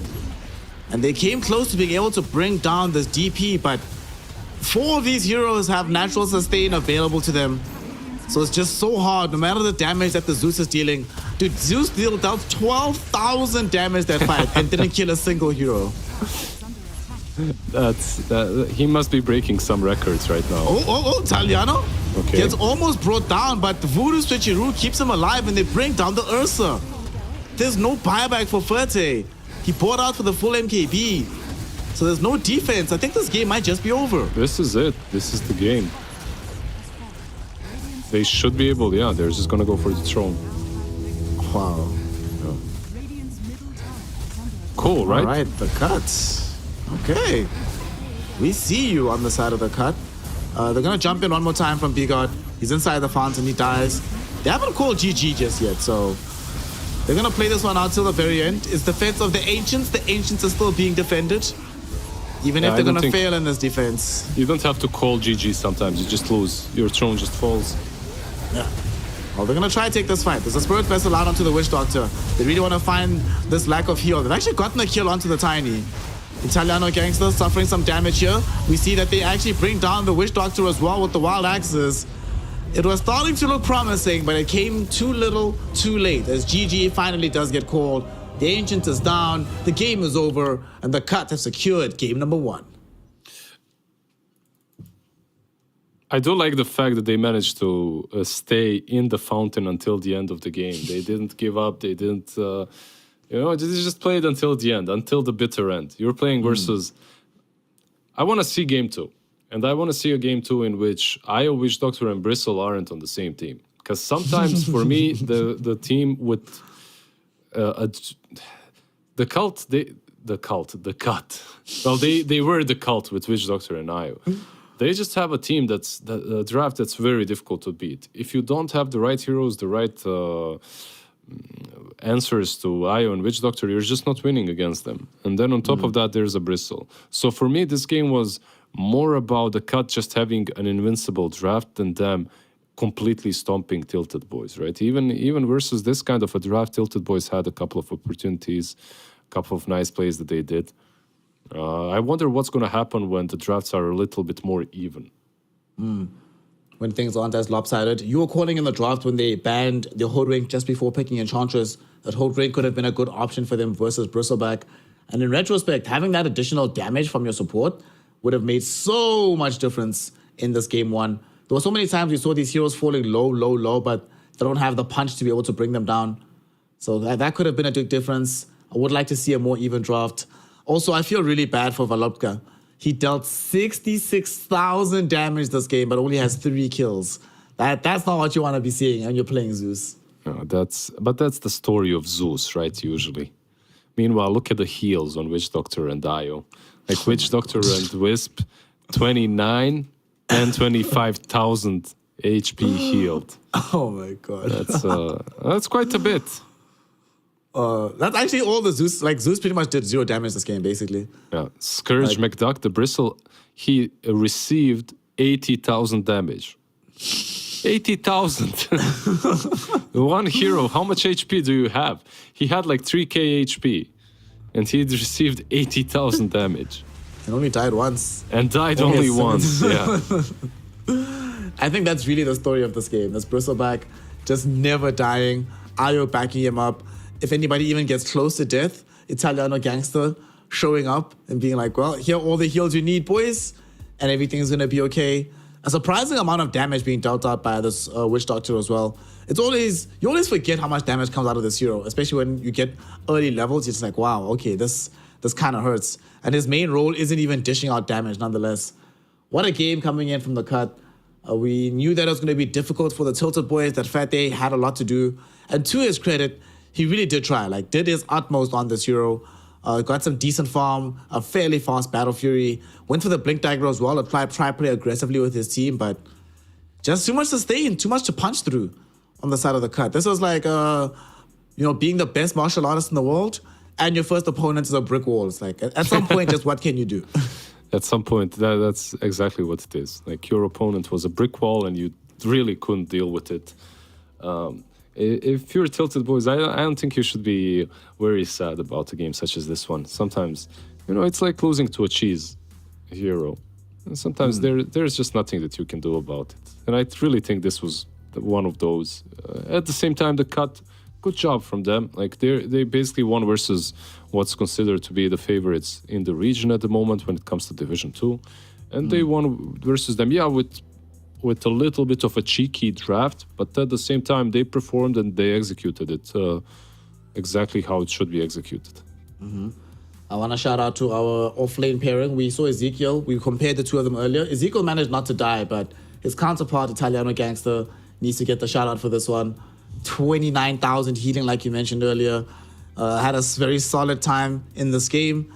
Just never, ever dying. Just chilling. Doing his thing was pretty fun to see. And also, they made the early game surprisingly difficult for the Ursa. Despite the fact that they didn't fully execute, there were a couple of kill combinations that they missed with the Maledict into Death Ward. They nonetheless made Ferte really have to play his mind. He had to play out of his skin in the laning phase. Otherwise, he could have died several additional times on top of the 5 he ended up dying in this game. A really nice play by the end. He bought the shard as well, so he was turning into... He was doing the voodoo switcheroo every time Ursa jumped him, so he couldn't even get blown up immediately. The only time he gets blown up if he gets bashed immediately. And this game was on him. Like, Witch Doctor is the driving force of the team, right? Like, everything else, there's a Bristle that's really hard to kill. There's a DP, but if Witch Doctor doesn't die, no one else dies. And he made sure that he only dies 6 times. So, MVP. I mean, the only times we ever saw the cut retreating in this game is when he was dead. If anybody else was dead, they'd just be like, we have potential to take the next fight. So far, so good for the side of the cut to try and get themselves a third win here in the division. Tilted Boys in search of their fourth, and they are not looking so good after game number 1. We'll find out, though, if they have what it takes to make this turnaround and present Lizard with a much more even draft to see these two teams play out from. We'll find out if that does happen after a very small break, so don't go anywhere. Division 2 here in North America resumes in just a moment, so we'll see you soon.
Welcome one and all. We have returned yet again to North American Div 2 action. Tilted Boys taking on the Cut. And so far, the Cut look like they might be delivering the first series loss to the Tilted Boys. But we have seen Tilted Boys have 2-1 series before, so they might be good for a comeback. My name is Snay. I'm joined yet again by the Superstar Lizard. And going into this Game 2 draft, the bans are relatively similar, but you'll see that there's some respect being shown here, Lizard, because the Tilted Boys are like, well done, but we're not doing IO Witch Doctor again. They ban IO first phase. You don't see that all that often nowadays. Yeah, they get rid of the IO. Like after that game 1, I think you have to. You don't want to play against that twice in a row, man. That was ridiculous. So yeah, you get rid of it. You can actually play a normal game of Dota. DP, like you can play against that hero. IO, DP, and Witch Doctor, yeah, like you'd rather not. Yeah, it just gets a bit too difficult at that point. So you're like, you know what? Let's spare ourselves the pain and suffering. Just ban this out in its entirety, and they go for Doom here. Very early. Very early Doom. I've been also very mixed on this hero. There's some games where the Doom hero looks incredible. You're like, oh wow, this looks like it just broke the game. But there's a lot of other games where it just feels underwhelming, to say the least. It's been weird. Across all the stats, 111 games across both divisions, 47% win rate. It gets even worse in Div 2, 50 games, a 30% win rate for this Doombringer. They continue with the Beast, DP Beast, so they're putting DP once again on mid. The win rate can be deceiving, obviously, but what I felt like, if I was the Cut right now, and if I had the closure of the first phase, I'd pick Monkey King, and if I can switch it to position 4 later on, I switch it, but it's already a good lane into the Doom, because if you're Tilted Boys, you're banning out what? You're banning out Slark, you're banning out Monkey, and possibly Ursa. Like, these 3 need to go, right? There you go, 2 out of 3. Maybe they won't even ban Monkey, maybe they ban something else. But from the Cut, Morphling needs to go, or Tilted Boys will pick it up. Yeah. Every game that I see that has a Doom involved in it, I do want to see them in the safe lane put one of these I win the game heroes, or a hero that I win the team fight during Doom type of heroes. And Morphling, very, very good. Does get banned out by the Cut, as you said. Probably the best case scenario in the situation. And they go back for this SF ban. They banned this last game as well, but they banned it in the third phase. Yeah. By the way, my Morphling ban doesn't have anything to do with me reading it as a good pick for Tilted Boys. It's just for Ferte. It's just for Ferte, yeah. He played a really strong Doom. Sorry, Morphling. What's up with the Bloodseeker pick? It's ban. Sorry, it's just completely put me off. Like I can't figure it out. Why the Bloodseeker ban? Do they maybe go for Monkey King here? Or just Pango? Or just for Pango? Okay. I thought they were gonna go for Monkey King and then pick Pango on 18, but I guess this is fine. Yeah, it's just the Pango. That's why they banned the Bloodseeker. If you're the Cut, do you really want to pick Puck into the Pango? You can't, actually. You have Beast and DP. I don't get their opening. Their opening is very vulnerable. Like you can abuse it, and like even Pango is already abusing it a bit. Like you can't really counter him any longer. You could pick a Bane, but you're playing into Rubik, so probably not the best idea. Okay, they go Tiny Mirana. So that's their support duo. I guess it's a lot more disable. Some magic damage that gets given to the team. Because the damage was fairly slow before this, and they only had the 1 disable in the Beastmaster. I guess it's okay, but doesn't feel game-breaking just yet. Yeah, it's not game-breaking, but it's pretty solid. You get Mirana and Tiny. I love this duo of supports. I've praised them quite often. In the first series, we actually had this as the offlane duo. But yeah, Mirana and Tiny, you can rotate a lot. She's strong on that position 5 or 4. Tiny can protect some of the position 1s as well if you want to put him on that safe lane. But overall, just safe, sturdy. You get a lot from Mirana ulti. You get some pick-off potential, rotations.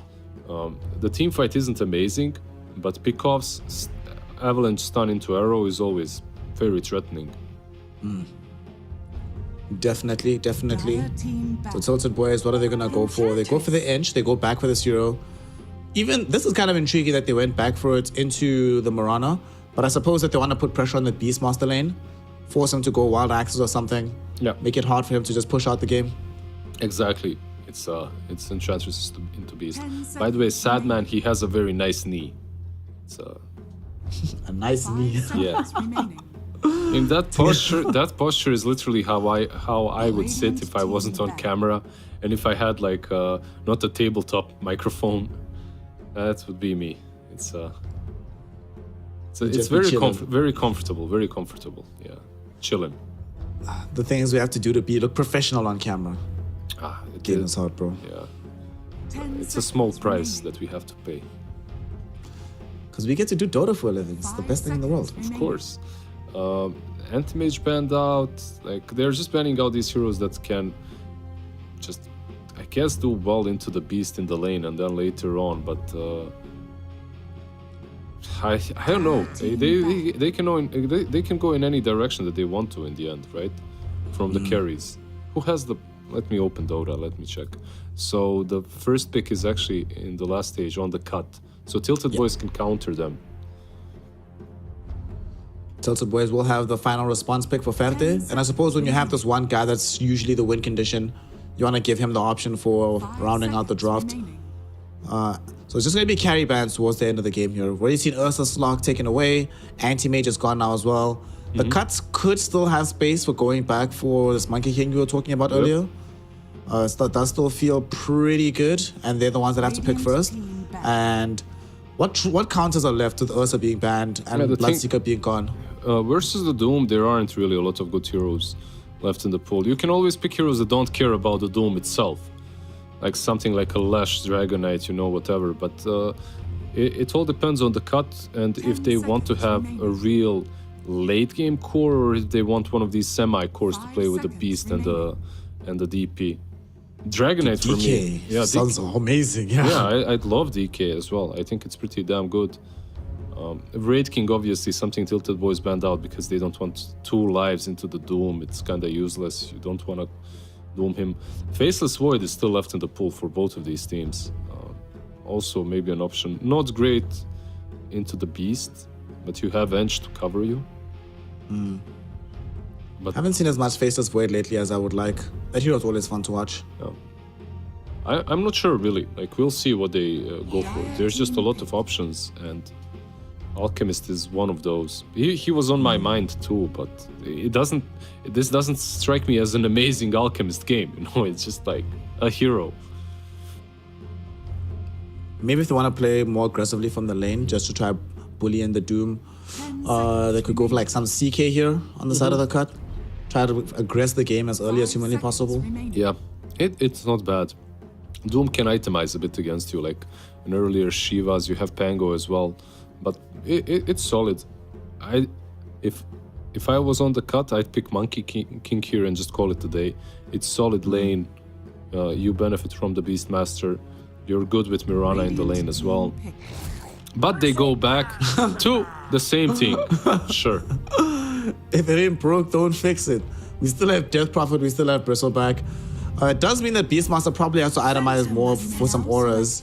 Oh, Tilted Boys. Yep. Alright, I see you. Rounding out the draft by going in for this Phantom Assassin. She has been picked a couple of times in the region. She is so far 2-1. Yep. And the fact that they've gone for this hero, I mean, you were talking in the last game about them having access to some kind of break into the Bristleback.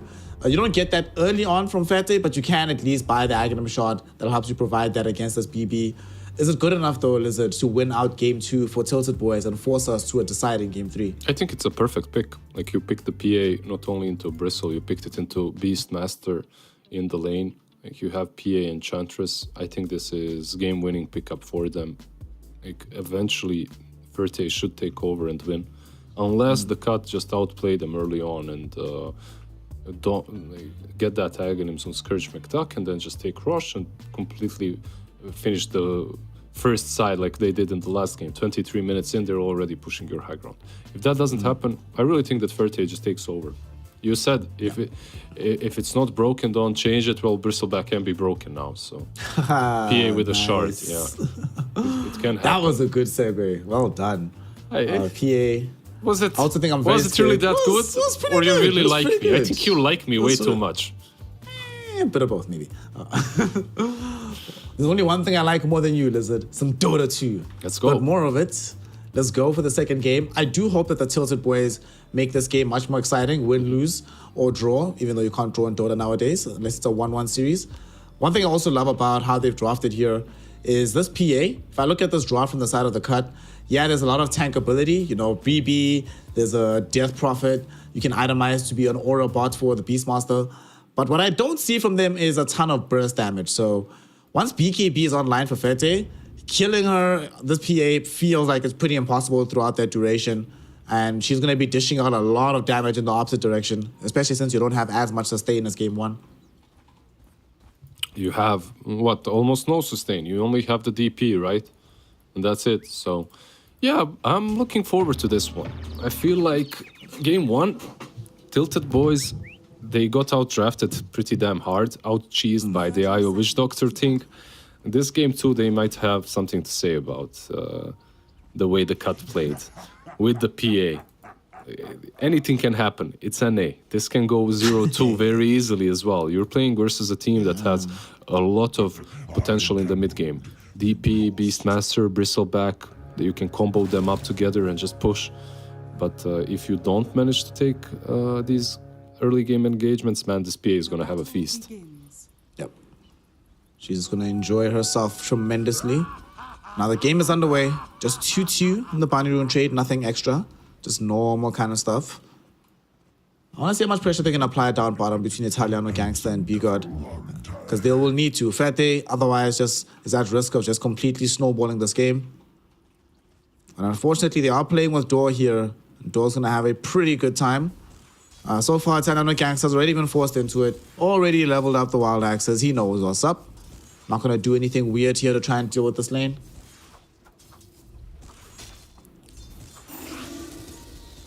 On this mid side of the map, just chilled Sadman versus this Pangolier. They shouldn't be able to kill the Pango, but DP should have a pretty easy time for the most part on this side of the map.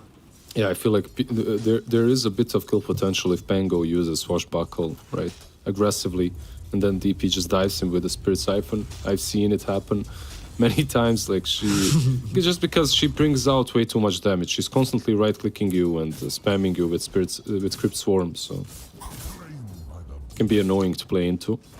I think we're going to probably be getting a little farm fest like we got in game 1 yet again. Nobody in any real rush to try to go for the diving shenanigans early on. People just chilling. Very similar, right? Like not these heroes, just one trade early on. This time around, Door is going for Impetus, so he's dealing a little bit more damage.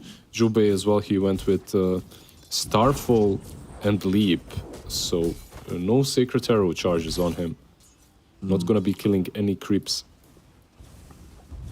I think down bottom, one of the reasons why we saw Door going for that Impetus is because he realized that there's only Wild Axes on Beastmaster. He's like, well, don't need enchant in this lane. Yep. I'll get that at level 2, level 3, middle. We saw Sandman did tank himself a young Swashbuckle, and it's exactly like you said, can just play aggressively with the Spirit Siphon. But he's out of them right now. He actually might die. Sadman going a little bit too close here. Valopka 4 seconds away from the Swashbuckle, so not going to go all in for the kill. But still, very good stuff being done here. Actually might be able to prevent Sadman from getting to this a water rune without preventing himself from dying, but he doesn't want to dive him. Just gonna let him live. He got the second rune, but he lost the range creep, so some wins happening for Valotka anyway. Really nicely done so far from him in the lane. He's even winning the CS war, so definitely performing well on the Pangolier. Top lane. We saw this Mirana just doing her thing, chilling. Like you mentioned, there's no Sacred Arrow just yet. So it's just going to be a leap around war. She's trying to stack, but Notorious says, nope, just going to walk in. He's pulling. Oh, he's just pulling? Yeah, okay, yeah, cool. yeah. I thought he was trying to stack. Alright, he doesn't stop it. Okay, it's cool. And he But does, Notorious can just steal these creeps again. yeah, which is kind of weird that he didn't at least try to stop it. Now Scourge McDuck can also bring in the creeps, and it's kind of I'm not sure who's happier about this. Once you get Bristle level 3, maybe you'd be able to contest, but not at the moment. Not with only level 1 Bristleback, level 1 Quill Spray. I think Scourge McDuck is happy a little bit just to get some of this farm. He picks up another range creep for himself. He's just chilling. Enjoying life, farming away. Top of the CS right now for this Bristleback. And Ferte down bottom. They want to try jump onto B-Guard, and they should be able to get the kill. Impetus shots follows through onto the Tiny. And they're very happy about this one. More gold for the Ench. Some experience for the PA with a little bit of gold for her. And she gets closer to getting the Battle Fury. Yep, they're controlling the rune as well with the door. Top lane Notorious. So both of the water runes, Sadman is like his nickname says. Just Sag. And it's hurting them a little bit not having Sacred Arrow in the top lane. And Ezekiel knows this. He can play a lot more aggressively, knowing that it's very unlikely that he dies having access to the level 2 Scorched Earth. Yeah, I've seen some Iranas with the same build, like 2 in Starfall and just a leap without arrow. I've seen 2 in Starfall and Sacred Arrow without a leap at all. Like player preference, I suppose, what they think they need in the lane. I think the arrow is always nice because it gives you some more opportunities. You can leave the bristle a little bit, get yourself a big creep, come back into the lane. It's a bit greedier, obviously. Now that they can't really do anything to the Doom, but Scourge McDuck, they can't really do anything to him either. So just a farm fest in the top lane. He's not going to deviate from the build he went last game, Vanguard, into the Aghanim Scepter. It's very good, quite strong. Eventually, PA obviously can get through your sustain and your block up and your just tank ability, but doesn't happen very early on. In the meantime, though, top lane, they finally do make a dive onto Ezekiel, but pops the wand. There's going to be a lift back, and he should be able to live here. All right. Ezekiel felt the pressure a little bit there, but will be allowed to live at the end of the day. As middle, they're going on to Sadman. Impetus shots will be there, but there is not enough mana for a swashbuckle, even when it does come back off cooldown for Valopka, so Sadman will not die here. Although he does need to be careful. Oh, he gets enchanted into the slow. They're going to try and dive, and one more impetus shot might do the trick, and it definitely will. Got him. Avalanche Toss will look for revenge and find it onto Door, but still not able to prevent the assassination attempt. B-Guard just has to watch on as Valopka and Door get the kill. Top lane, they're looking for this Marana, as well as for the Rubik. Both of them fall very, very low. Neither of them ends up dying. So it's just going to be these kills happen middle, and the cut not going to be happy about losing the DP. Yeah, that was for Enchantress. He's feeling so good right now. Door, he got that first blood, then he soloed the mid laner. Like there aren't many games in which Enchantress feels as good as this one. He's getting some farm too, rotating on the Beastmaster. If the dagger connected, if PA used Stifling Dagger a little bit earlier, they'd get the stun off as well, but Ferte wasn't really close enough. Ferte about to crack level 6 as well on this PA, so we're going to have some crits being online as needed down the stretch. Italian Gangster will have to watch out, but he almost has 6 himself as well, and they might be bringing down Sadman. This DP was thinking about it, but decides to just head on back. There's an Observer Ward as well, so they're going to scout this movement anyway. The prize is mine. Feels like right now they can't really make the same degree of movements from the Tilted Boys. Like Pango, if he goes top, very hard to keep bringing down Bristleback. If he goes bottom, probably summons a rotation from the Death Prophet. So they're just going to farm and farm and farm away. Similar scenes to what we saw in game 1. Yeah, Valotka does have some stacks at least, so maybe that's the difference. And B-God as well made... I'm not sure if he made them, because Beast was also sending the boards there, but he has a ton of stacks in the triangle too. I'm not sure who's going to take those. Bristleback would love them. Sadman, he goes in for the Pangolier, but just forces the ulti. Might Actually not be. Considering rolling back in here. Was thinking about it, but I think they made the call on the team. They're like, nah, just let this one go, mate. And Notorious needs to be careful. B-God might catch him here with the Avalanche, and if that happens, there should be a dead Rubik. And the follow-up stun will be there from the Marana. Quick kill. Ghosts triggered out in this mid lane. We saw how long it took in game number 1 for this tower to drop in the mid lane, and looks like we're going to have a repeat of that story as well, as they've cleared out the creep wave. Ghosts already Bottom at half lane. duration. This will not fall. Bottom lane though, they're going on to Gangster. Gangster gets the primal roll out onto Ferte to try and save his own life, but will not be able to keep himself alive as Door finishes him off with the impetus. They will be able to come in with the Spirit Siphon goes. Ferte, great play to go into the river, but unfortunately B-God is already there. Magic Wand gets popped out. He's trying to make the turnaround play, but there is not enough damage, not enough HP to survive the Spirit Siphon combo. I really They managed to get the kill. I thought that if Enchantress keeps on the high ground there, he can blink back in. But Ench moved a little bit too far. Not sure, maybe they didn't communicate the 21 charges. Doom top. Oh, they're diving top. Yeah, they get the Doom out onto this Bristleback. They bring in the 2 supports to try and make sure that they have enough damage for this kill. Impetus shots flying in after Scourge McDuck. There's going to be an arrow to try and buy space. And Jube is looking for the deny, unable to find it. As Scourge McDuck will be able to get the kill. Valopka goes into the Rolling Thunder, wants to kill Jube. Jube, no more leap charges, and will end up dying to Door. It's 2 heroes do fall. Okay, the pace is picking up a bit here, Lizard, all across the map. Yeah, they're making some kills happen. The heroes are easier to kill this time around. It is a Bristle, but still you have a Doom against you, so you can take him down. There's no IO, there's no Witch Doctor, so teams are... It's a little bit easier for them to move the map. Speaking of Bristleback, there's 3 heroes around him right now. It's a pretty hard proposition to kill him without the Doom available.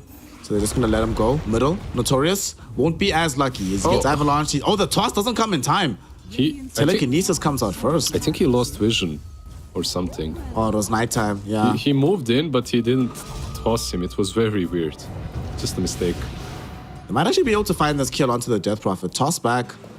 Rubik unfortunately does not have level 6, so couldn't steal the Avalanche during this last fray. There will be an Avalanche now onto the Enchantress, followed up by the Arrow. And Pangolier, big swashbuckle, but not enough damage to get the kill. Door will eventually die to the Telekinesis. In the meantime, Avalanche was stolen away by this Rubik. Can't reach the Morana, but his influence in that fight is definitely felt. They find 2, and more importantly, the Death Prophet dies as well. Yeah, once again.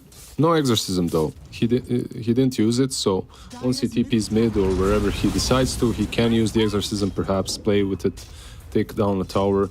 Valotka, that whole engagement he had on the Kin runes, so he was just way too difficult to deal with. Beastmaster, by the way, is farming the ancient stacks, so that's gonna give him a Helm of Dominator right now. Oh.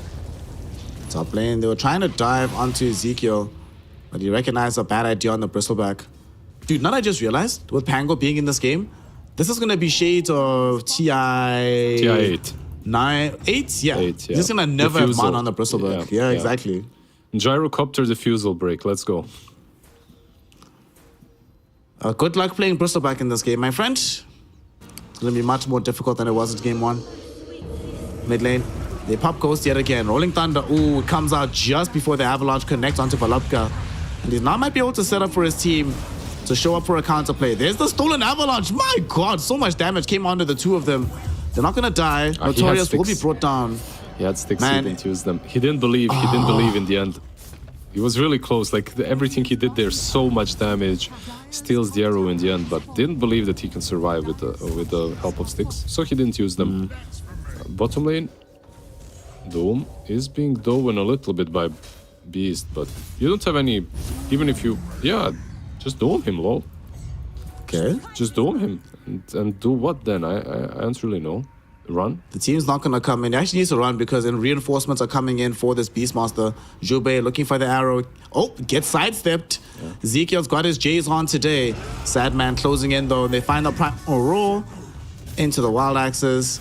And Doom is also down as a spell. So that's 2 minutes. They don't have to worry about the Bristleback losing his life for nothing. Do you know why he doomed him? Mid lane? To show dominance, Lizard. Pure dominance. Yeah, just asserting dominance. I think it's very important. Sometimes in this game it's very important to assert dominance, you know, just show who you really are. So that the plebs fear you. What if they're debating them? Now they're gonna be like, oh sweet, we can play aggressively with Scourge McDuck. But in the meantime, they get killed or something elsewhere. I don't know. It can, it's a good bait. It's a good play because your PA is finishing off the Battle Fury on top lane, right? Yeah. You use the Doom, you made them feel comfortable, they can do whatever, but meanwhile there's a Ferte somewhere, forgotten. Farming Just up. farming. Volopka almost has access to the Diffusal Blade. They're going to smoke up beforehand, though, as they do have Rolling Thunder. They're trying to force the cut outside of their jungle, so they have more space on the map. Do they have any wards with them? They do indeed, so we'll see if they decide to utilize them from Notorious. For now, they go on the far side. I think the cut might also decide to smoke up themselves. Radiant are scanning. Do they have any big items that they've just gotten? They're about to finish Helm of the Overlord, but still a little bit far away. You're basically waiting. The most important items are the Ags on Bristle and perhaps Blink on Tiny. Helm of Overlord, obviously.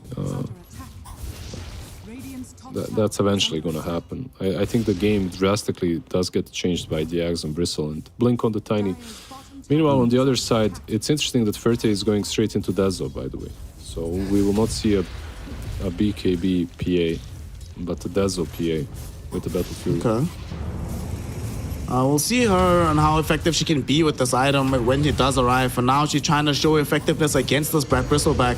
He's got some help coming in, though. They popped the Exorcism. They wanted to reach Ferte. They instead will come across Door, slow him down with the Avalanche, and that'll get the kill. Big swashbuckle to get this Pangolier out of trouble. They doom the Death Prophet, and they do not find the Doom onto the Bristleback. So DP, she'll be A-okay here. Eventually, Ghost will come back. I'm not sure what's up with Ezekiel. Like, when I look at his nickname, I have a feeling that he should be able to play Dooms in these heroes. Very well, but his Dooms have not been on point. They have not. Oh no, Ferte got found out. Ferte. Oh no, Ferte is dead. Arrow's gonna connect onto him. They can't blink away to safety in time. The Moonlight Shadow catches him with his pants down. They didn't have any sentries nearby. Some mistakes have been made. He moved in, Mirana with the Moonlight Shadow, like you said, and they just turned back on him. I'm not sure, by the way, as well about the Dezo build. Like, if you do get the Dezo, then you're still on a timer. I feel like you still have to wait.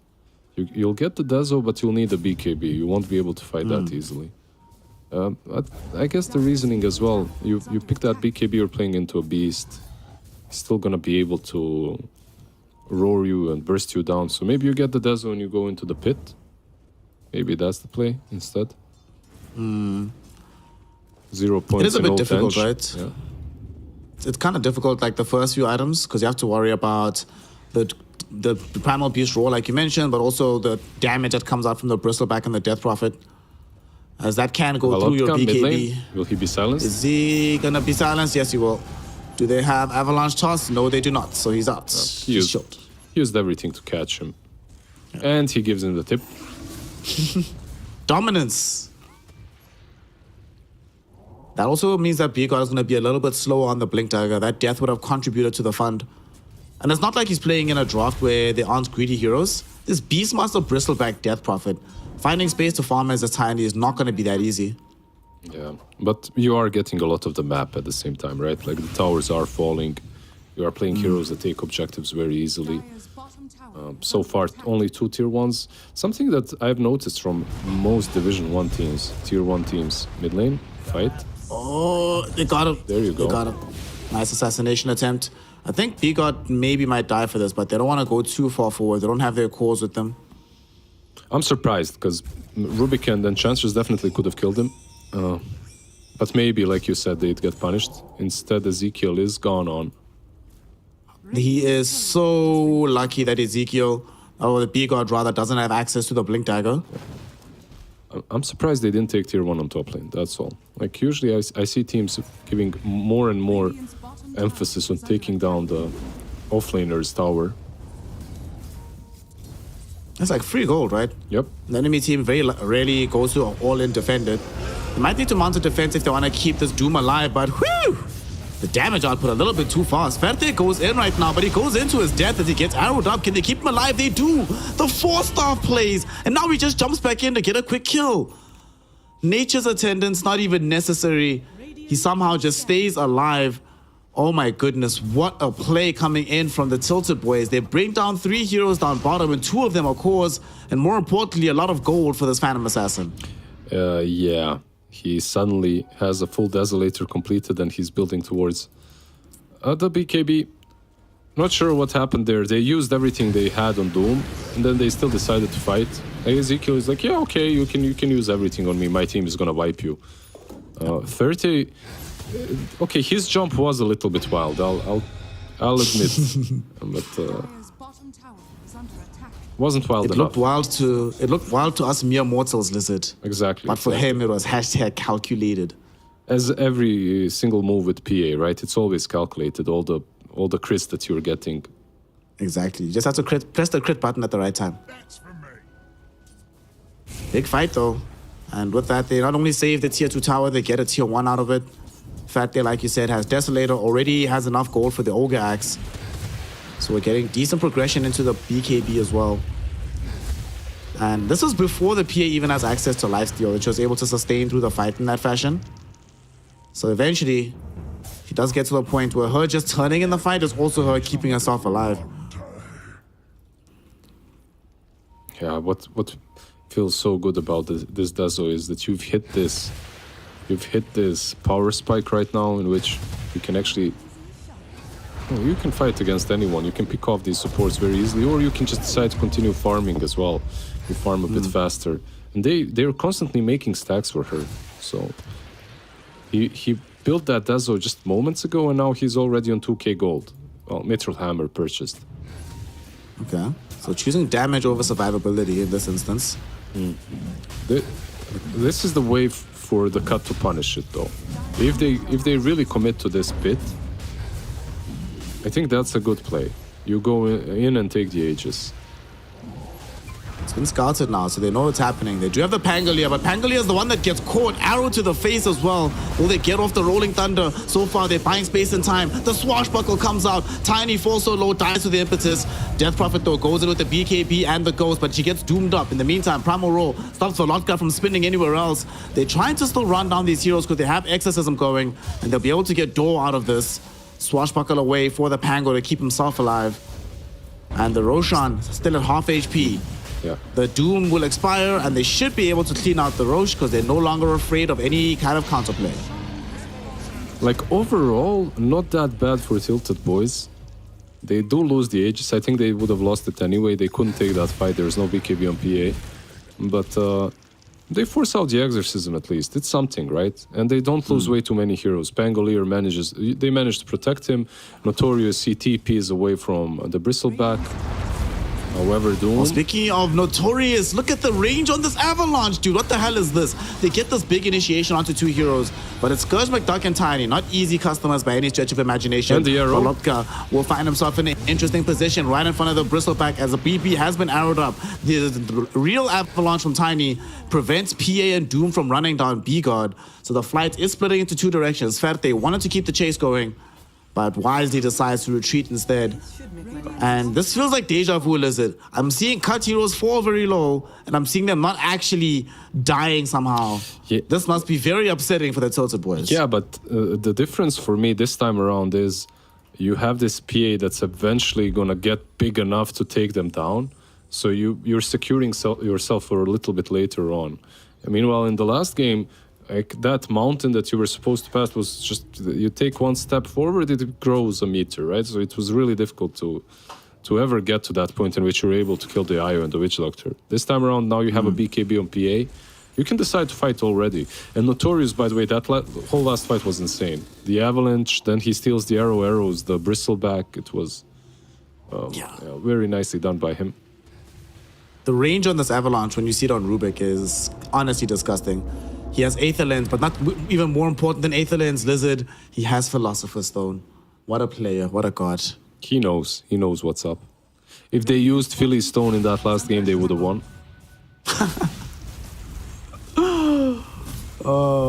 But they didn't. They thought they thought they were stronger than Philosopher's Stone. They thought they were. Got punished for it. They are pushing though. The cut. Yep. Radiant's bottom tower They still have Exorcism right now, or to come back online if they want to try and commit onto the tier 3 tower. Aegis for another 2 minutes, 40 seconds.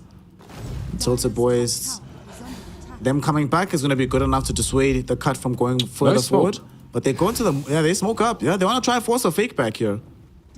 It would be really nice for them to have a blink on Tiny, but they still don't have it. 100 gold away. They even Moonlight Shadow for this right now. Oh god, Ferte is in blur. No, Ferte just blinked forward. Ferte is trying to run himself away. That's Avalanche BKB. will connect onto him. Will force out the BKB though. So just has to run away with this one. Not ideal circumstances to use the item, but you do what you must to survive. But if you're on the cut, you feel very good about that one, because it means you can play much more aggressively until the BKB is back online. Yeah, and you can wait out the actual big item on your team. That's the blink on Tiny. Once you have that, you actually can catch heroes. If he had it in this situation, perhaps the PA dies, right? Because you have a way of jumping on top of her. That's one bad thing on their team. Their team is, like, you can see them from a mile away just moving towards you. There is no way of initiating. No, up to this point, there was no way. Look at this though. Gotta Aghanim Scepter out on this Pangolier. So he's also getting to that really critical stage as well. This hero is gonna bother them quite a bit on the side of the cut. Yeah. Looking for a Blink Dagger next, but the cut just mopping up the tier 2 tower. Dude, some of these heroes are so strong right now. They're about to get a BKB on this Beastmaster. Bristleback's about to get his AC yet again. So even if he's broken, we still only have physical damage output that really threatens him in this fight. So this AC will do quite a bit to keep him alive. Yeah. Ferte, he shows himself a bit so they know where the PA is. By the way, I still think Sadman, doomed. He's gonna get doomed up. They should try and force this fight. They're gonna get the damage out onto the DP, and she should die to the impetus shot. PA But at the is same gone. time, Ferte got roared and destroyed in the midst of this engagement. That's the real carry. Swashbuckle with the Pango roll coming in to try and create chaos, but Scourge McDuck is solo diving the rest of the squad. They will be able to find Door and kill him. That's a dead Enchantress. No buyback on Ferte either. Short by 1,000 gold at this point. He bought the shard just before that fight, so he doesn't have any way to come back into the engagement. Yeah, he bought the shard, but they fought before he had the BKB off cooldown. I think it was still on cooldown for a couple of seconds.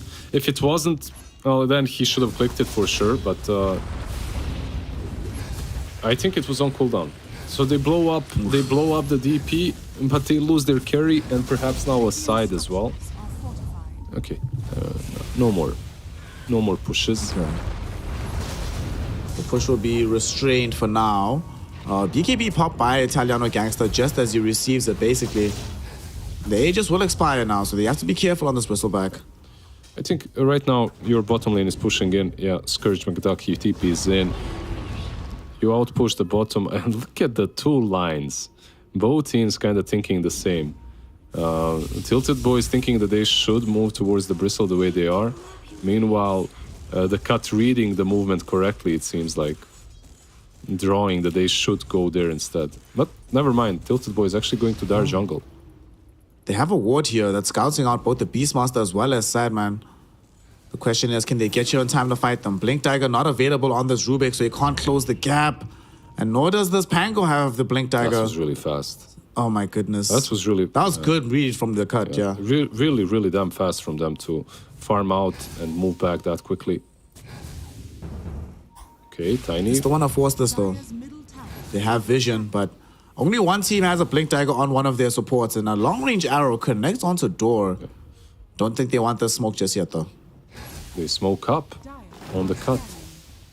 I love that the teams are actually reading each other's movements really well. Look, this time around, the cut might be... Never mind, they missed them. They missed them so closely, and the scan as well doesn't connect. Door? Door's dead. Ooh, Door's dead. Ooh! Damn. It's who you want to die, right? If you're Tilted Boys. Somebody must get brought down. It's gotta be him. But they're coming back into the jungle here. They're looking for this Beastmaster, but Beastmaster is gonna actually get jumped on first. Gets off the BKB though, And because Roar. B-God is still playing like a god. The Roar comes out as well. Stolen Roar though from the Rubik. Goes back onto the Beastmaster. He ends up losing his life. Rolling Thunder coming in, as well as the Doom onto Scourge McDuck. They wanna try and control up this Bristleback. And so far they're succeeding. But look at this. They're going in onto the PA. There's fight split in two directions. They haven't brought down the Bristleback just yet. He's falling lower and lower. but so is the Death Prophet. DP dies to the Fade Bolt. In the meantime, Bristleback allowed to escape thanks to the Moonlight Shadow and be able to run away, but will leave compatriots in the dust right behind him as they bring down B-God Tiny.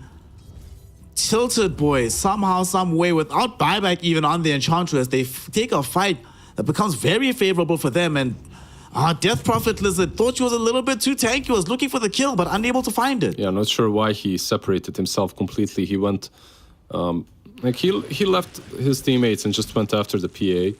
Maybe if he helped out the Bristleback instead, they can't really bring him that low in the Doom, and then they can fight around the Bristle and the DP ult. But overall, really nicely done by Tilted Boys, and finally their draft actually coming together. Finally, they used the Doom on the right targets. So far, the Dooms, I don't know, they just weren't on Bristle. I think you just Doom to Bristle and you play off of that. The game should be much simpler for you. I feel like he even wanted to Doom the Beastmaster before the Roar, but Beastmaster popped the BKB, roared him instead, and then got away. Got away for a little while at least. Well, we have the passion now for the Phantom Assassin, so she's continuing to get a little bit stronger. And a Titan Sliver for her as well. Titan Sliver PA. Let's go. This feels like a good time to smoke. I think they're thinking about it, but they're being completely covered in with vision right now. These sentries and this... Oh, dude, just as the Observer Ward expires, that's when they smoke. What a time to be alive on the side of the Tilted Boys. Let's see if they find anything off the back of this, as their ward did see some cut heroes, but the cut, I think, aware that this move is coming, they're starting to retreat. These teams are really reading each other's movements very damn well. I'm impressed. Sad man. Look, yeah. This new Burrows coming in. Sad man too far forward. Gets jumped on, does get off the BKB, but there's going to be the bash. Swashbuckle comes out as well. Rolling Thunder will be there. Stolen Roar once again thrown in, and Ferte gets the kill. There is going to be buyback available. In the meantime, though, they're going forward with the Rolling Thunder behind the tier 2 tower. Not going to be able to find anything. But that was also a BKB charge from the Death Prophet. So she's dead. One less BKB charge. They didn't have to commit any serious spells. I mean, Rolling Thunder, at this stage of the game, the cooldown is very manageable. All right, slowly but surely here, Lizard. They're getting a foothold back in the game. Yeah, the only thing that they used is Roar from Rubik, right? That's something that you're fine with using. But Rosh is disappearing. Doom is in. He's disappearing. Swashbuckle goes in. Scourge McDuck still gets the Aegis. And Doom, he's in, but he's falling very low. PA pops the BKB. Already gotten the breakout. They find the bash onto Scourge McDuck. He's stunned up. Is he going to lose his life? He's so low. And he eventually does die. That's the Aegis. Gone already. Can they escape is the question. B-God finds a 2-hero avalanche, tosses the Doom back into the middle of the river. And Ezekiel, no! Lizard was just praising you for the Dooms. That Doom ain't it, Chief. Going in on the Bristleback as he goes down. Oh, he did Doom the Bristleback. He didn't okay. But so 50-50? Yeah, probably not the best situation to Doom him in. Absolutely none of your teammates is anywhere around. They all bailed already, and Sadman is up, by the way. He should be having his exorcism. I think you just use that and you go run down a lane. You know there's no Doom. I don't think it's that easy, though. You're playing into a Diffusal Aghanim Spango. They can still probably punish you if you go ham. This PA. Now we're at the stage of the game where I have to start being cognizant of buybacks. PA has hers. She wants a young MKB as her next item. MKB, well, there is a Heaven's Halberd on Scourge McDuck, just like in the last game. So it does make a degree of sense.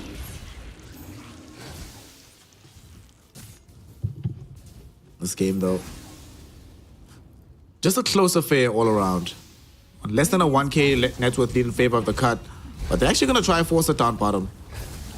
They do have a glyph on Radiant side here. They're going in onto the Bristleback. My God, Scourge McDuck gets bursted almost to 100 and back. Notorious yet again has stolen Primal Roar. Throws it in onto Sadman.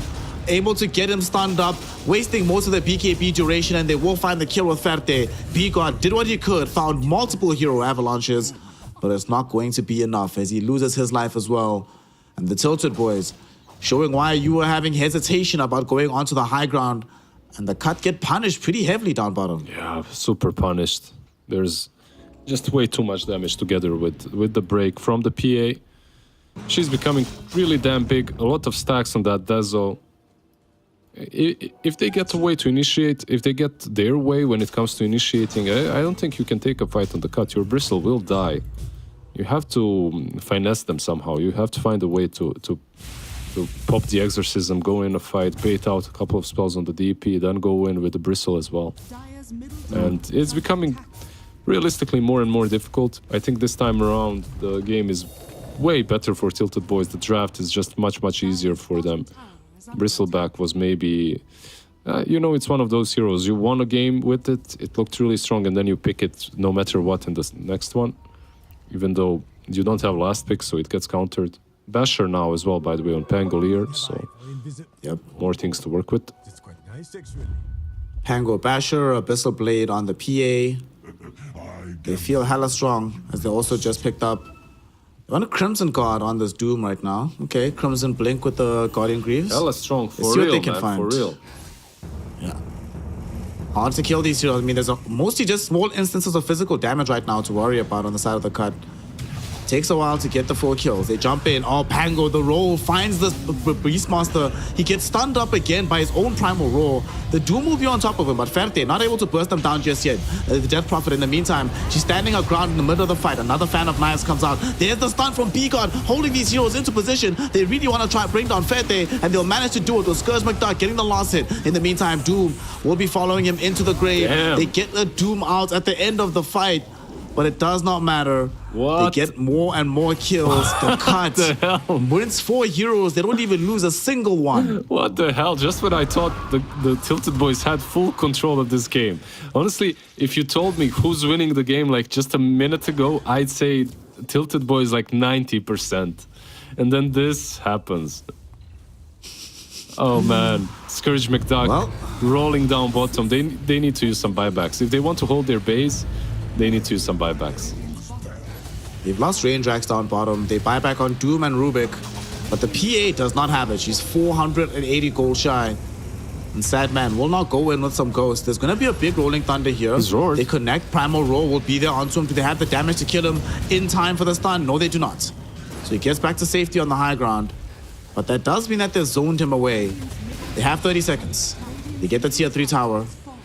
They steal only the silence from the Rubik, and they should be able to mop up these melee racks. They're gonna go for the bottom ones as well. They want 2. They know that if the PA had buyback, she definitely would have bought back by now. So they read the weakness on the side of the Tilted Boys, they exploit it, and they get a massive reward out of winning just 1 team fight here, Lizard. That's just huge. That's just insane. But it is how Bristle and DP punish you. If you lose a fight, obviously Beast as well. If you lose a fight, you will lose quite a chunk of your base as well. Ah, Tilted Boys, what have you done? They're still not out of it. I still really, honestly believe that their draft is really strong at this point and that they can take good fights. But look at Volodka, sir. Oh no, Volodka, this is not what we wanted to see, my friend. Is this Brought down by this Pango. Is this the Tilted Boys name? Is this where it's Oh coming no. from? Don't give up, don't give up, yeah. Volodka is the Tilted Boy. You know those players that you meet in pubs that have only PMA nickname. Like you know that guy is not. raging the whole game. You know that guy is not gonna PMA for a second. Only PMA smiley face. Yeah. Get me out. The moment I see that. Oh no. Volodka is... He's definitely not PMA at this moment in time. Not enjoying himself whatsoever. Who is having fun is Scourge McDuck. Went for Lincoln Sphere next. So he can't get doomed really. So even if he does find himself jumped on by the PA, hard to get the Doom out. They have ways to pop the Lincolns though. They're thinking about finding the PA, but all they're gonna find is the Ench instead. No way, dude. No way. Come on. You can't TP. 10 Warpath stacks, 300 bonus damage. It's a lot of damage. I respect the try. I respect the hustle. What can we do? The cut. Looking solid right now. And they don't have ghosts just yet. Those are going to be up in 2 seconds. Yeah. And they can maybe try... What do you think? Do they force another fight or do you wait for the next Roshan? When's the next rush? You don't really know, right? It could be exorcism. Wait, what? Oh, this was a misclick. This was a misclick for sure.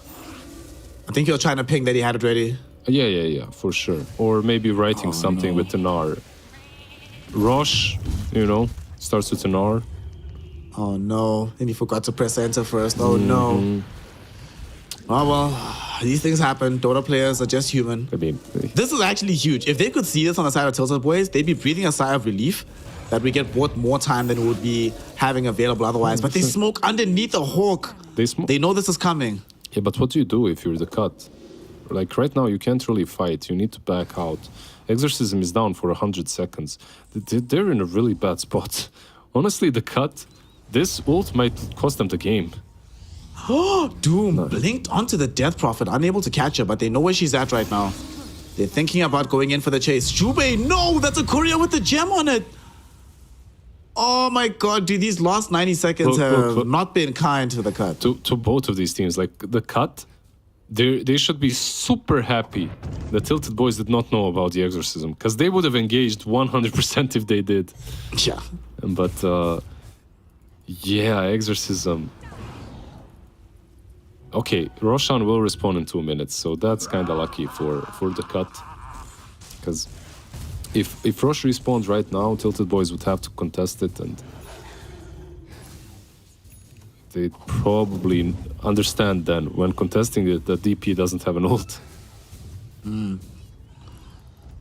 Big items have come up right now. So the Doom actually went for another utility item after the Crimson Guard, picking up the Glimmer Cape for maybe some extra salvation onto Ferte. But there's an MKB now onto this Phantom Assassin. So her damage potential is really through the roof, but she can still die in these engagements. Yeah, that's the thing, right? It's not only about the damage, it's about your own sustainability. You don't have a Satanic, so you can be brought down. Maybe a Satanic instead of one of these would have done a bit better at this point, but it feels like every item she bought so far was right and necessary. Would be nice if somebody on the team had a form of lifesteal as well. Because without that Satanic, at least if there was like a Vlad's or something, maybe, but nobody can build that for you. You have to get it yourself. This is a scary time to be alive, Lizard, because we've got all the ultimates back from the cut, outside of having Moonlight Shadow, which they'll have available in about 10 seconds from now. And Roshan, 45 seconds away. Both teams know how important he is, but it's easier for the cut because Tilted Boys still have to constantly go back on creep duty to deal with these lanes of super creeps. So they have the numerical advantage right now. They're going to smoke up and try force it. It's time for me to switch from last hit and denies to buyback status. Yep. PA doesn't have one. Bristle also does not have one. Look at this Rubik, dude. Notorious has just been a god this game. Finds the initial lift onto the best target ever. There's no primal roar as it was about to be activated with the Blink Dagger. They're looking for this Beastmaster first and they aren't going to find him. He's still alive for now, but eventually does die. In the meantime, they also jump onto Sadman, who pops the BKB, trying to run away with the Abyssal Stun from the PA. They get on top of the DP, they kill her. They go onto this Bristleback as well. And B-God, just as he was jumping in for the Avalanche, the Swashbuckle Bash hit him, Lizard. He can't keep the fight going. Oh no. Jubei? Tilted Boys. They get everything they want out of this one. Jubei lifting away. And oh yeah, big man's up. This gives away a refresher shot as well. So next fight, we're going to have a double Doom available for the side of the Tilted Boys. You know what's the craziest thing for me? Like, the cut couldn't really decide whether to go and fight after Beastmaster is dead or whether to bail. Because Beastmaster was dead. That was obvious. But they were just like kind of moving around the perimeter, not really committing in, not going in for anyone, not popping Exorcism, but still kind of sticking around. I don't know. I feel that they short fused at that second. They couldn't figure out what the proper course of action was. You know what happens sometimes that you're talking to your team, you're like, all right, boys, this is what we're going to be doing next. And we're going to go into this Beastmaster. Whoever we find, we roar, we blow them up. It's probably the Pango or the Doom. Then we find the next target. You have this beautiful game plan, and then the linchpin of that plan dies first. And you're like, oh, well, we didn't prepare for this one. By the way, click on Bristle and look at his neutral item. The man knows. There we go. The man knows. The man got his buyback with that. He didn't have buyback when he died. He got it, I believe. It was like 100 gold short or something. Oh, that's so funny. Dire's bottom tower Man, You need- Philosopher's Stone, yo. Yeah. It's a good item. I hope he doesn't forget it because he's still using it. Dire's bottom tower has fallen. He backpacked it now. Yeah. He knows it. He's sure he's back. I actually do, as much as I've been talking about this item, I actually kind of hope it gets removed. I think it's way too good. When one team has it for like a disruptor or something and the enemy team doesn't, it feels too strong. Smoke up. You know, try and maintain their advantage in the map sense at the very least, even if there is a gold deficit. Sadman. Turbo, the Tilted Boys, they jump onto Sadman. Sadman's the first target, but they don't get off the BKB on the PA. She has an Aegis available. Ezekiel trying to doom the Bristleback, but the Lincolns get popped instead. Sadman jumping around in the midst of this fight. They have the Ghost out going back on the PA. Her first life about to fall, but no. It takes a little bit of time, but eventually it does get taken down. Doom will refresh using the shard here. BKB pop by Fate, trying to go in. Fate, will it be able to at the very least get the Beastmaster? Beastmaster still living through this fight. There's gonna be now the shard coming is out from the dead. PAs looking for the Bristleback, but the PA, she will lose her life. The Ghost doing way too much damage in the midst of this fight. Ezekiel will kill her off with the Doom and the Volodka's help, but it's not gonna be good enough. There's gonna be a huge avalanche stolen by this Rubik. Notorious doing his best to try and save this fight, but his best is not good enough. The As the roar? cut bring down 4 heroes and they plan the final roar onto Balopka. This Pangolier is about to die. He doesn't have buyback. Wait. Triple Why are they buyback tipping? from the Tilted Boys. Why are they tipping on the outpost? What do they want to do? I here? don't know. I don't know why they're tipping on the outpost. They maybe thought they could get back to the fight, but now they're in danger. They have to get back to the base immediately. Was it for the bounty runes or something? I'm not sure, but yeah, they need to run base. And this DP, he doesn't have travels. Oh, They're going for Italiano Gangster. I'm not sure if they have the damage for this kill. They're gonna try though, and it turns out that they do. okay. So that's 2 cores. Okay. So one thing that can save Tilted Boys is the fact that the cut, they don't know they don't have buybacks, right? They shouldn't. No. Yeah. You don't know that PA doesn't have a buyback. If you did know, you'd buy back the same second with the Dead Prophet and go straight towards the throne or tier 3s. Okay, the cut actually had the game in the bag here. They just didn't know. They actually had the game. They could have won it. So that's pretty much happened for both teams, right? Where there's a game closing winning situation that you just lack the information. Okay, so to be fair to them, I think the reason they don't know PA doesn't have buyback, she went all in for the Ags plus the Ags Blessing. So it wasn't actually sitting in an inventory. So when they clicked on her to see her items, you know in the heat of battle, they only saw her like as she died. So they might have neglected to check think, like, whether she had a blessing or not. The thing is, you still poke, you still force that buyback, but it is dangerous. Obviously, if you poke and force the buyback, and then you die, you obviously have used you. I'm not sure. Like you had buyback on Bristol.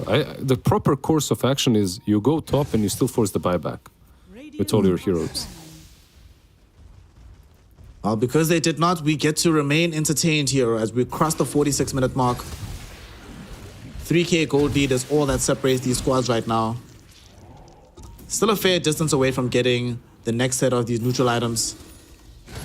But this game is getting closer. Somehow it feels closer than when the game started. There's a 70% win probability in favor of the cut. But as we've seen in this game, it's like you said in the pregame, anything can happen.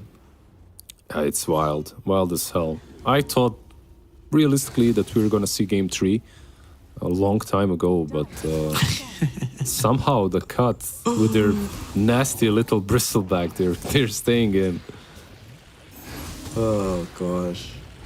So PA, she's recognizing her fragility in these fights, going for the Satanic. Feels like it would have been very nice if she'd gone for this before the Aghanim Scepter. Then maybe you have it in that last fight and you can stay alive a bit longer. Yeah, but I really think so as well. Like Satanic just wins the game if it was there instead of the Axe. But it is what it is. Axe is also pretty decent. look how close she is to buyback. If they can find like 1 kill for this PA in the fight, she'll have buyback available. Pango also very, very close to the buyback. Doom, having committed his, can just go in and buy a very late BKB, 47 minutes into the game.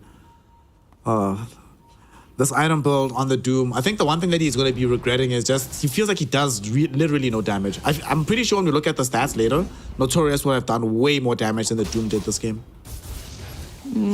Scorched Earth can be deceiving. Let's see. They're going in. Gonna be a Scorch. fight here. Who do they jump in on? They're gonna find. Oh no, they can't find the Doom. Primal Roar comes out first. They try to save him, and they finally get the Bristle Doom is out onto the gone. Bristleback. Bristle is just gone down for the count. Then during this BKB, Fete is trying to clean up the middle of the team fight. They brought back on the Bristleback. And now Fete jumping onto Mirana. A couple hits later, there's no Mirana anymore. Sad She's man. gone from the fight. He's still Sad in. man. With Ghost going, there's gonna be a blink in from this Death Prophet. She gets broken though. This is some bravery coming in from her. They come back with this Primal Beast, or Primal Roar rather, from the Beastmaster. It gets stolen again. PA, can she survive the fight? She's trying to get She has away, buyback. but she dies. But she can't buy back. Doom right now, trying to run himself away. Ezekiel alive for a few moments longer, and they cannot bring him down. PA is back. There's a bash onto this Bristleback. Now, this is dangerous now for the cut because remember, I mean, it's dangerous for both teams. Cores no longer have buybacks, and DP, he needs some sort of a reward. I don't know. Sad man, this is balls of steel right here. This man just blinks into 5 heroes, and he has absolutely no care in the world. His teammates weren't even that close, so yeah, just Falcon Blade, DP, 49 minutes in, blinking in, you know. Dangerous. Everybody just flying very close to the sun. We don't know which one of these squads is Icarus just yet, but both still flying for now. Game extremely close. We have some 25s that have been achieved as well. The Rolling Thunder cooldown, of course, for this Pangolier. We got the triple dagger that we saw coming out of the PA. On Dire side, we're about to hit 24 for the DP, but Gangster went for the Primal Roar. That's why he's been spamming it so much. And this Bristleback, of course, has the Warpath stacks. He's got the Primal Roar and he has Refresher now. Very close. Alrighty. He's got that one Perseverance. He could buy another one. Let's see.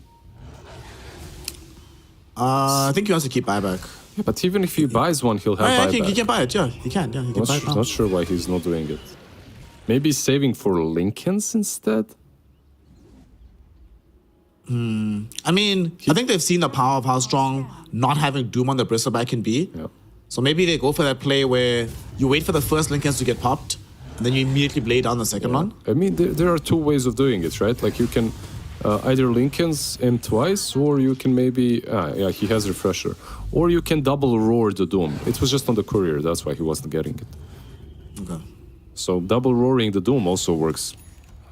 And we should see a fight very soon, because Roche can respawn from this point onwards. And if you're Tilted Boys, you know how fast it falls, so you gotta do something about it. Luckily for them, it only comes up in about 2 minutes, and when it does, both their supports should have buyback. Doom could have it available again if he farms enough. I just look at all the hawks everywhere. The vision that Beast is giving is huge.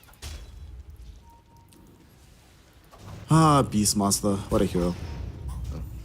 Luckily for Tilted Boys, they do have some ways of scouting of their own. That's the Enchantress. You just take a creep, you send it in. Take a hawk, send the hawk in. Kappa. Hey. Yeah. He's hanging on to those Primal Roar for now on this Rubik. In fact, how close are we to the Satanic, my friend? He's changed his mind a few times. He changed his mind from Satanic, so now he's buying AC instead on this PA. A bit of an old school build here. I haven't seen this in a while, the AC PA. Wouldn't you rather have Selling the the AC on Decimator like for a this. Doom or something, right? And then... I would just want Satanic right now, if I'm honest with you. Yeah. Shadows, take us. But the Doom didn't go for this Midas build, so he's actually farming kind of slow at this stage of the game. Yeah, one of the lowest net worth core, actually. From Doom, that's not something that you see very often. But he struggled. He really didn't have the best game. His Dooms weren't really on point as well, so... It's like one of those games, you know, nothing works for you. It's Radiant's middle just the tower way it under is. attack. Can't have every How do you single felt game. about his itemization? Radiant's middle Interesting. I think perhaps what was necessary at the point, but then at some later on in the game, it just feels lackluster. Early on, I can see the Crimson Guard. It's not a very often bought item, but you're buying it into DP and Bristle. It makes sense, and Beastmaster. But maybe Blink. Gonna see a smoke here. Roshan has been scouted. It respawns just as Tilted Boys go inside the pit. They know it's up. Hawk. But so do the cut with this Beastmaster? Beastmaster Hawk. But Beastmaster might die. Yeah, he went too close. Oh no, the Myth's Micro Lizard. Oh, that was not supposed to happen. He has buyback. He has to buy back if they want to contest this. You This probably dies pretty fast as well. you probably want to contest this. He's buying back. Yeah. All right, he returns into the fray. They have a smoke up as well onto 3 heroes. They did sell the Desolator to buy this AC, so Yeah. they don't have the same corruption onto this Roshan as they did beforehand. It's not going to die uber fast, so they can't sneak it. They actually have to take this in an honest way. But they're also worried about their waves. They're pushing in through this mid lane. Eventually, someone will have to go take care of this. Alpango is showing right now. It gives a sliver of opportunity chance for the cut to go in, but it would be probably insanity to just run straight into pit. Yeah. 53 minutes in. Game still feels very even. NA Dota, so much fun. PA You'd love to see it. scouting Italiano Gangster once again. By the way, Not gonna be a big jump just yet. talking Yeah. about the little things, there are little friends from Enchantress as well, so controlling all those little pesky Beastmaster creeps. They don't really do a lot of damage at this point, but still. They smoke up, or they go Moonlight Shadow. They're actually gonna force this. Exorcism? But Doom Illusion sees this, so they know what's happening. There's a big, massive creep wave inside the base that they also need to be cognizant of, but they're going in for the fight. Rolling Thunder committed. It stuns up the Death Prophet. Sadman, is he gonna die? The Lotus Orb tried to keep him alive, gone. but it's not gonna be enough. He is just gone, forced to buy back. Primal Roar, stolen again by the Rubik. They go onto this Bristleback. Will they be able to kill him? No, the real Primal Roar buying space and time, but the swashbuckles from this Pango really making this fight so difficult. Scourge McDuck survived for so long, but eventually is will dead as die. well. There's no PA either, though, as she dies. There's way too many quill sprays that came back. Doom from Ezekiel onto the Death Prophet, and the DP will eventually die. They get B-God, lifting him back. They're throwing in damage from this Enchantress. Rolling Thunder is back online again. He's actually getting away from B-God like a boss. Mirana might not be so lucky, though, as Jube out of leap charges. But somehow, Their both these throne is supports gonna be falling, you allowed know, to that's the live. problem. And yeah, they need to come back for the tier 4s. Big waves inside the base. Tiny kills Pango. Somebody needs to deal with this, and Tiny solo kills the Pangolier. And now is the best hero to defend against the creeps. He's gonna have to buy back. Surely not. Surely you just go back with the Doom and you defend. He has the TP. Doom? But if you go back, Ezekiel? Ezekiel goes into the pit for some reason instead, okay? I guess Ench can def somewhat. Like, She's gonna die, dude. She's Look- gonna look die. at- look She's at their dead. smoke. She's dead. Look at their She's smoke. dead. She's dead. Avalanche toss onto her with the Primal Roar. She's gone. She has to buy back. Pango buys back now, but is only gonna be able to pick up a Tiny off the back of this. Doom on the outskirts of the fight, looking for the priority target. Not gonna be able to find anybody, but they bring down B-God. This feels not great for the Tilted Boys. What just happened, Lizard? I don't Where know, was the team man. coordination? I just hear the circus song in my head right now as the game is going on. Bristleback, by the way, has a buyback once again. So if you go into that pit, I'm not sure if he'll buy back or not. He might. Oh my God. I'm not sure anymore. The right approach probably isn't buying back, but at this point, Who knows? who knows? Yeah. Click on him again. You know why he's got buyback? He's got the Philly stone. Of course, the man knows. It's a lot of gold now. The Aegis, the Cheese, the Refresher, the Aghanims as well. So Doom gets an Axe. Is he gonna use it? Yeah, he will. He gets the Axe, he gets the Refresher. So this game right now, realistically, I don't know what realistically means anymore, actually. I'm taking it back. There's no realistically in this match. This is kind of why NA Dota is so much fun to watch. You just don't know what's gonna. Like, yeah, exactly. Just wild stuff happening across the map. Buybacks, though, the important ones, on Bristle, he's got it in 100 gold. And actually the same for PA. She's got it in 100 gold. So these big two cores will have buybacks for the next fights. That's really important. Let's see if Ferte maybe buys Satanic. He's got it queued up. I really hope he does buy it. He's debated us before. We thought at 3 different points before this that he was gonna buy the Satanic. Each time. What do you something else. What do you switch up now? Battle Fury? I Do you guess. not, I don't think you need Battle Fury anymore. Yeah. Once you get the Satanic, you probably don't need the Battle Fury. Yeah, that's probably. Or the maybe you best. swap in the bots for the just before you come into the fight. I don't know. I think you need movement speed, but yeah. Yeah. Their throne is being pushed in. There's an ancient ice shaman on that bottom lane. Oh God. Well, now we're also about to get, sir. We are about to get us some level Oh, look 5 at PA. tier 5 PA neutral showed. items. PA showed. Sad Oh, man. she showed. She does have BKB. She has BKB, They were and she has buyback as well. they were a little bit slow. If Beastmaster was the first one in, he doesn't have a blink though, so he can't be the first one in. Yeah. The best they can do is maybe try to 4-staff him in, but they only have one of those. They don't have the double combo. Mirana. Is she dead? No, she's fine. Oh no, they have both. Actually, they have the double 4-staff, but it's a very high coordination play to be able to make. This game is so insane. 60 minutes almost. We might even see tier 5 items. I think we're going to. Yeah. At this point, unless some crazy fight just happens right now. Let's see. For Tilted Boys, I guess they're just hoping and praying that the Cut do not get a Book of the Dead. And the Cuts definitely do not want this PA to get an Apex. Radiant are scanning. Why Book of the Dead? Why are you afraid of that? Because just like if they just keep spamming at top, that's like once then Tilted Boys just have to always address not just the lanes that are already pushed in, but you're always thinking about the top lane as well. Just makes the game so much easier for the Cut to play. Okay. I can see it happening. I can also see Door just using his little friends finally. Yeah. Go. Oh, it's so funny. I gotta love little friends.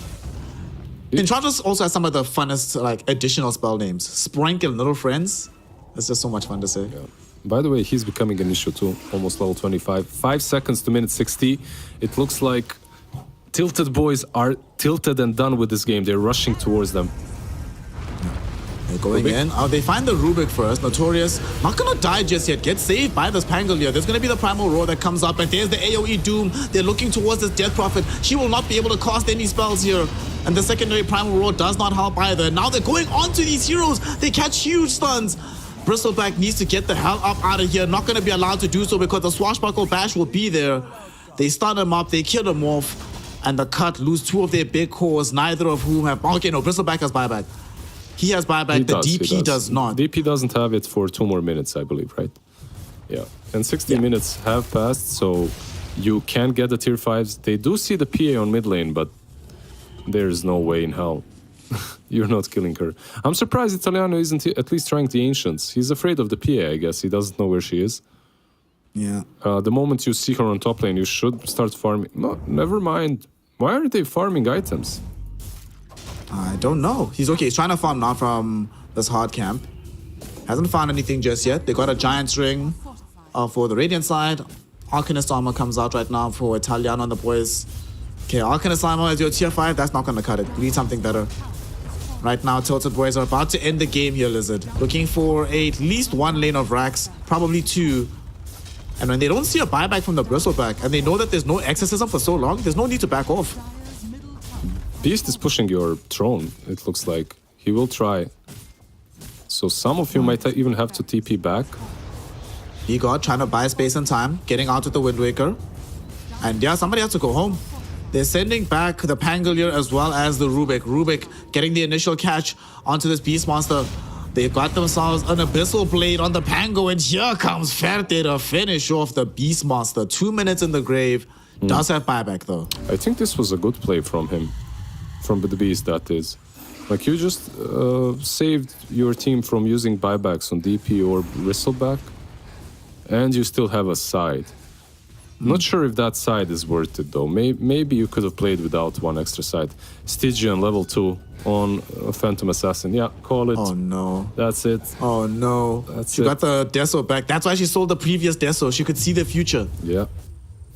She knew. The prize is mine. Well, that's a lot of extra damage. Also get an Ex Machina for themselves. You were mentioning how this Enchantress is becoming an issue. We're not far away from her having access to the Hex. But we're also not far away from having all 10 buybacks ready and available. They actually want to force this fight. They're going in right now. They don't find an initial stun with the Rolling Thunder, but there's the AoE Doom. They're going onto this Bristleback. They also got B-Guard as well. The 4-star will be there. They're trying to make sure that this Bristleback survives this fight. They're Bristlebacking up. They're going in with his damage. Can they get the kill onto the PA? PA falling low. She doesn't have an Aegis to her name, so she will die. Down and out, she buys back into the fray. Ezekiel forced to go into the refresh. BKBs yet again. There's no Doom out onto any of these priority targets anymore. And the PA, she's back in the fight, but she's back just in time to watch everybody else retreat, as they don't really want this smoke anymore. Her BKB has been refreshed, so she could try to go back for this fray. Doom buyback But as it's well. a dangerous thing to do. She jumps in onto the Mirana. Mirana's just going to be dead. And they're going onto this Bristleback. Bristleback used up into the air. Doom back into the fight, but he doesn't have the Doom spell anymore. They're going in. Abyssal Blade stun onto Scourge McDuck. Scourge McDuck, he's giant to the Enchantress and the Pango. He will buy back though. They now turn their attention towards B-God. This Tiny tanking so many hits from the PA. PA jumps in, finishes him off. He buybacks as well. Buyback might be happening onto the Death Prophet. No, she has buyback. Mirana does not though. That's going to be a double kill for Ferte. Primal Roar going in onto Door. They stunned up the Enchantress, but the Swashbuckle buys space and time. Can Door get himself out of here? Has the Hex, has the usage of this Hurricane Pike. They're going in maybe onto Scourge McDuck. Ezekiel will have Doom in a second. It's back online, but they might not need it. He goes in for the AoE Doom. The Wind Waker won't save the Bristleback as he dies back this time around. Swashbuckle plays and the Rolling Thunder standing up with B-God as well as this Death Prophet in the middle of the Fate Fate now finding B-God. B-God is dead. Everybody is gone. Bristleback is not gone. Over. The dream lives on. Man is going for the throne. Okay, Beastmaster, there's no way he can make this happen. The game's over. Game's done. He's gone. GG is called. Well, we went the long way around, but we arrived to the same destination that I kind of expected 40 minutes ago. Oh, what a crazy ass game, man! Oh my god, I love Division 2 games so much.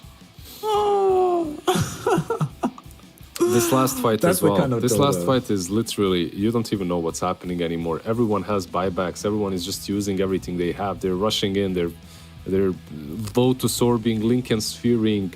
They're Wind Waking. There's Yules. Then there's that.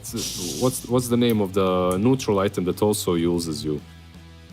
There's that. There's the Stormcrafter. The Stormcrafter. There's just a ton of stuff, and the game was just impossible. That was. Are you gonna make it to your China games, by the way? At this point. I'm not doing China tomorrow. So you're not. Okay, so you're fine. Yes. At this level, at this rate, honestly, I am not sure, because this was what an incredible game to watch happen here. Like everything that we saw happening here, I think the theme of the game overall for me was just a lack of information can really make the difference between how you approach the next fight. There were so many key moments where one team could have legitimately either won the fight or won the game, but they just don't have the vision on one key spell, a particular hero on the edge of the fight.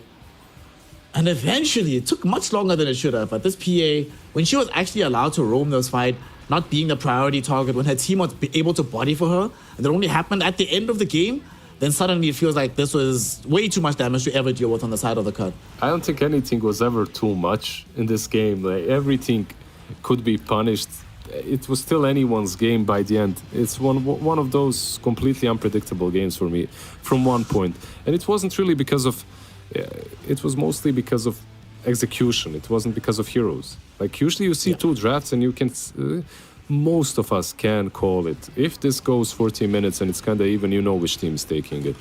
If one team gets really good early game, you know, and they have this mid-game peak, they will take it. But this game, I really thought, like around 30 minutes mark, PA had everything. It was done. She got that shard BKB. I'm thinking, yeah, this isn't really doable for the cut any longer. But they still managed to crawl themselves back in.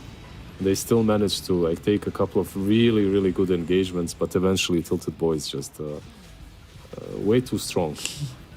Just way too strong. It was still very difficult at the very end. They had to actually outplay quite a lot, and I don't even know, you know, like I'm looking at the game and I'm like, I can't even remember half of it anymore.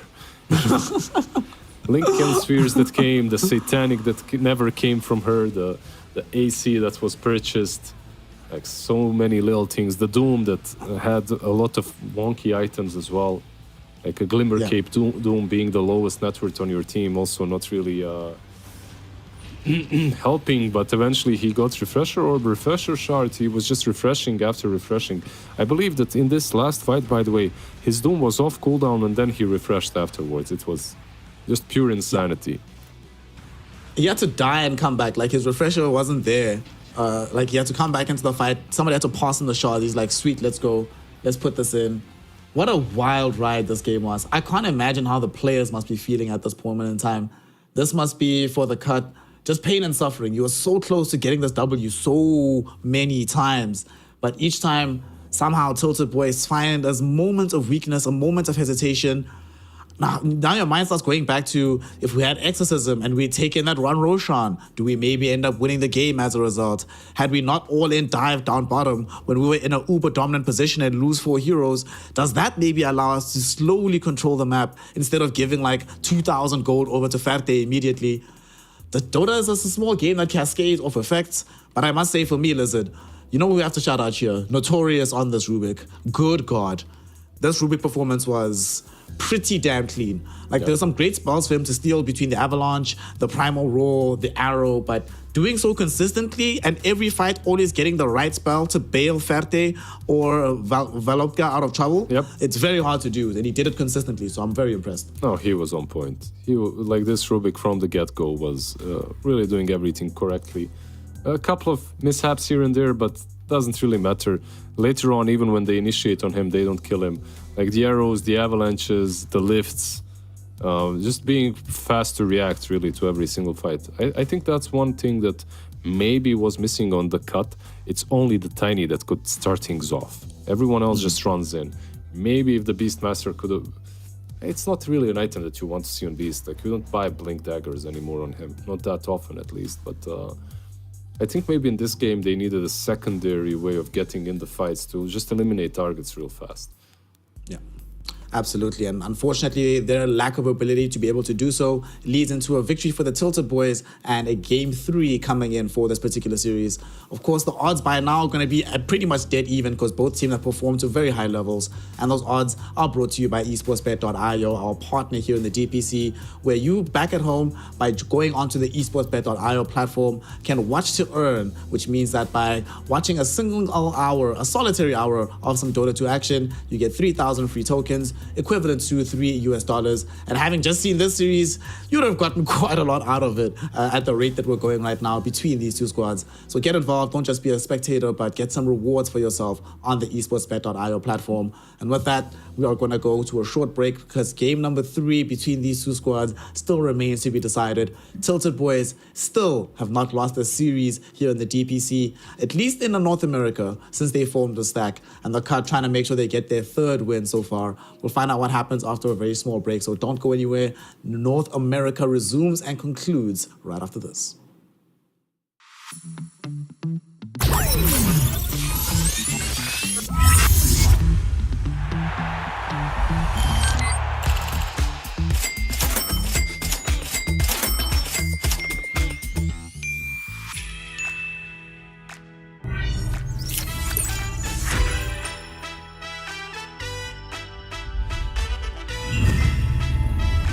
Watch more. Earn more. Full TV.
Welcome back, one and all, to the conclusion of this particular series of the Cut versus the Tilted Boys.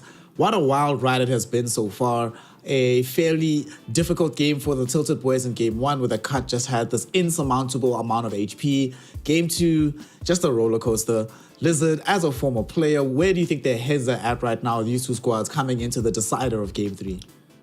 Oof, man, after this game too, you just want to take a break. You want to take a break for 10, 15 minutes, then go into Game 3. It's really difficult. It's really difficult to restart after such a long game because it lingers in you, right? Like even you'll see, like even when they start playing, they'll probably be a little too cocky early on, and then it'll hit them. Wait! I don't have tier 5 items. I'm not 6 slotted. Yeah. Yeah. So like sometimes you see a bit more mistakes early on in the game after a game that's as long as the last one, but they are professional esports gamers, e-gamers as Lacoste would call them. So they need to shake it off and go strong into Game 3. Yeah. Like you mentioned, for these long games, like it breaks your mentality. Not just do you get used to being so strong for so long, but your emotions are still hell up there, right? Your adrenaline is pumping. Like lots of madness happens. If you're the Cut, you know that you almost lost that game. If you're Tilted Boys, you know that you almost won that game. So everyone's going to be feeling a little bit on edge. I wouldn't be surprised once we come into this third game where, as slow as the early games have been in both Game 1 and Game 2, it also wouldn't surprise me if this one is even slower, where people are like, you know what, let's just not lose for a while. Let's calm down.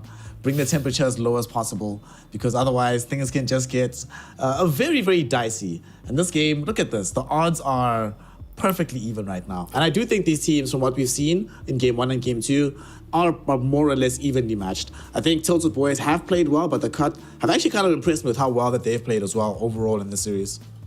Yeah, they felt, both of these teams felt really clean. One thing that's different, however, is that the Cut has played with the same hero twice in a row. Like they played literally the same strategy, more or less. I want to see something different from them. You just played Bristle 3 games in a row that I have watched, because in the last series they also played Bristle. I want to see something different. I want to see something more fun maybe from them. You're definitely going to see something more fun, because the draft is away right now for Game 3 between the Tilted Boys and the Cut. Tilted Boys have a Radiant second pick. The Dire first pick is for the Cut. And the Cut are not going to have access to this Bristle back because it got banned out by the Tilted Boys. But they are going to go back for the Death Prophet. And this is not that surprising. DP is just one of these heroes that you see just game in, game out. I think you ban out the Bristle because you kind of countered him in that last game, and he was still really difficult to deal with. So you ban out the Bristle, makes a lot of sense. But we finally do see the Disruptor. Ooh, let's go. Dire team pick. Let's go. So when we saw in Western Europe earlier today that one of the big answers to the Disruptor hero is Tusk. We're hearing from Yamich on Team Secret that he thinks that Tusk is the straight up answer. And from the game we saw, it really was the straight up answer. Like this Disruptor didn't really do too much. Also, are you a fan of this pairing as of a support duo, Disruptor Rubik, on the side of the Tilted Boys? Remaining. Yeah, I can see why you're asking. It is a little bit weird, right? Like you have these two outskirts kind of supports. Both are kind of filling the same role, right? And both are punishable by Brute. So, okay. Jubei, he looks very excited about the Brood. Radiant So one thing about the Brood, it is good. At the same time, you need to protect her here. Like, there's a Naga, there's a Slark, there's a couple of heroes that, paired with the Disruptor, can really make her lane hard. So Disruptor already is decentish. I'm not sure what forced them into picking her so early on. I take back the fact that it's a good Brood game. I take that back. I remember at the Major, one of the times we first started seeing the Disruptor was in response to the Broodmother. We try to play aggressively into her. We'll see if it pans out here, but Tilted Boys, it's very funny that you get to the third game of a series and that's the only time Brood starts being properly addressed. But she gets picked up here for the Cut. So it looks like they're still sticking with this idea of always having mass waves to be able to push down waves, right? Game 1, they just did it through anchoring, having so much sustain you can't kill them. Game 2, they tried Beastmaster. In Game 3, they're gonna try Brood. This must be so annoying to play against if I'm Tilted Boys. I'm just tilted on their behalf, honestly. I don't think they should be too tilted. Okay, so they Anti-Mage is one of those better ones versus Brood as well. You go Vanguard and every time she shows up, you just mana void her and all her spiders die around. You can never really be forced out of the lane by her as well until you bring more heroes. Naga as well is probably one of the better heroes into the Brood. So, okay, you banned out the AM, you banned out the Naga. Right now for Tilted Boys, they ban out the Bloodseeker. I'm really seeing a Slark here, unless the cut snatch it away. Just because the Bloodseeker is banned out as well. Like, the Pango is really big, and Slark is really big here. Should be revealing whatever offlaner they want. Hoodwink being banned out would have given some burst towards the cut.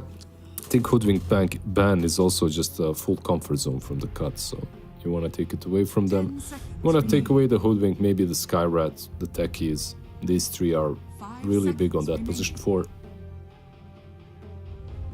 You got played Tiny last time out. You played Tiny both games actually, so might have the possibility of doing Shu again. Tilted Boys taking their time with this reveal pick. I guess you pick up the Ezekiel hero and then you still leave the option to go for the Slark you talked about, or pick up Volopka's hero and then get something for Fete at the end of the draft like they did in Game 2. What feels good here to play from the offlane actually? From the offlane? Something like a Beastmaster again would be solid.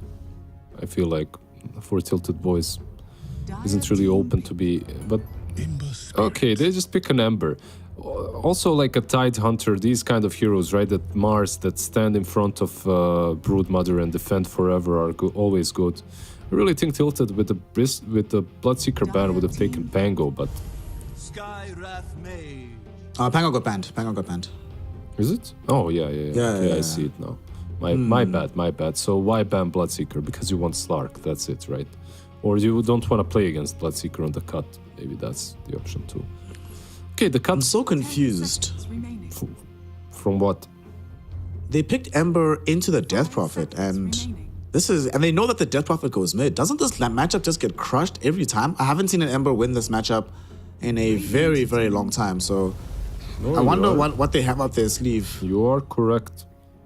It does get punished by the DP. Usually, at least, DP should do fine in that matchup. Yeah. The cut, they go with their standard combo of 4 and 5, Skyrat and the Treant. They've played quite a few of these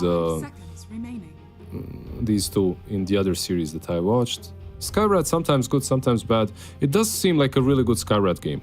Like you have a target to silence, that's the Ember, and each one of these 3 already can be blown up by you. Like a Skyrat can blow up any one of these heroes, so it feels solid. Just unfortunately, you have to kind of wait for overgrowth before the combo is easy to do, but once that does start happen, you can blow up these heroes. And we see the old school combo, Treant DP. This was all the rage last patch. Yep. Still going to be pretty strong overall. But we get another hero, which I don't think we've seen so far in India. I'm going to check quickly, but we have this Legion Commander. What do you make of this hero here? I guess the Dispel does feel particularly good against the Silence. Get you out of both silences of the Skyrath Mage and the DP. Radiant team ban. Do you like it overall? I can see the point, right? Later on as well, you can lane her versus the Brood. If she's not even laning straight off the back against the Brood, which is also an option. But yeah, you have a decent lane versus a tree, then you put her against the Brood. Maybe if you're tilted, then Ursa ban is necessary.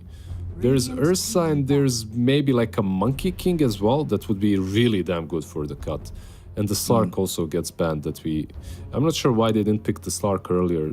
There aren't many heroes that are left in the pool that are strong against him. I feel that Tilted Boys could have had a really good safe lane with the Slark. I'm not sure about the last ban though. Another carry for the cut. Monkey King.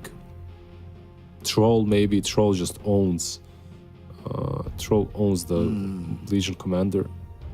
it would be a good Troll combo. feels quite nice. Yeah, it would be a good combo with the Treant, and also the Troll would be decent on Tilted Boys, so kind of good for both sides. Dire team And whenever you play Troll, you always get the added bonus with this living armor. You get more time before you have to pop Battletrons, Radiant which is always very, very nice.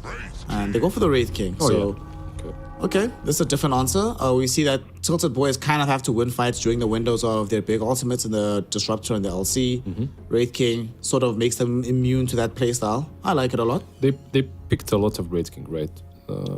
It was a hero that was banned against, I believe, the cut in the first 2 games.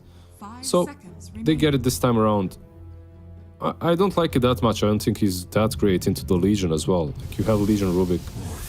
I was thinking the Water Boy. Like we spoke about this Scarlet Mage combo into the Water Boy with the silence, but in this kind of game, I presume that Fete, you just build like the Manta style. And I'm looking at the stuns that they have on the side of the cut, right? They have Overgrowth, they have Wraith Fire Blast. That's it. That's the only hard disable. So Manta style already feels amazing. You get out of these silences from DP and the Scarlet Mage. They have nothing to keep you in place when you waveform. This feels like a very nice game to be playing the Morphling. Yep. And, you know, the Brute lane it's a Brute lane, whatever. You shouldn't really, with 1 point into the spell, you shouldn't really die in the early portion of the game. You know why I don't like Brood overall in Division 2? It's because these teams don't end the games that quickly. And then the Brood is like, yeah, whatever. You just get this Brood later on in the game that isn't really contributing a lot. She has a couple of items that she pops, like Greaves and Crimson, and that's it. Greaves and a pipe, let's say. And meanwhile, Tilted Boys, they do have the ultimate late game. Not only the Morphling that you mentioned, who should have a free game once he picks up a Manta to clear the silences. You also have a Legion Commander that scales pretty damn well. It's kind of...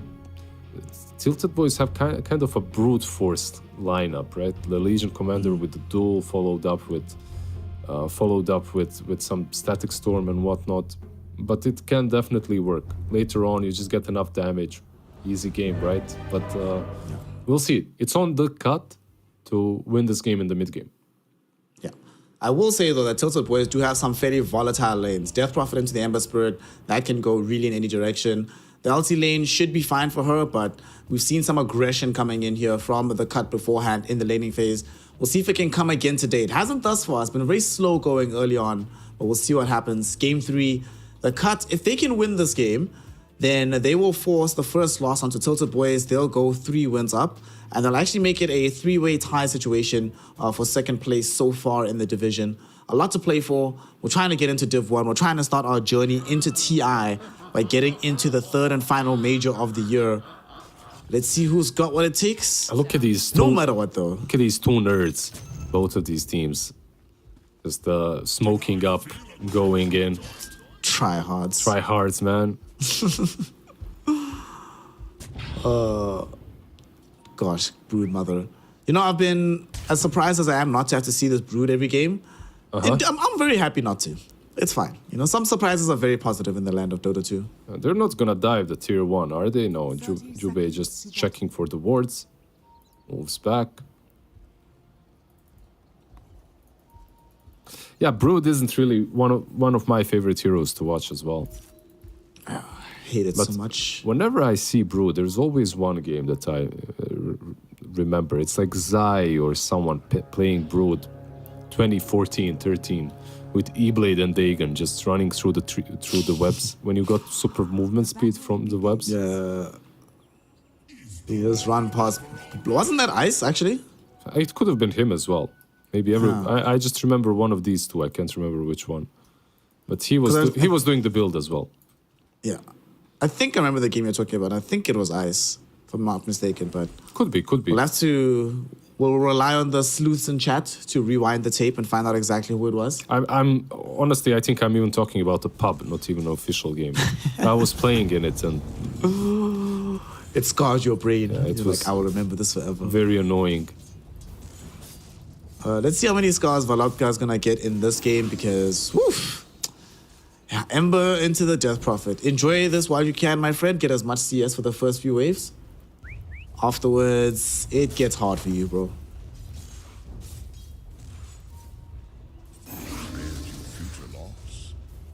So, are we gonna be getting any more action-packed lanes for this game 3, or is everyone just gonna lay back? You were talking about how there's potential for these teams to be playing a little bit more cocky. Which draft lends itself to some extra cocky plays? No, whenever you have a Skyrat, you want to be dishing out as much damage as possible. You want to be just dominating the lane. So far, he has been kind of doing that.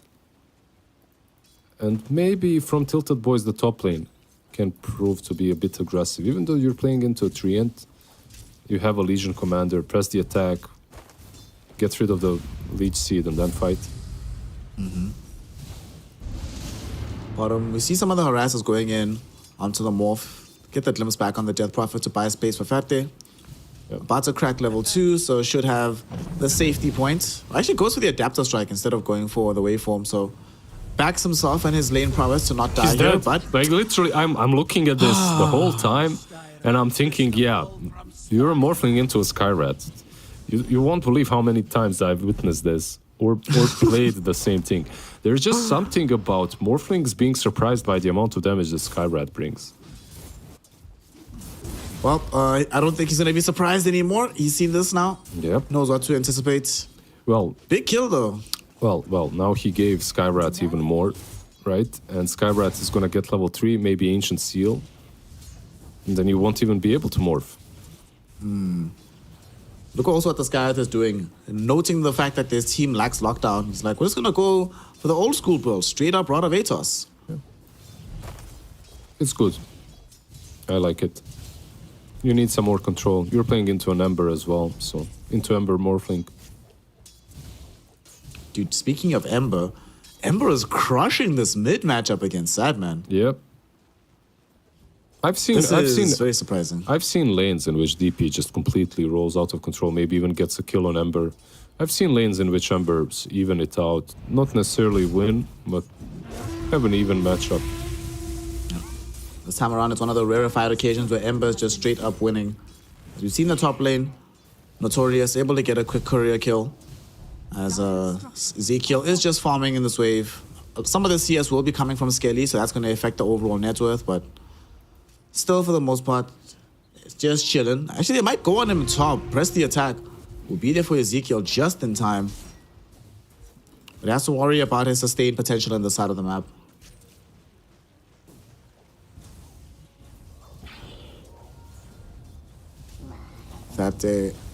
What's he gonna go for this game? I think Manta has to be one of the main priority items on the list. I feel like every Morphling right now is doing the same thing. The Lincoln's rush. Maybe he'll do the same. Does he need? He does need. Does he need it? I mean, it's nice against the immediate silence of B-God, but presumably if he gets Manta, that covers that as well, right? Yeah, I don't think Lincoln's is super necessary. Maybe it's just for Morphling. It's good stats. It was always one of those items that you like to get on him. We'll see. I'd rather not as well in this match. I think Manta is just as good. You can get it earlier, like some Falcon Blade Manta. We'll see what Feta decides to do. But they're just chilling, farm, hanging out. No worries in the world. I'm still shocked by this mid lane because this Ember Spirit, this is not normalizing. Like, they're level 5 right now and Ember is still winning the lane matchup in terms of CS at the very least. So, Valopka doing a great job down bottom. We have a glimpse back. They want to try go onto the Skyrath Maze. The Ancient Seal preventing there from being any follow-up from the Morphling, but it comes eventually. And they do manage to find the kill, and they kill the Spider's Courier. Okay, Tilted Boys getting some revenge for the earlier death onto this Morphling. Nicely done. Just always dangerous. You're playing Skyrat, right? The only thing you can do is spam and keep distance, but then you're playing into a glimpse, and look at Disruptor waiting for him. He wanted to glimpse back, but yeah, instead he TP'd mid for the refill. He might actually now go on to Italiano Gangster here. Fete gonna put some pressure and some damage onto the Spider. Spider trying to get into the trees.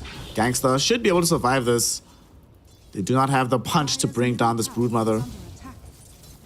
Yeah, usually versus Brood you want to have Thunderstrike because you keep vision on her through the trees and then you can glimpse her back. Surprised he didn't get 1 point of it. Oh, they're gonna go for the Morphling, but he does have a little bit too much strength. And he'll be able to survive. Raindrops, good item. Please buy them, carry players. That was very, very close. One more hit. That's all they needed. Would have been very good to witness. Mid lane, it's Ember Spirit trying to get a kill on the tree. Not going to be able to do so. Just going to keep his own lead going. Valotka is level 6 now, so level 6 with the illusion rune as well. Not really concerned about Death Prophet anymore. Even if she had the silence, can get himself out of it.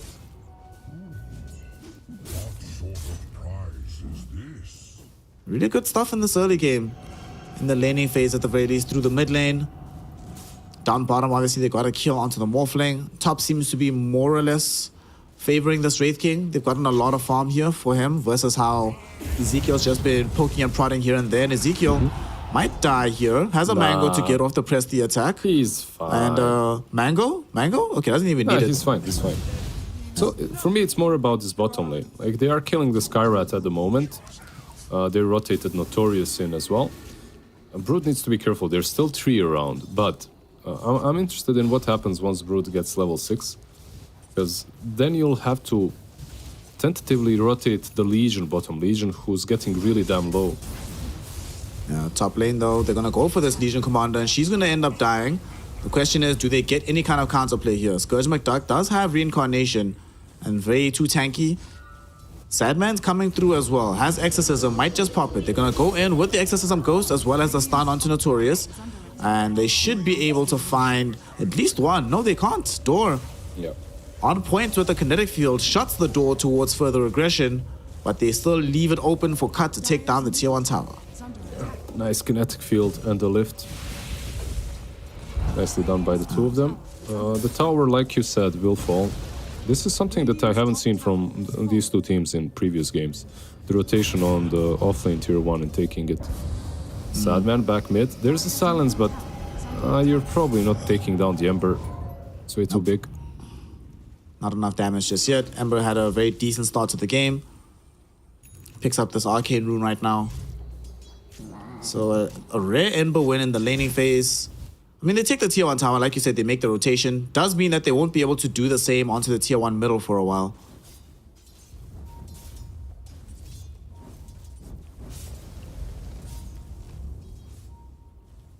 They will go send the Morphling to the top side of the map. So the Water Boy does have Falcon Blade, not that far from picking up the Power Treads. And they might send this Legion Commander down bottom. They have the level 6 on the Broodmother. So the only real response they have to the Spiderling armies is going to be the overwhelming odds of the LC. You just center eventually, right? Like, you don't have to defend the tier 1 even. But eventually you can center down there. Back in the day, Rubik used to be pretty good as well because of the Fade Bolt, reducing the damage from the spiders, also stealing the spiders themselves. But okay, never mind, I take that back. They just center immediately.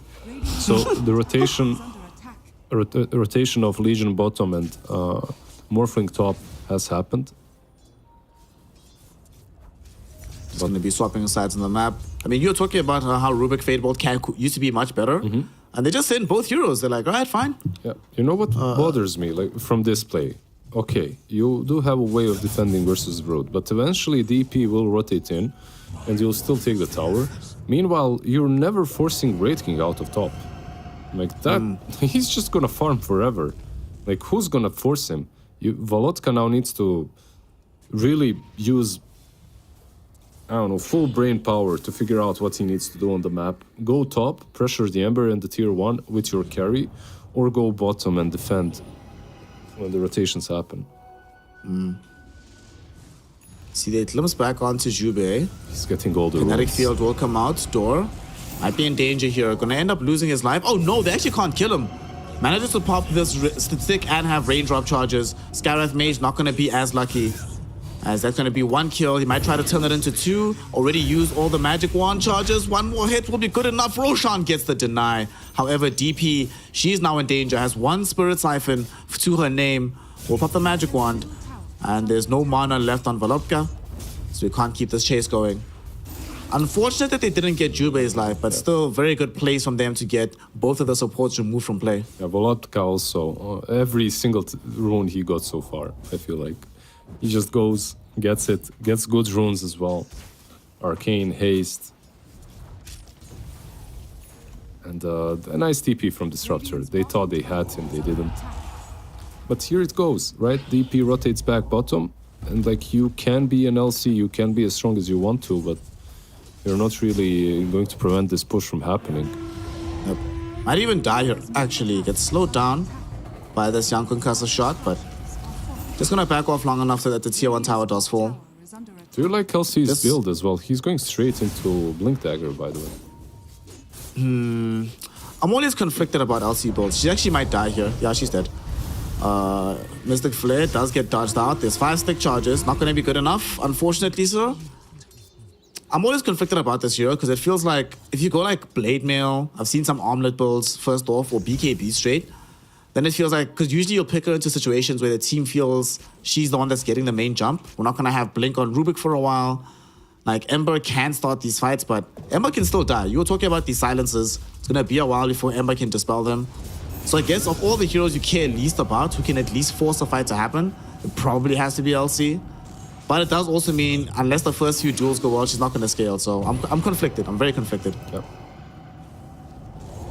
Mid lane. They actually might try to find a kill here. Oh, they get the glimpse back. Duel, will it happen? The silence onto Ezekiel. They don't get the duel. They don't have the patience to wait for the full duration to finish.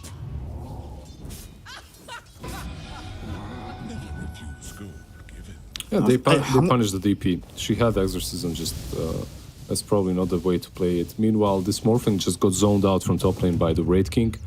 Wraith King that's sitting on comfortable 6.3k net worth. Armlet going for Dazo, BKB, so he just wants to be active as soon as possible. It's a nice build to actually push the tempo of your team. With your team, that is, because everyone on your side really wants to play this game very fast too. You have DP, you have Brood Mother, why not? Italiano Gangstar though. Might actually die here. She's gonna get glimpsed back into these young steering chains. They're trying to get this duel so badly. Will they finally get it? Yay! Finally. Ezekiel reaches over. They get the duel kill. And Italiano Gangster went into the one place they actually had vision prepared for him. And they glimpse him back into the kill. You should be really sad about that, but that's the way it is versus Disruptor. And they knew it. They picked the Brood into it, so... Yeah. Then again, I feel like if you're the cut, yeah, top lane with the I think silence. they might die. Oh no, he waveformed forward. But how much strength does he have right now? Not enough? Yeah, this is the power of Skyrat versus Morphling. You get silenced, you're dead. That's why he's building the Manta style immediately. Recognizes the danger that he's in. Feels bad, man. And doesn't it always feel like as Wolfling, you only ever die like that when you make the one waveform that would get you killed? Sad man. Another I think haste. Sadman will die. Another duel as well. And Valotka, the haste got denied though. Yeah, The haste did get denied. Here comes at the very Courage least. McDuck. They want Notorious, but Notorious will not die. Even though they had the Skelly army. Fade Bolt, a Sleight of Fist, gonna be good enough to keep this Rubik alive. So they get the Death Prophet kill. They get another duel for Ezekiel. And that was with the Blink Dagger as well. So Blink into Blade Mail. If you can get this pre-18 minutes or something, you feel very good about the game. Yeah, look at the +4s. A lot of damage for Ezekiel. Like a lot of, sorry, not damage. A lot of damage dealt to the spiders, a lot of gold, a lot of CS as well. Very inflated CS, but still. He's fine. You also got this Maelstrom now on Ember Spirit, so the spider's life is even more complicated. If you don't position them well, these spiderlings feel like they're just going to be giving away free gold all the time. You know, like so far what they failed to do on the cut is connect the DP and the Brood properly around the mid. Like they didn't manage to use Exorcism together with the Brood Mother's mech to take down the tier 1 tower. That's something that they maybe could have done a little bit better. But they got, maybe while they were trying to do it, the Brood died because of the glimpse, and then the DP died as well because of the glimpse mid. But these kind of things slow you down, and you're playing a team, a draft that's supposed to have tempo. Oh, speaking of tempo, they're going to the Morphling right now after he went forward to bring down this Treant Protector. The Treant will die. They do get off the strength more. Fab, they kept alive by this press P attack. Allowed him to survive through the damage of the Skywrath Mage. There's a duel coming forward onto Scourge McDuck. He will die. And here comes Sadman. Exorcism goes are going with the Spirit Siphon onto Rubik. Rubik is down and out. Valopka silenced up, but the silence will eventually elapse. Won't be able to get away from the second one though. Oh no, he will, thanks to the glimpse of door. Press the attack. Big plays. And press the attack as well. Very good stuff. Press the attack, I feel like, is the MVP of Tilted Boys right now. That one spell, just saving everyone. Here comes Overwhelming Gods too. Yeah. Dude, this LC pick so far is working out really well for them on the Tilted Boys. They managed to get the blow on the Reincarnation and get some extra damage for Ezekiel as well. You were talking about the infinite scaling potential, and they definitely have it. They might even smoke again once they have the duel online. The Ward might have caught a glimpse of this. I'm not 100% sure if they're aware of what's happening, but looks like they're going to go in search of the Brood. They caught like a slight sliver of vision onto her. They know where she's at. Oh, they see her. She walks underneath the Observer Ward. They're going to be able to bring her down, but at the same time, Ember Spirit gets jumped. Without the Ember, they actually don't have the damage. They need to run away. They're trying to get out right now. Crypt Swarm from the Rubik will miss in its entirety. And the cut. Dude, this item build on the Skywrath Mage, at some point he literally just had Atos, nothing else in his inventory. But it's working for them right now. I mean, right now he also has, what, 2 Observer Wards, Smoke, and an Atos. He's in the same spot. He's rich, bro. Yeah, you don't need a lot. You just need that Atos. Maybe he's even going for a Blink afterwards, so he just wants to have that good positioning. No Aghanims, shenanigans, Aetherlands, nothing like that. But yeah, in this kind of a game, this is really good. Sadman. Sadman gets glimpsed. Has a Yule Scepter to stall up this Morphling. Jubei thought about popping the Overgrowth. Will refrain from doing so at the very end there, realizing that it's unlikely they get the kill. But they do zone them away from the tier 1 tower, but crucially they create space for this Broodmother to keep the push going down bottom. He just realized he needs to stay away from, oh my god, all the Skellies, all the Broodlings, everything dead. 240 CS, 18 minutes in. More than 100 CS per minute. Woo! B-God. Showing off the combo. Having a good time on the Skywrath Mage. I guess you were talking about how this is like a team/specialty combination. We're seeing why. Yeah. And it's a pretty good Skywrath game. He really can just kill anyone on the map at this point. Even the Morphling, if he catches him before the strength shift with the silence, and usually that's why I expected Aetherlands instead of the Atos, because with Aetherlands you can catch him from the fog with the silence, but decide not to.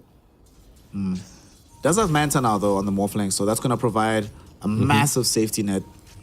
They also have this Blade Mail on Ezekiel, so they want to try and make the jump. They're coming in with the Rubik and the Ember Spirit. Will they be able to find the viable target? There's the lift onto the Spider. Yeah, Gangster. And the 2 Hero Static Storm as well. Notorious will not be able to survive this, but he's maybe setting up for his team to win the fight, but they don't get the kills. Living Armor protects Italiano Gangster. Scourge McDuck trying to run down the Ember Spirit, but here comes Ferte. They bring in the Water Boy. They want to try and find some kills. The first big right click goes in, but Ferte, he's too far forward in the fight here. He's trying to strength move in, but they have a lot of damage with this Desolator and the Armlet. Ferte falling low, doesn't have any more mana. They need a way to get him out of this fight. Italiano Gangster right on top of him, and there was the Presti attack, but it's not good enough this time around to find the salvation. There's Skywrath Mage with the Rod of Atos combo to bring down this Legion Commander. Big crits from Scourge McDuck, gets the kill onto Disruptor as well, and now they find the quick grab onto the Ember Spirit. Valopka dead. The entire team fight lost, and the cut with a 10k gold lead after taking down the tier 2 tower in the bottom lane as well. Yeah, you got to respect the power of the cut at this part of the game. Like, your Morphling just isn't strong enough. Meanwhile, Wraith King is a beast. Dezo, Armored, Blink Dagger. Even if you take him down once, he'll take more than plenty of you in the grave with him. And also keep in mind, Skywrath wasn't a part of that fight at all until the bitter end. He just joined at the last, 2 seconds to finish off the LC. So even without the Skywrath, they were really winning that fight hard. Oof. Wraith King feels so confident about his prospects, going straight for the AC. Doesn't feel like he needs a defensive item whatsoever. Just wants to output that damage. And we're also seeing the power right now of having Jubei on this Treant Protector. This living armor plus the sustain items of Italiano Gangster, really, really hard to kill right now. But wait, what kind of defense? He's going for AC on Breaking, right? Yeah. That's kind of defensive as well. It gives you some armor, some damage. And you don't I don't think he's buying it defensively though. Yeah, of course. But this is the build, like for like the default build on the Wraith King. Is under attack. You don't necessarily need anything like a BKB this early on, or ever a Wraith King. Depending on the game, sometimes you do, but most of the time you don't want to buy a BKB. If you pick the Wraith King, and as Bro, you're saying all of this as he keeps BKB. As I'm goddamn saying it. I'm like, I'll just stop. I won't even try to justify it. He goes for it anyway. Is under attack. Oh, that's funny. Why though? Yeah. Like, why not finish AC in this game? It feels really good. Like, you have 2 lives. Maybe he's just scared of being bounced around at some point by, like, getting held up by Ember Spirit, Yeah, but then getting that's- glimpsed back. That's why you die first time. You die, you slow everyone around, you go back in. But he spams Wraith King. He knows what's up. He doesn't want to get kited. He goes BKB, sure. Dire are scanning. I'll change my mind, but only this time. You'll allow it. You're like, yes, I'll allow it's it. fine. Speaking of BKBs, there's one that's coming in from the Ember Spirit as well. Mm-hmm. One being queued up by the Morphling after his Skadi too. So they are going in for the defensive items themselves. This is going to be crucial because they almost have Blink. I'm sorry, Snare. I'm taking it back. I really think AC is much better still. Like, you're playing into Okay. Morph. You need into LC. Like, AC feels really damn good. All right, here's another track out defense, right? Okay, we'll talk about it in a sec. There's a fight starting here. Gangster, first one caught out, but he's been dueled in right now. There's going to be B-Go with the damage. counterplay onto Ezekiel. Free damage for the Broodmother as she gets the duel victory. Glimpse back into the Static Storm, but Sadman doesn't care because they have to retreat from this fight on the side of Tilted Boys. Is this Rosh? The cut, it surely should be Roche. Armlet Deso with a Hyperstone on Wraith King. Of course you're going to go see the Digman. Say hello and get Imagine- yourself an Aegis. Imagine if that was not only Armored Ezo, but AC as well. Would be even faster, Rosh.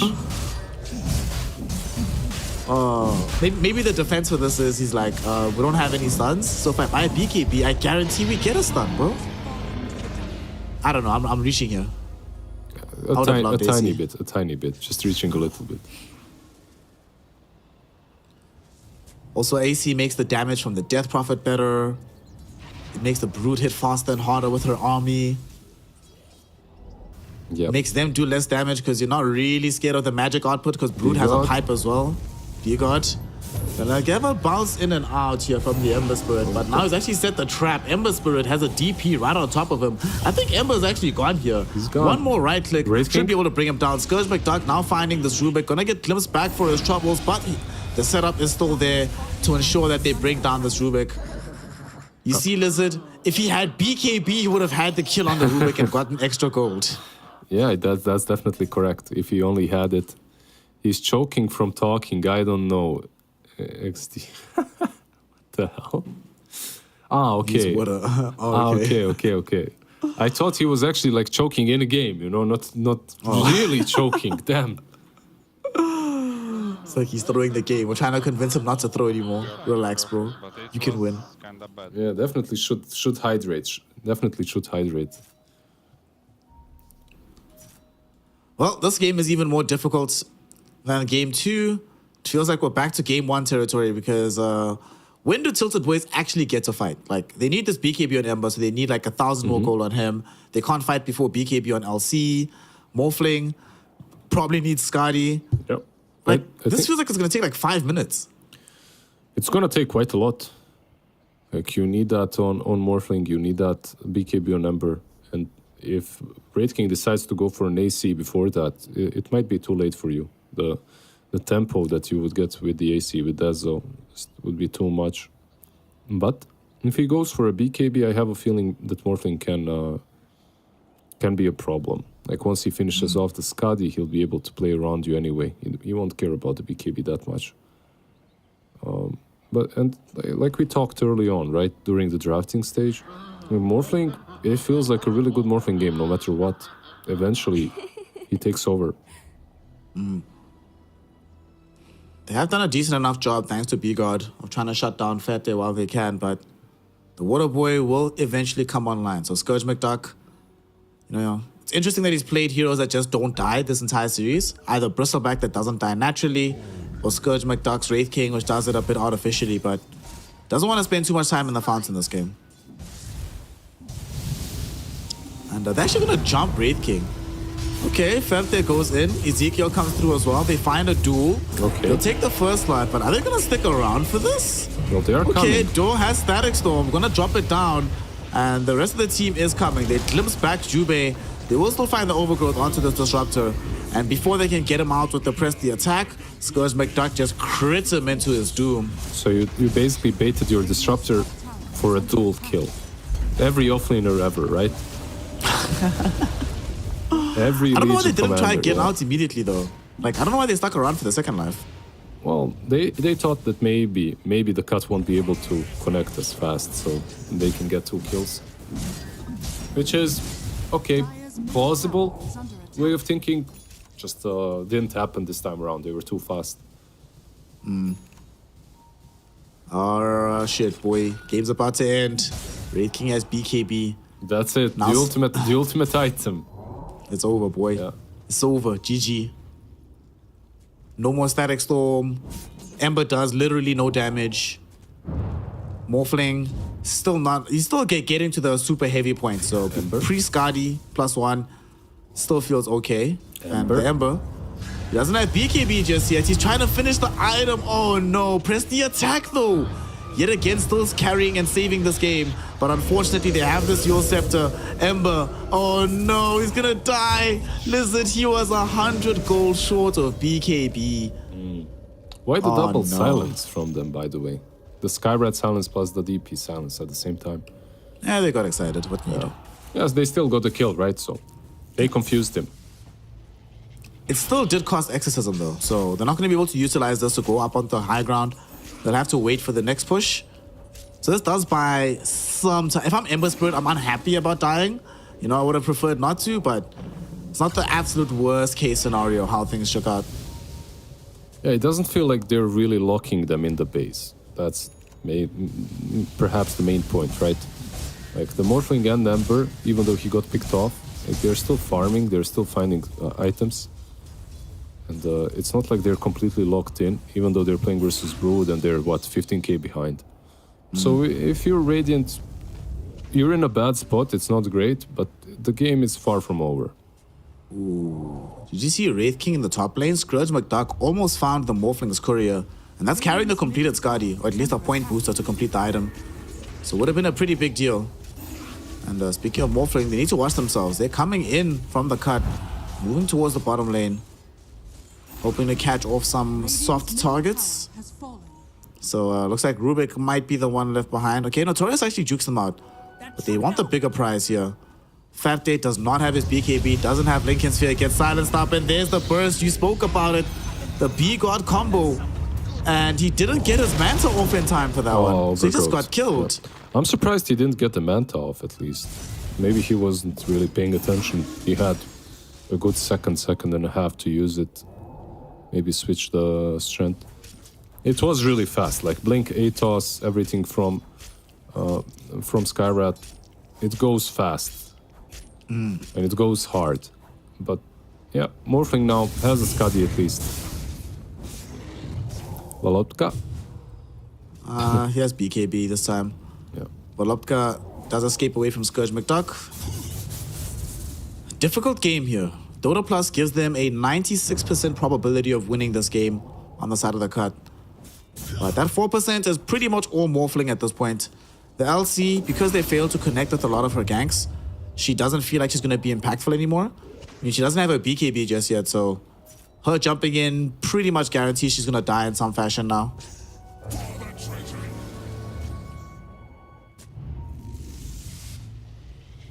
Aegis does expire at least, so... What's he doing? The cut- He's just taunting there, yeah.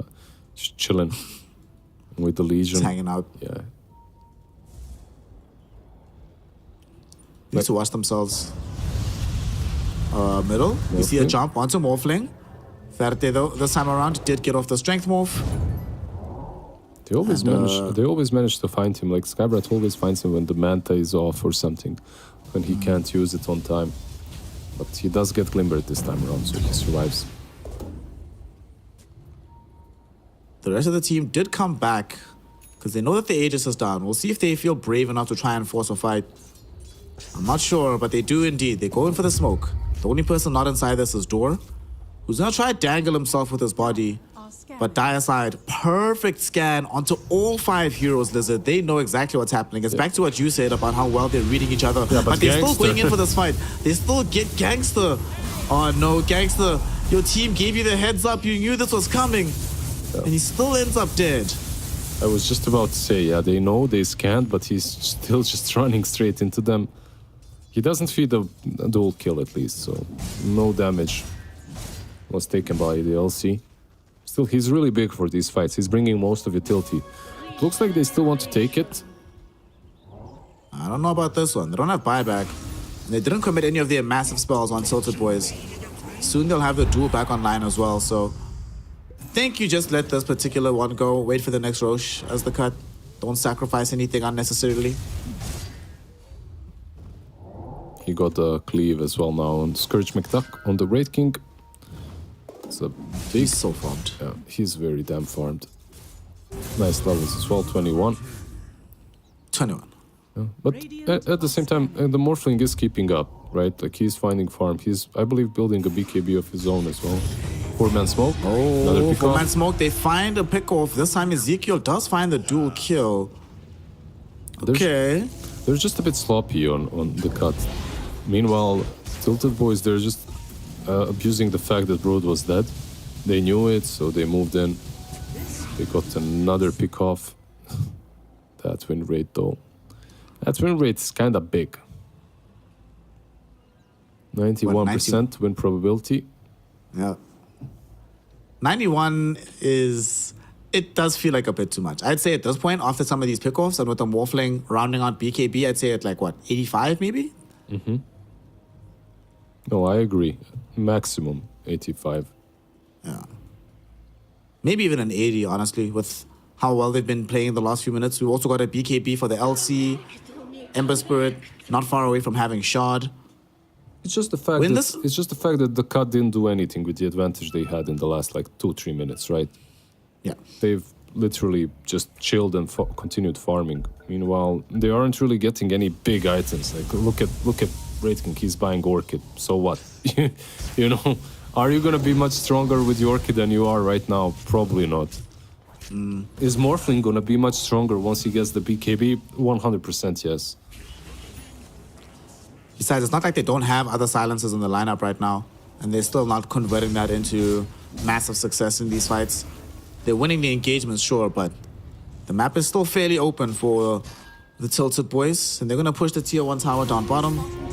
Some additional gold for themselves.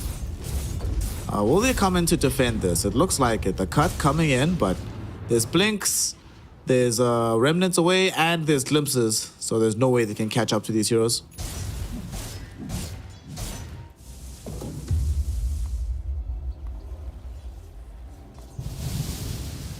So Morphling, after the BKB is finished, is going to start building into just raw damage.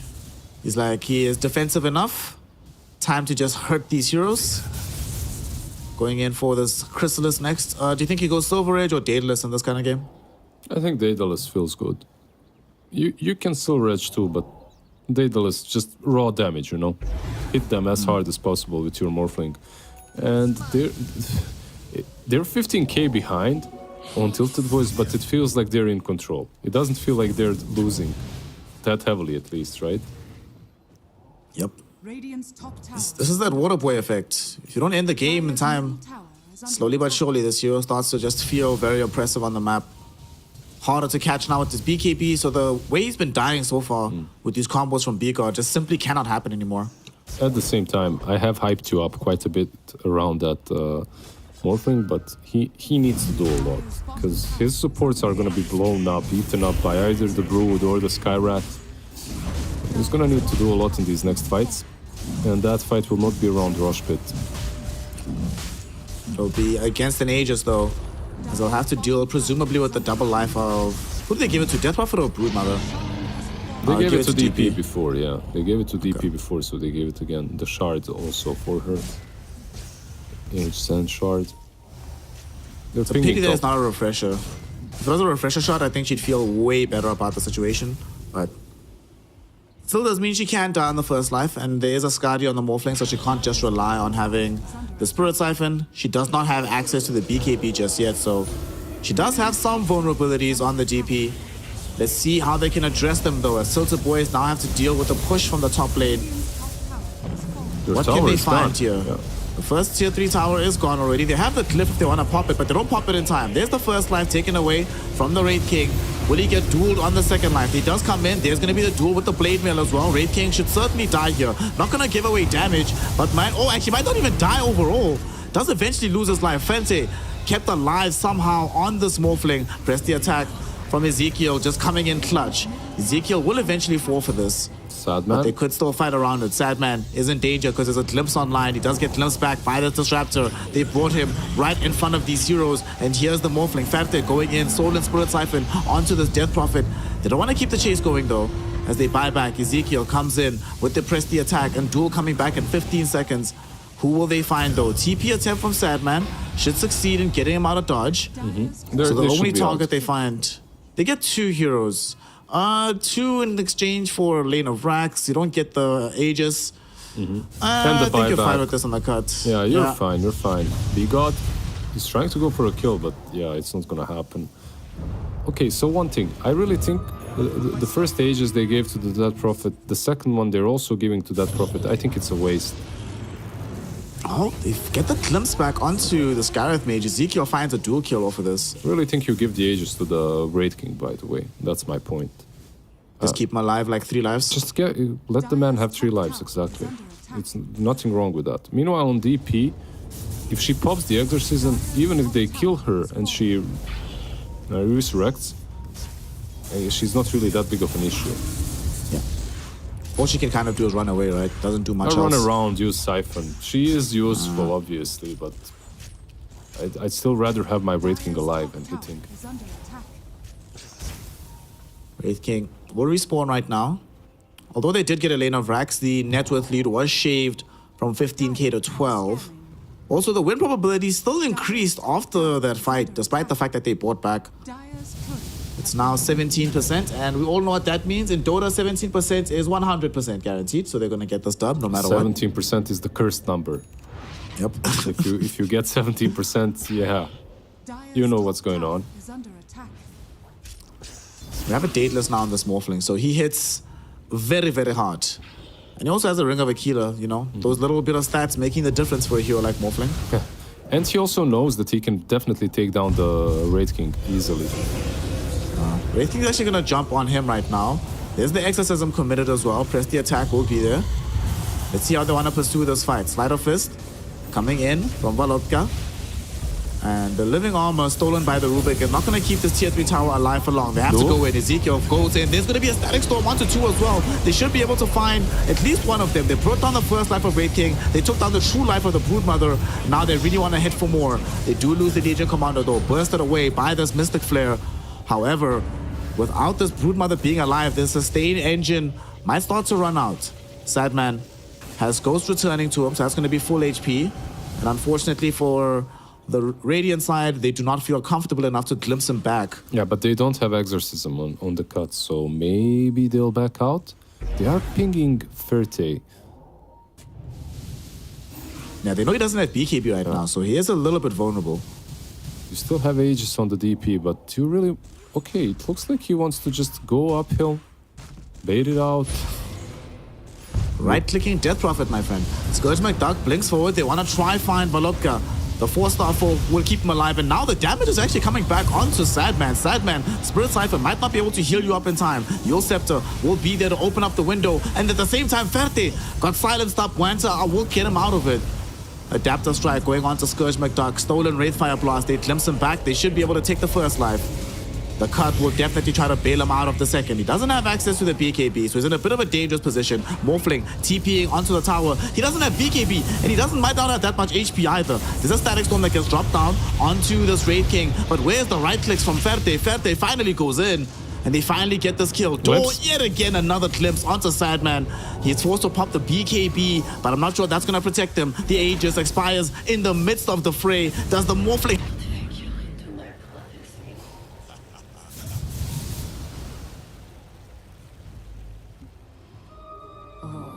So beautiful.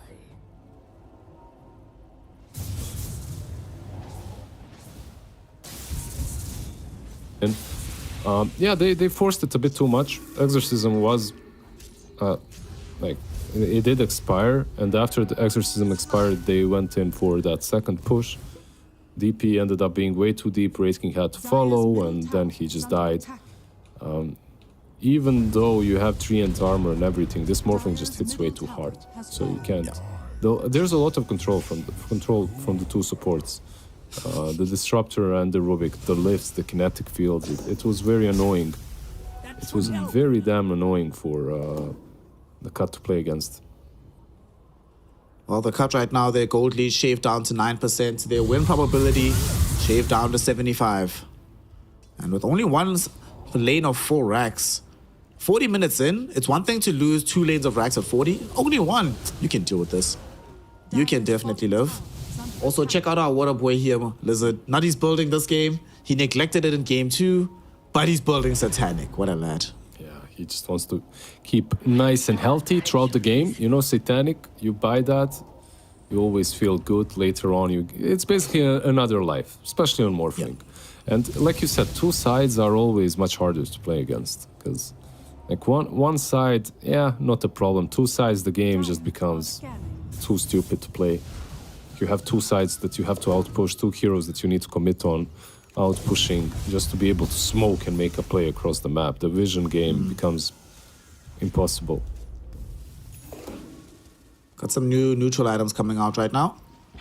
Satanic finished off with a Morphling. Let's see if there's anything interesting. So we've got to have a camera for this Legion Commander. That's kind of interesting. Obviously, you don't actually want to use the active just before the duel, but still very intriguing. But the more important one, they got a telescope for Disruptor.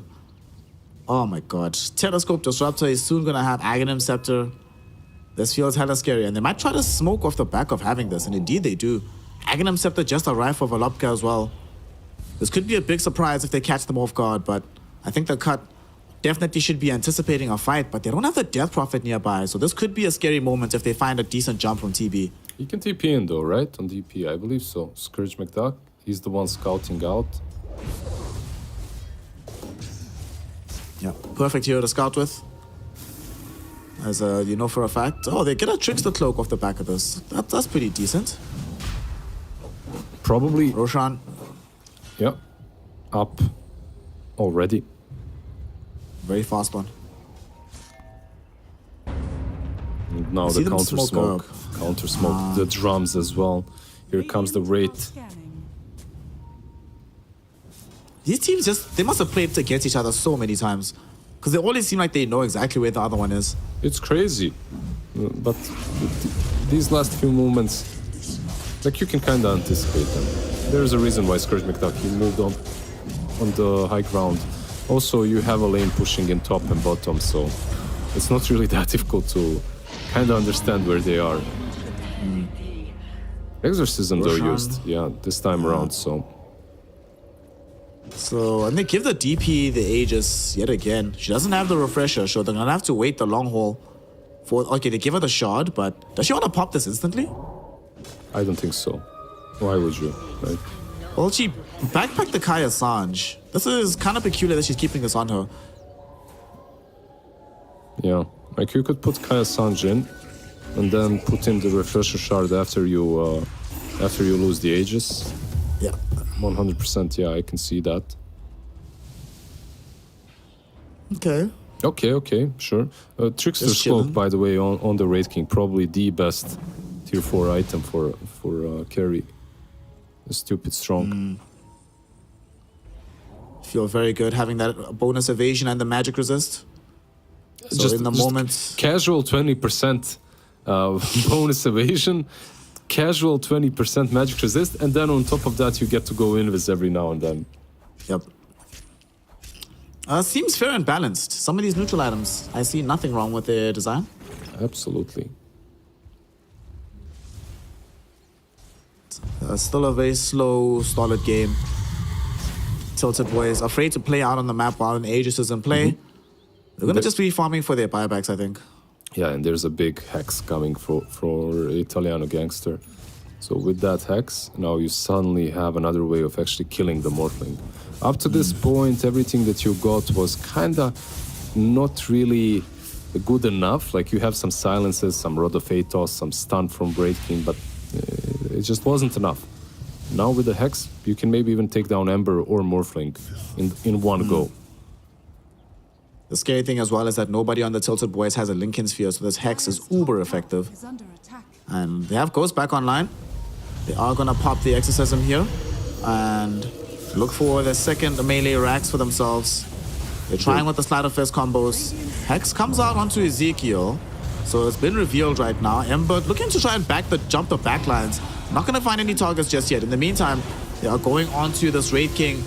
Scourge McDuck is falling low. These illusions still pack a punch as well. Ezekiel went in with the BKB. Static Storm will connect onto multiple heroes. Who do they want here? There's 2 lives on both of these heroes. Neither of them are great targets. They will end up dueling the Raid King. There's going to be the Static Storm into the Mystic Flare though. They catch onto the Ember Spirit. He does pop BKB though. Right after they brought down this Nature's Shield Protector. Shield Protector buys back. It doesn't have buyback. They buy back on the Ezekiel Legion Commander. And now they're going onto this DP. DP has popped a second BKB after the refresher shot, but she will still end up dead.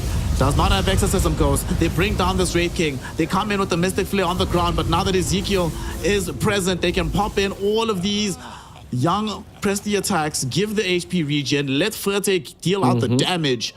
And that's a team wipe. There's a reason why this hero is... how much damage did he deal on Morphling? How much is that? 16,500. It looks quite a lot. There's a reason why everyone is banning out Morphling against them. If you don't ban out Morphling against Tilted Boys, I feel like you will lose to Morphling from Tilted Boys. Once again, the same thing happens, but realistically, the cut, they brute forced this. Like the way they push the high ground, okay, you have the Aegis, you have the Cheese and Refresher Shard. That doesn't necessarily mean that you just need to go ham without the smoke, just on the high ground. You can get a pick off or something first. May, be a little bit Dire's bottom tower more fancy than this. Treant, by the way, was the one. I guess you couldn't see out of everything. Treant was the one dueled. And I believe Treant is also the one that got the duel damage. Because Mystic Flare killed off the Legion Commander. bottom tower has fallen. Oh, that's hilarious. They must feel really good right now. Yeah, Dude, it's now they actually have the gold lead. Oh, look at that. Yo, that's the... Oh, snap. We're actually winning this game, boys? Dire's middle tower yeah, that was... We were 15, 16k down, and now we're 2k ahead. Gosh. And for me, the big thing about it is not only did they win the fight, but they still defended the racks. Melee racks did not end up falling down bottom. Dire's bottom tower is under attack. In such a good position right now on the side of the Tilted Boys. This Morphling, he's building Butterfly. He's actually, no, he's not building Butterfly. He has Butterfly and still has money for the buyback. Who needs boots at this stage of the game anyway, right? You're playing Morphling. You just wait for me and it's fine. No boots necessary. Just win the game easy. Refresher Orb now on Scourge McDuck. He wants 3 lives. He wants to have... Do you remember there was a guy called Papich? Do you remember that streamer? He used to play only Papich. Great King. Yeah. He's I do not remember. I mean, he streamed in Russian. You probably won't remember. But, guy, he played one hero, and that was Great King. And it was always the same build. Refresher Orb and Radiance back in the day. That sounds like a fun build. Yeah, yeah. And he'd flame you, obviously, throughout the game. Oh, of course. That's part of the build. At the same time, this build looks much better. Butterfly now completed. Like, you called it out, no boots needed. With the Butterfly, Satanic, Daedalus, Skadi. Is there anything else that you would change here? Maybe a BKB Maybe- for something bigger. Yeah, that's what I was thinking. Dire's top Oh, they're going in They're again. actually making the jump. But oh no, they found Scourge McDuck. This is a Disruptor Static Storm drop down on top of him. So they still will take the first life. There's the duel. First life gone. How will they respond to the second? In the meantime, though, this Ember Spirit creating chaos on the backlines. He's killed the Skywrath Mage. Doesn't have buyback. And look at the damage. Scourge McDuck is just gonna die. Refreshes, sure, but this refresh might not actually protect you. Comes back again with the BKB going to try and survive this engagement. But this Morphling is way too strong. Look at this evasion. Okay, He's being Morphling, tossed actually. around. Morphling in danger, way from away to try and keep him safe. But he still has to try and get all the way back to the base. Did pop the Satanic as well. They forced off him forward. They give him another Glimmer Cape, and they keep him alive. The cut did have to expend a lot of resources for that one, and now they jump back in. Maybe a glimpse. Notorious looking for a target for the Wraithfire Blast. They're looking for a glimpse person, but they have managed to escape. Yeah, I think That did require them to pop everything, though. yeah, one thing that really made a difference in that last fight was that Prophet. Like the Siphon, just with the shard, made Morphling look like, I don't know, he wasn't able to dish out any damage. He was too close to the DP, so the Siphon was fearing him. And then the Wraith King was actually surviving after the 2 deaths. After 2 deaths, but still surviving. Died twice, but hey, third time's the charm. They are coming in for another fight right now. Ezekiel gonna be able to maybe find this Broodmother. Excellent Hex coming in from Italiano Gangster. What? Might still get glimpsed back though, but the Lincoln Sphere will provide protection. Why the lift away? That was very bro? nice. Why did Rubik toss? Why didn't he toss him in? Yeah, He panicked, bro. yeah. They smoked back, actually. Don't try force this fight themselves. They know that the Static Storm is indeed down, but Tilted Boys realize the same thing. Ember Spirit's playing a bit far forward. He does not have access to a Lincoln Sphere, so does have to watch himself, because there are hexes on the enemy team. Multiple of them, in fact, but Yeah, they have a lot of good catch. This game is could still go full crazy, right? Like game 2. It still can be. I mean, it already did. It's 15 minutes in. I don't know what I'm talking about. For some reason, I thought this game was way shorter than the second one. But nope. the rate we're going, we're probably going to get a similar duration, especially since Roshan is up again. It is a very, very big one, as we have the cheese, we have the shard, we have the axe, and of course we have the Aegis itself. Several buybacks coming off cooldown right now. The only buyback that's still going to be out of play is the LC one for at least another 2 minutes, but let's see if they can find a catch here. DP, oh no, Sadman's the one that's shown. They will get 2 heroes inside of the steering chains. Will they find the duel? Ezekiel hasn't found the duel just yet because it got blocked by the Lincoln Sphere. They still will be able to find the Death Prophet, Sadman's killing gone. a roll. They get Sadman gone. They glimpse back this Shield Protector. They lose the LC. They almost lose Fate, and Fate's dead. gonna die.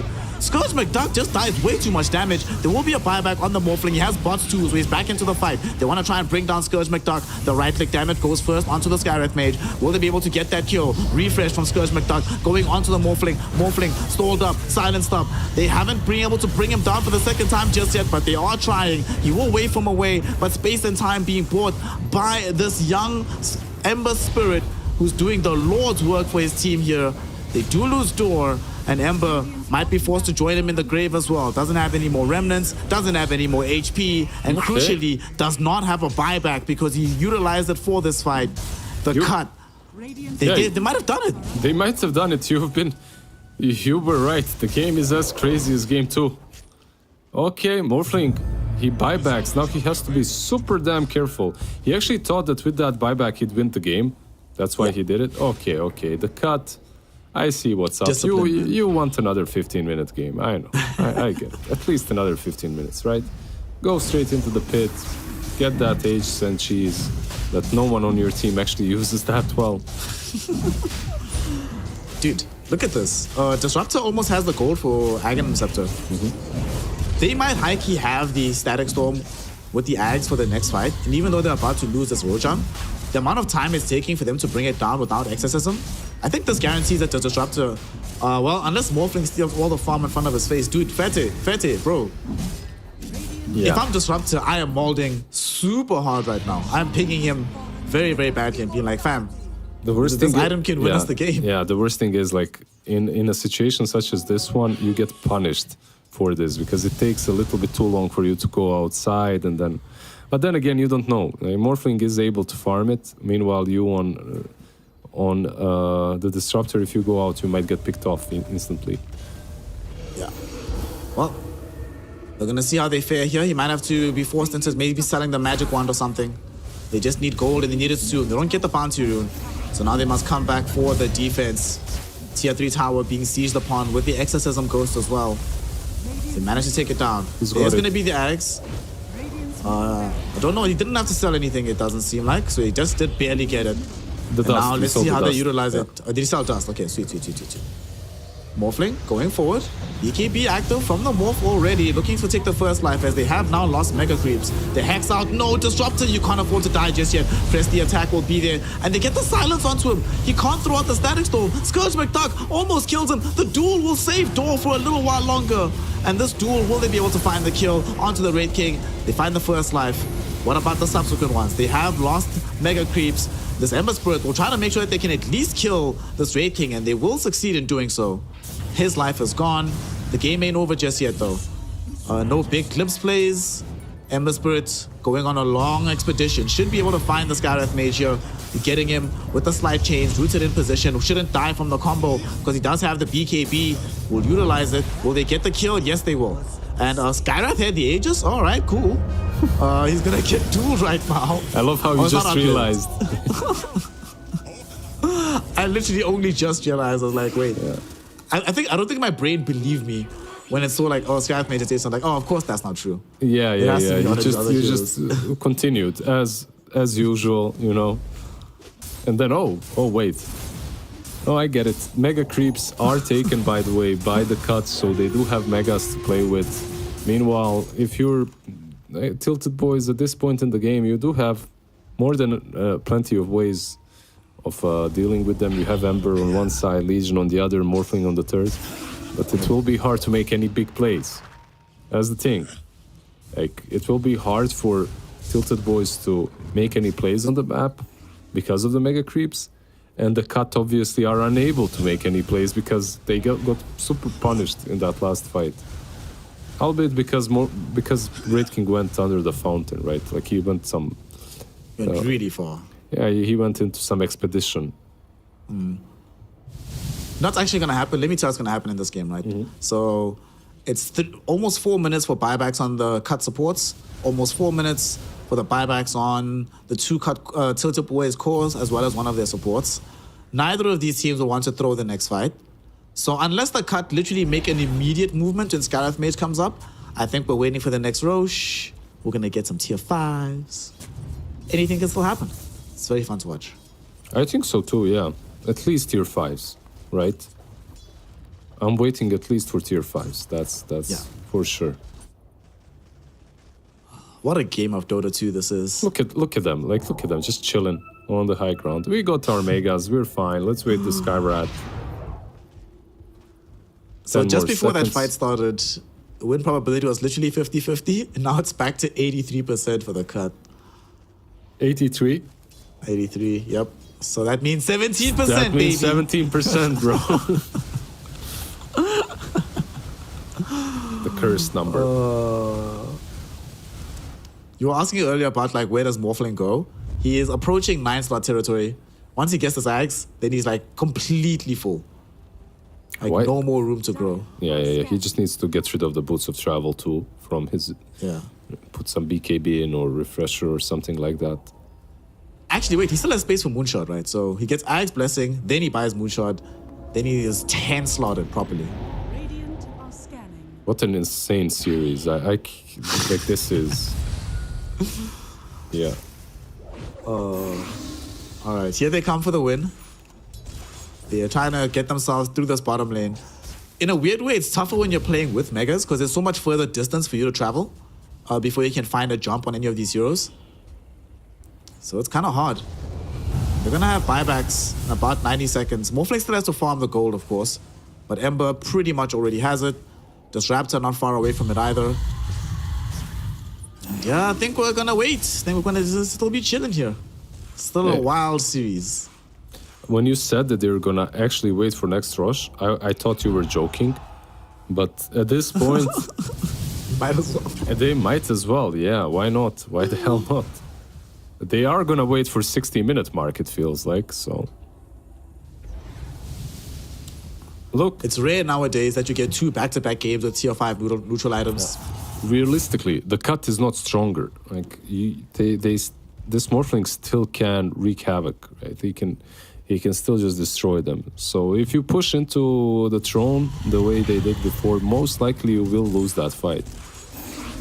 So just waiting tier 5 items, hoping something will change, or waiting for Aegis is perhaps better for you. You're still farming, right? Like, you're farming the whole map. You're getting a lot of gold out of it. Let's see. How much farm do they have on the side of these cut heroes? Wraith King has the full Desos though. BKB, Refresher, Overwhelming Blink. It feels like one of these items does have to go. Or at the very least get backpacked in the midst of the fight. Maybe you buy like after the Overwhelming Blink.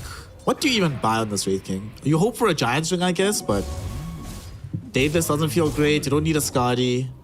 There's an maybe you buy MKB to help you against the Morphling at this stage. Like, that's an option. You could replace something with the MKB, like, I don't know, the orb once you use it or something like that. Yeah. Not sure. Death Prophet building into a Wind Waker, which feels very good for this game. And of course, Brood, the other big core, about to go for the Aghanim Scepter as well to round things out, having BKB, Hex, Shivas, Heaven's Halberd, Guardian Greaves. God, she's so hard to kill.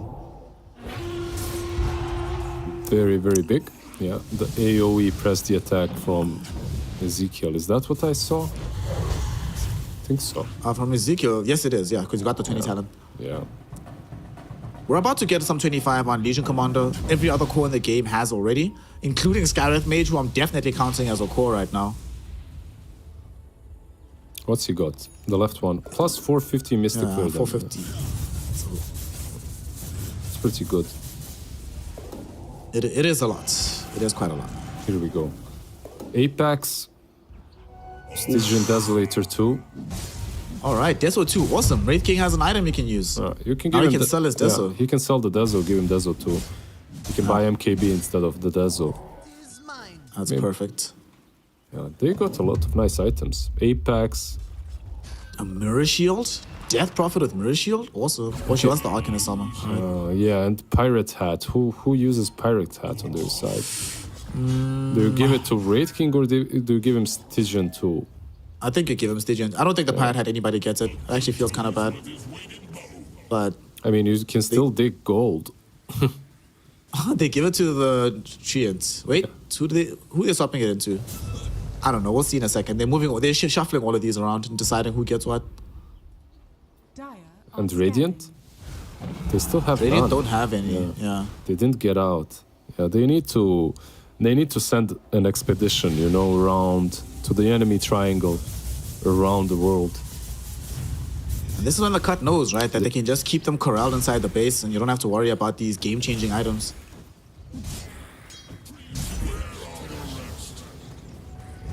We do have buybacks available for everybody in the game except Morphling. So Ferte is the one hero that doesn't have it available. And 1 minute until the Roche. There is a window right now. Soon we're going to have some neutrals spawning nearby. They need to get them at all costs. They cannot afford to be playing this game without tier 5 neutral items when the enemy has all of them. Yeah, they're just too scared. And look at the cut. It's not like they're even, keeping the noose tight. It's just that Tilted Boys are scared to get out. They're trying now, though. They're playing for this next round of neutrals, but the cut know this. They're going to try to take a fight. Oh, Scourge McDuck comes in. And look, we saw this. Remember we saw this in China? The big plays. No, it wasn't any lost tour. This is what we saw. You buy the late game hand of Midas. You aggress onto the map because you know that Midas will guarantee that you get a neutral item. And he's dropped some remnants behind. So he's going to go the long way. Look at this. He's going to dodge his own triangle, go into the dire side of the map. Genius plays. All right, what you gonna get, brother? So we have a Book of Shadows, not bad. You're not winning the game, so it doesn't make that much of a difference, but not bad. Is he just gonna try to go for this kill? I hope not. This feels really, really dangerous. Yeah, going on that Skyrat when everyone is around ready for Rosh.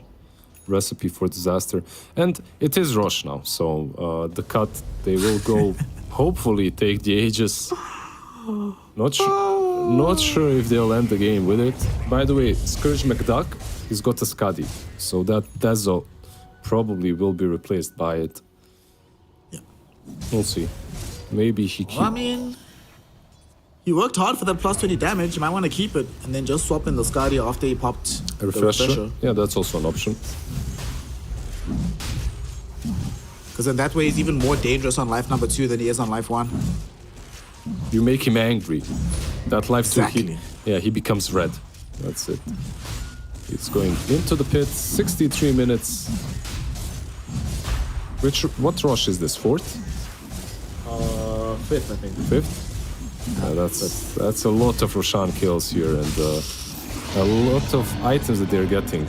Jubei, he's a hard worker. He's got that pirate hat. He's digging every 40 seconds. He's making sure that he puts his Tree-End Protector to use. Can you imagine playing Tree-End Protector like 64 minutes? That's not the best thing ever. Not the best hero to play for a long time. Ooh. Stopping Did you see armor. what got picked up? Yeah, Stygian 2. Yeah, Stygian 2 for Radiant. He also found a Book of the Dead, which is also okay. But this Shield Protect, they got BKB. So he's not badly farmed himself. He's just got a little bit of net worth. Give him 10 minutes, he's gonna have even more. He's got Pirate Hat, he's just digging. Yeah. 144 gold each dig. Rich, baby. Yeah. Alright, everybody except for the Tree-End Protector has access to buyback. And this time around, it's not the Skyrath Mage with the Aegis, it is going to be this Brood. They also killed Fetter's Courier. We were talking about him getting fully slotted out, and the Courier was carrying a Moonshot. So that's 3.5 minutes of relative superiority for the cut. Here they come. 92% win rate. They're going, Snare. They're going.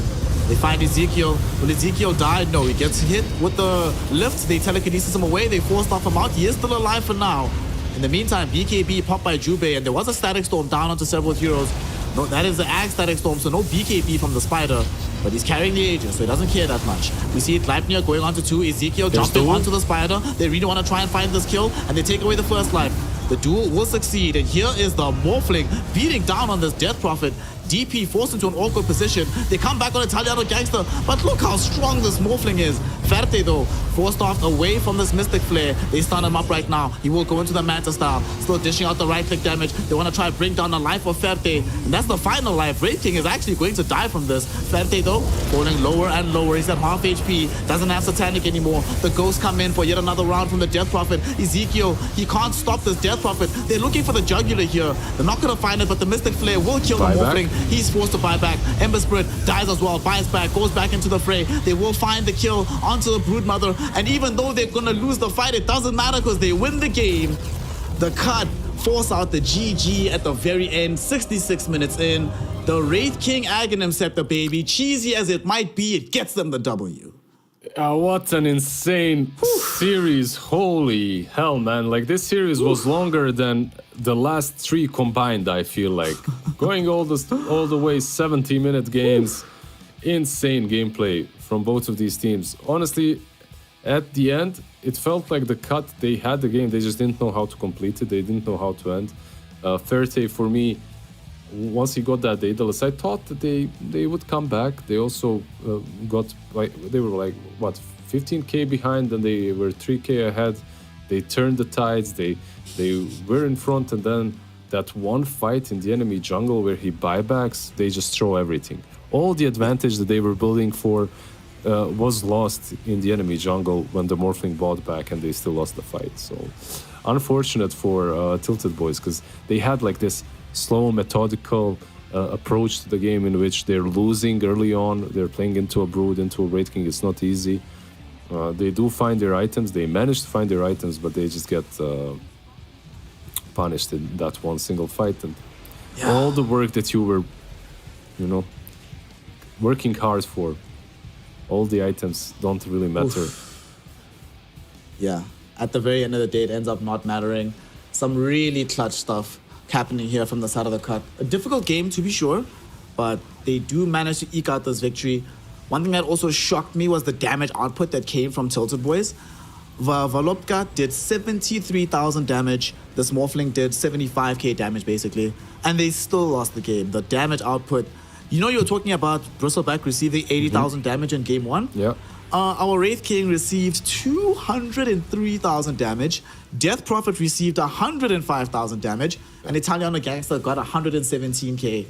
Absolutely nuts stuff, but ultimately the cut seems good at these long engagements. Yeah, the difference is like this time around they were dying a lot more as well, right? Like the Bristleback wasn't dying a lot, but he received that much damage. Here, Wraith King dies every fight 3 times. Death Prophet died every single fight as well, or more or less, right? So they were finding ways of killing them. They just didn't find ways of getting anything. And this is the fight I was talking about. Like Morphling buying back, getting into this fight, and then having to run hurt them quite a lot and slowed their progression because they couldn't really do anything after. They were too afraid of Morphling dying. So all their plays were just delayed for another, 5 minutes until he has buyback on. Yep. Once again. There's also the dieback for the Ember Spirit, right? So they lost even more out of that. Their 2 big cores, buyback, slows the game down. Also, this final fight, I can't help but wonder if Morphling actually has the Moonshot, because Death Prophet was so close to dying before she used herself up and healed through the Spirit Siphon. If they have that Moonshot, maybe the last 3-4 hits come out even faster, and then Sadman dies. Who knows how the fight pans out? Even after he dies here, Morphling, he comes back. They're trying to just aggress and win the game. If he's hitting just that little bit faster, who knows how this all changes. But Maybe if he has the shard, the DP Yules faster, just gets away faster, right? Like it's hard to say, but yeah, just insane game from Tilted Boys and the cut, much closer than I thought. And honestly, I thought that Tilted Boys might be able to take it, but no, even with their Morphling, that was apparently something that scares most of these teams, is they're banning out Morphling against Verte. Cut, they let it go through. They picked their stuff. They picked their bread and butter, Wraith King and Skyrat Mage, and take not an easy W, but a very significant one. Yeah. Sometimes those are the Ws that matter the most, right? The ones that are fairly difficult to achieve, but that you eke through that victory regardless. Playing very confidently as well at some point. Like, they have these phases where they play uber confidently, then there's times when they feel like they're a little bit uncertain as to whether or not they can get these dubs. But real talk, well done to the cut. One of the few Broodmothers we've seen in this region. It worked out for them. Also, any other team playing against them, make sure that you have an answer for the B-God Skyrath Mage, because this man was a beast in this game. Many of these deaths, Morphling and Ember Spirit, don't have that many deaths, but many of them delivered primarily through the hands of the B-God Skyrath Mage. He literally just rushed Atos, had nothing in his inventory but Atos. You know, a lesser player would have looked and said, this looks terrible. His team trusts him, and by God, did he reward that trust in them. Yeah, it's one of those item builds. You can go rush Axe, rush Atos, or rush Aetherlands. He went for the Atos, and he made it work. The hero has a lot of movement speed, so it's justified to rush, like base movement speed, that is, without boots. So if you're having a good lane, if you're having a good time, like he got, I'm not sure if it was First Blood, but he solo killed the Morphling, so he got a lot of gold out of that. He decided to rush the Atos because you're playing into a Rubik, into an Ember, into a Disruptor. All these heroes die to your Mystic Flare if you can control them. Yeah, like a really nice, good game by Skyrat Mage. Eventually he did fall off once the BKBs were up and Ember was able to just Ags in the background and in the backlines and kill him off, right? But up to that point, he was just dominating. And that's like the majority of the game, the first 15 minutes. Yeah, I think it probably says a lot that for a large portion of that game, we saw that the Ember was running away from the Skyrath Mage. When he finally has BKB, he realizes that we only win these fights if I jump directly upon him. Either way, his presence is what influenced all of these team fights. So congratulations to the side of the cut for grabbing their 3rd victory here in the DPC. But to hear a little bit more about how they feel about this dub, we should probably talk to one of their players, as we have Jube, I believe, joining us on the line. Good sir, congratulations on the victory. I want to ask something. You seemed very displeased when you saw the Broodmother coming out on the enemy team. Were you expecting it, or was it one of those, damn it, we got to play with this Brood? Oh, wait, when you guys picked Brood, like, you were like, was that the plan all day that you were going to go for the Spider? No, I was the one that wanted Druid, and other people were doubting, and their attitude is making me mad. Why did they doubt it? Because we've. Never mind. I'm not answering that. That was almost bad. I'm not doing that. Yeah. No Juve knows problem. what's up. Don't worry about Curious it. about something. You've been on this team before on the cut, right? And that was the last team you played on. Then you took a bit of an extended break from, I think it was last year, October, coming into this particular tour. Can you talk to us about what the break was about? Did you just feel like you needed a little bit of space from the game? Or was there just no one you wanted to play with in that time period? It's a little bit of just, I don't know, feeling kind of burnt out with Dota, but I've been having like struggles with like my energy levels and stuff like that, like in real life, like being last time I played, I would stream and like compete or whatever, and I wouldn't have like enough energy to do both. But I've found like, I'm working on it or whatever. It's going better now. So I felt every day like I have enough energy to do both. So it's going better for me in that regard this time. But yeah. Okay, that's good to hear. And speaking of the team itself, now that you're on it, are you also assuming leadership responsibilities within the team as well, now that you're back in it? Not really. Outside of the game, not really. I mean, like when I speak, I don't know, there's like some authority behind it or whatever, but I don't speak very often. Today, I took up a in-game leader role, I guess, much more than the prior series. I tried to manage the macro and like everything, because I don't know, we just like make a million mistakes every game. Like I think like almost all of our losses except one, we're like ahead by like a lot. It's not like the games are like close and then we just do like stupid stuff and just lose and lose and lose. It's like getting aggravating. Okay. Master Lizard, we have him on the line. Do you want to talk to Juve for a bit? Yeah, talk to me. Congrats on the win, and talk to me about those energy levels after this series. How do you feel like? Do you feel like pubbing some more, streaming, or just going to your bed and laying down for a couple of hours? Because the games were really long. Yeah, I'm probably gonna do both, pub and stream. But I don't know. I've been delaying eating food, and now it's like so late. I don't want to eat. I'm like a little mad. Like the games went so long. Like it was supposed to be over like 2 hours ago, and now I don't want to eat because it's 1 a.m. So, but yeah, I mean, my energy is pretty good right now. I feel fine. Yeah. What happened, by the way? Why did the games go so long? From your perspective. The second game, I think our Beastmaster is getting caught too much, and like it's never just one person dies. Like 5 people die after, and the game's like still out of control. But my Beastmaster was just feeding his brains out in the second game. It was like he just kept dying solo everywhere. And then the third game, is like hard to end. Yeah. I actually didn't do anything in like the team fights. I kept trying to blink into ult or whatever, and I would like end up in static storm, or one time the guy got glimpsed and then I got dueled.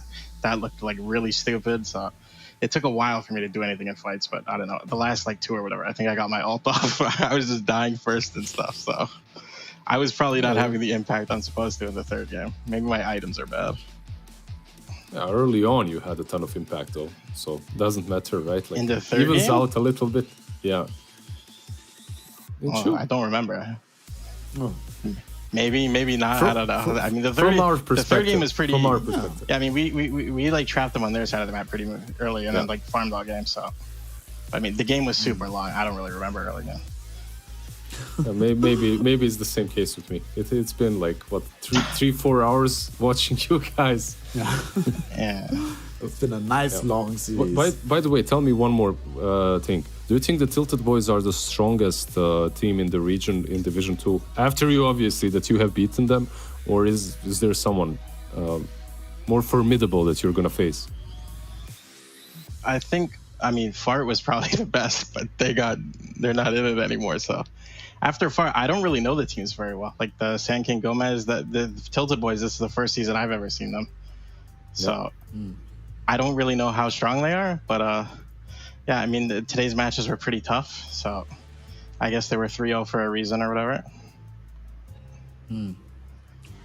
I'm curious actually about something else as well when it comes to the roster that you're playing in right now with the cut. Obviously, there's been some players you played with before on the roster, but a lot of people that you haven't played with in the past. Is there anything specific that y'all are doing to try and bootstrap the chemistry needed to make sure that you do well in the division? I mean, we were like showing up every day and practicing and stuff at the beginning of the season or whatever, like for our first few matches that we like lost and stuff. But after the last loss, people are pretty like not interested. So we didn't practice at all or talk or anything between the last match and this one. So it's wow. I mean, It's worked spirits are way down. It's not going good. People are not happy might to be on the around bounce each back. other. I don't But think now after so. this series, you might be on the bounce back. Oh my god. No, I think people are pretty let's like hope you're on the bounce back. displeased with each other. Maybe that friction might be something that carries you all to victory down the stretch. One more thing actually I want to ask about, like, just how your team has been functioning so far up until this point. From what I was seeing, you guys have tended to have, I think you were the highest average game time overall. Obviously, you had some outlier series that dragged out that average super high. What's that like when you're in a game environment where you know that every single series is going so long? Like emotionally, how do you process that? I think the biggest thing for me is like, I think when the games get long, my teammates get like really scared. I don't know. They start playing like they're afraid. And I don't know. I never feel like that. So I get pretty annoyed with like, they're like not wanting to fight and stuff. But I mean, I think the game's going long. It's probably just a product of us winning every game and then throwing a million times. So we just as easily like could live in a world where we'd have like the fastest games. I think, I don't know, we end up like really ahead in a lot of our games. At least that's how I feel. Well, hopefully with this particular win, y'all have turned a corner, and instead of just having long, drawn-out games, you get the wins that you think you can get in a faster fashion. So thank you so much for the entertaining games, Jube, and good luck, have fun for the rest of the series, and thank you for your time tonight. All right, thank you, sir. All right, go get some food, fam. Go get some food. It's not too late to eat, even if it is 1 a.m. That is, if they've been playing for 4 hours, he's been playing for like the latter part of the evening. It's rough, it's difficult. It takes a mental toll, Lizard. And one of the things that I found very interesting about what he was saying was that something that you talked about in the game itself, that the cut, even though they were ahead, was struggling to close out the game at the very end, not necessarily fighting, feeling a little bit skittish. So that is something that they clearly need to work on, but it's good that they know it's an issue. It's not going to blindside them down the line. Yeah, recognizing your problems is the first step to fixing them, right?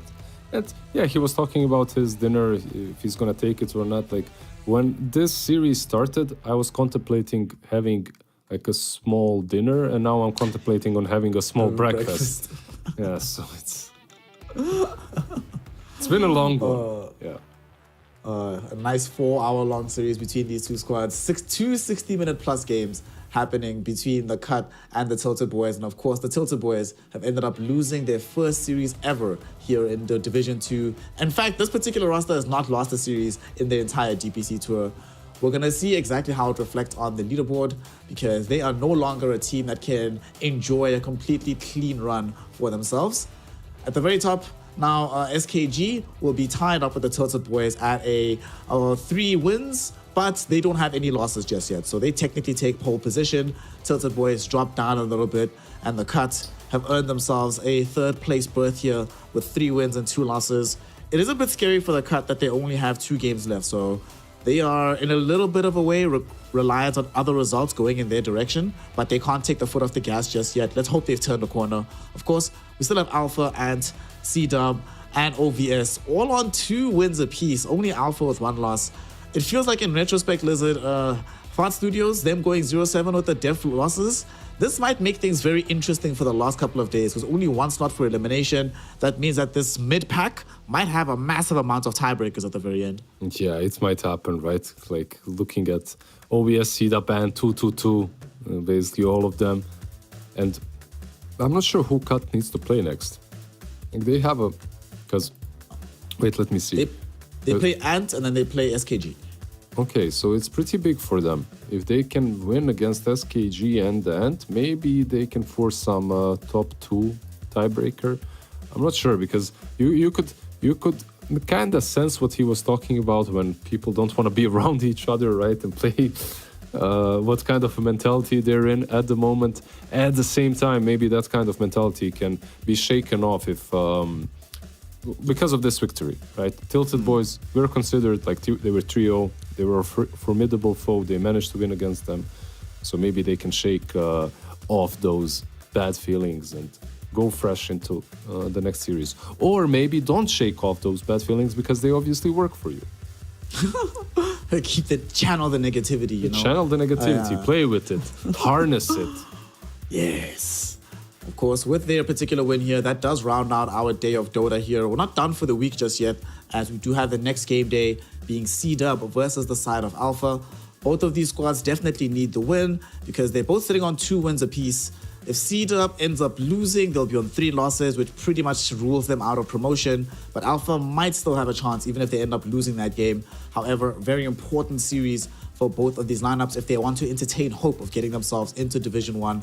Of course, one of the other games on that day was supposed to be the Ford Studios matchup, but none of those games will be happening as they are guaranteed 0-7 in the division. This is, NA Dota is so much fun. Just watching this region, watching this division. It's hilarious to see no matter what's happening. And the thing I would love to see, a team like the Cut here, despite getting a pretty decent result, I hope that not just channeling their negative energy, but that they figure out a way to enjoy each other's presences once again, Even just if like they're negative just about like the I game. enjoy your presence every time, Snare. Thanks, bro. Well, thank you all for enjoying myself and Lizard having a good time with one another and having a good time with Dota 2 action. We enjoyed your presence, every single second of it back home, and your attention as well. So next time, make sure that you're hydrated before you come for the next games. Make sure that you have a positive attitude about the game. Try and enjoy the presence of those you play with and share your love for the game with us on the next broadcast day. From Snare, from Lizard, from the PGL crew. Remember to also love yourself, love the people around you, love Dota. We'll see you next time for some more NA Div 2 hype.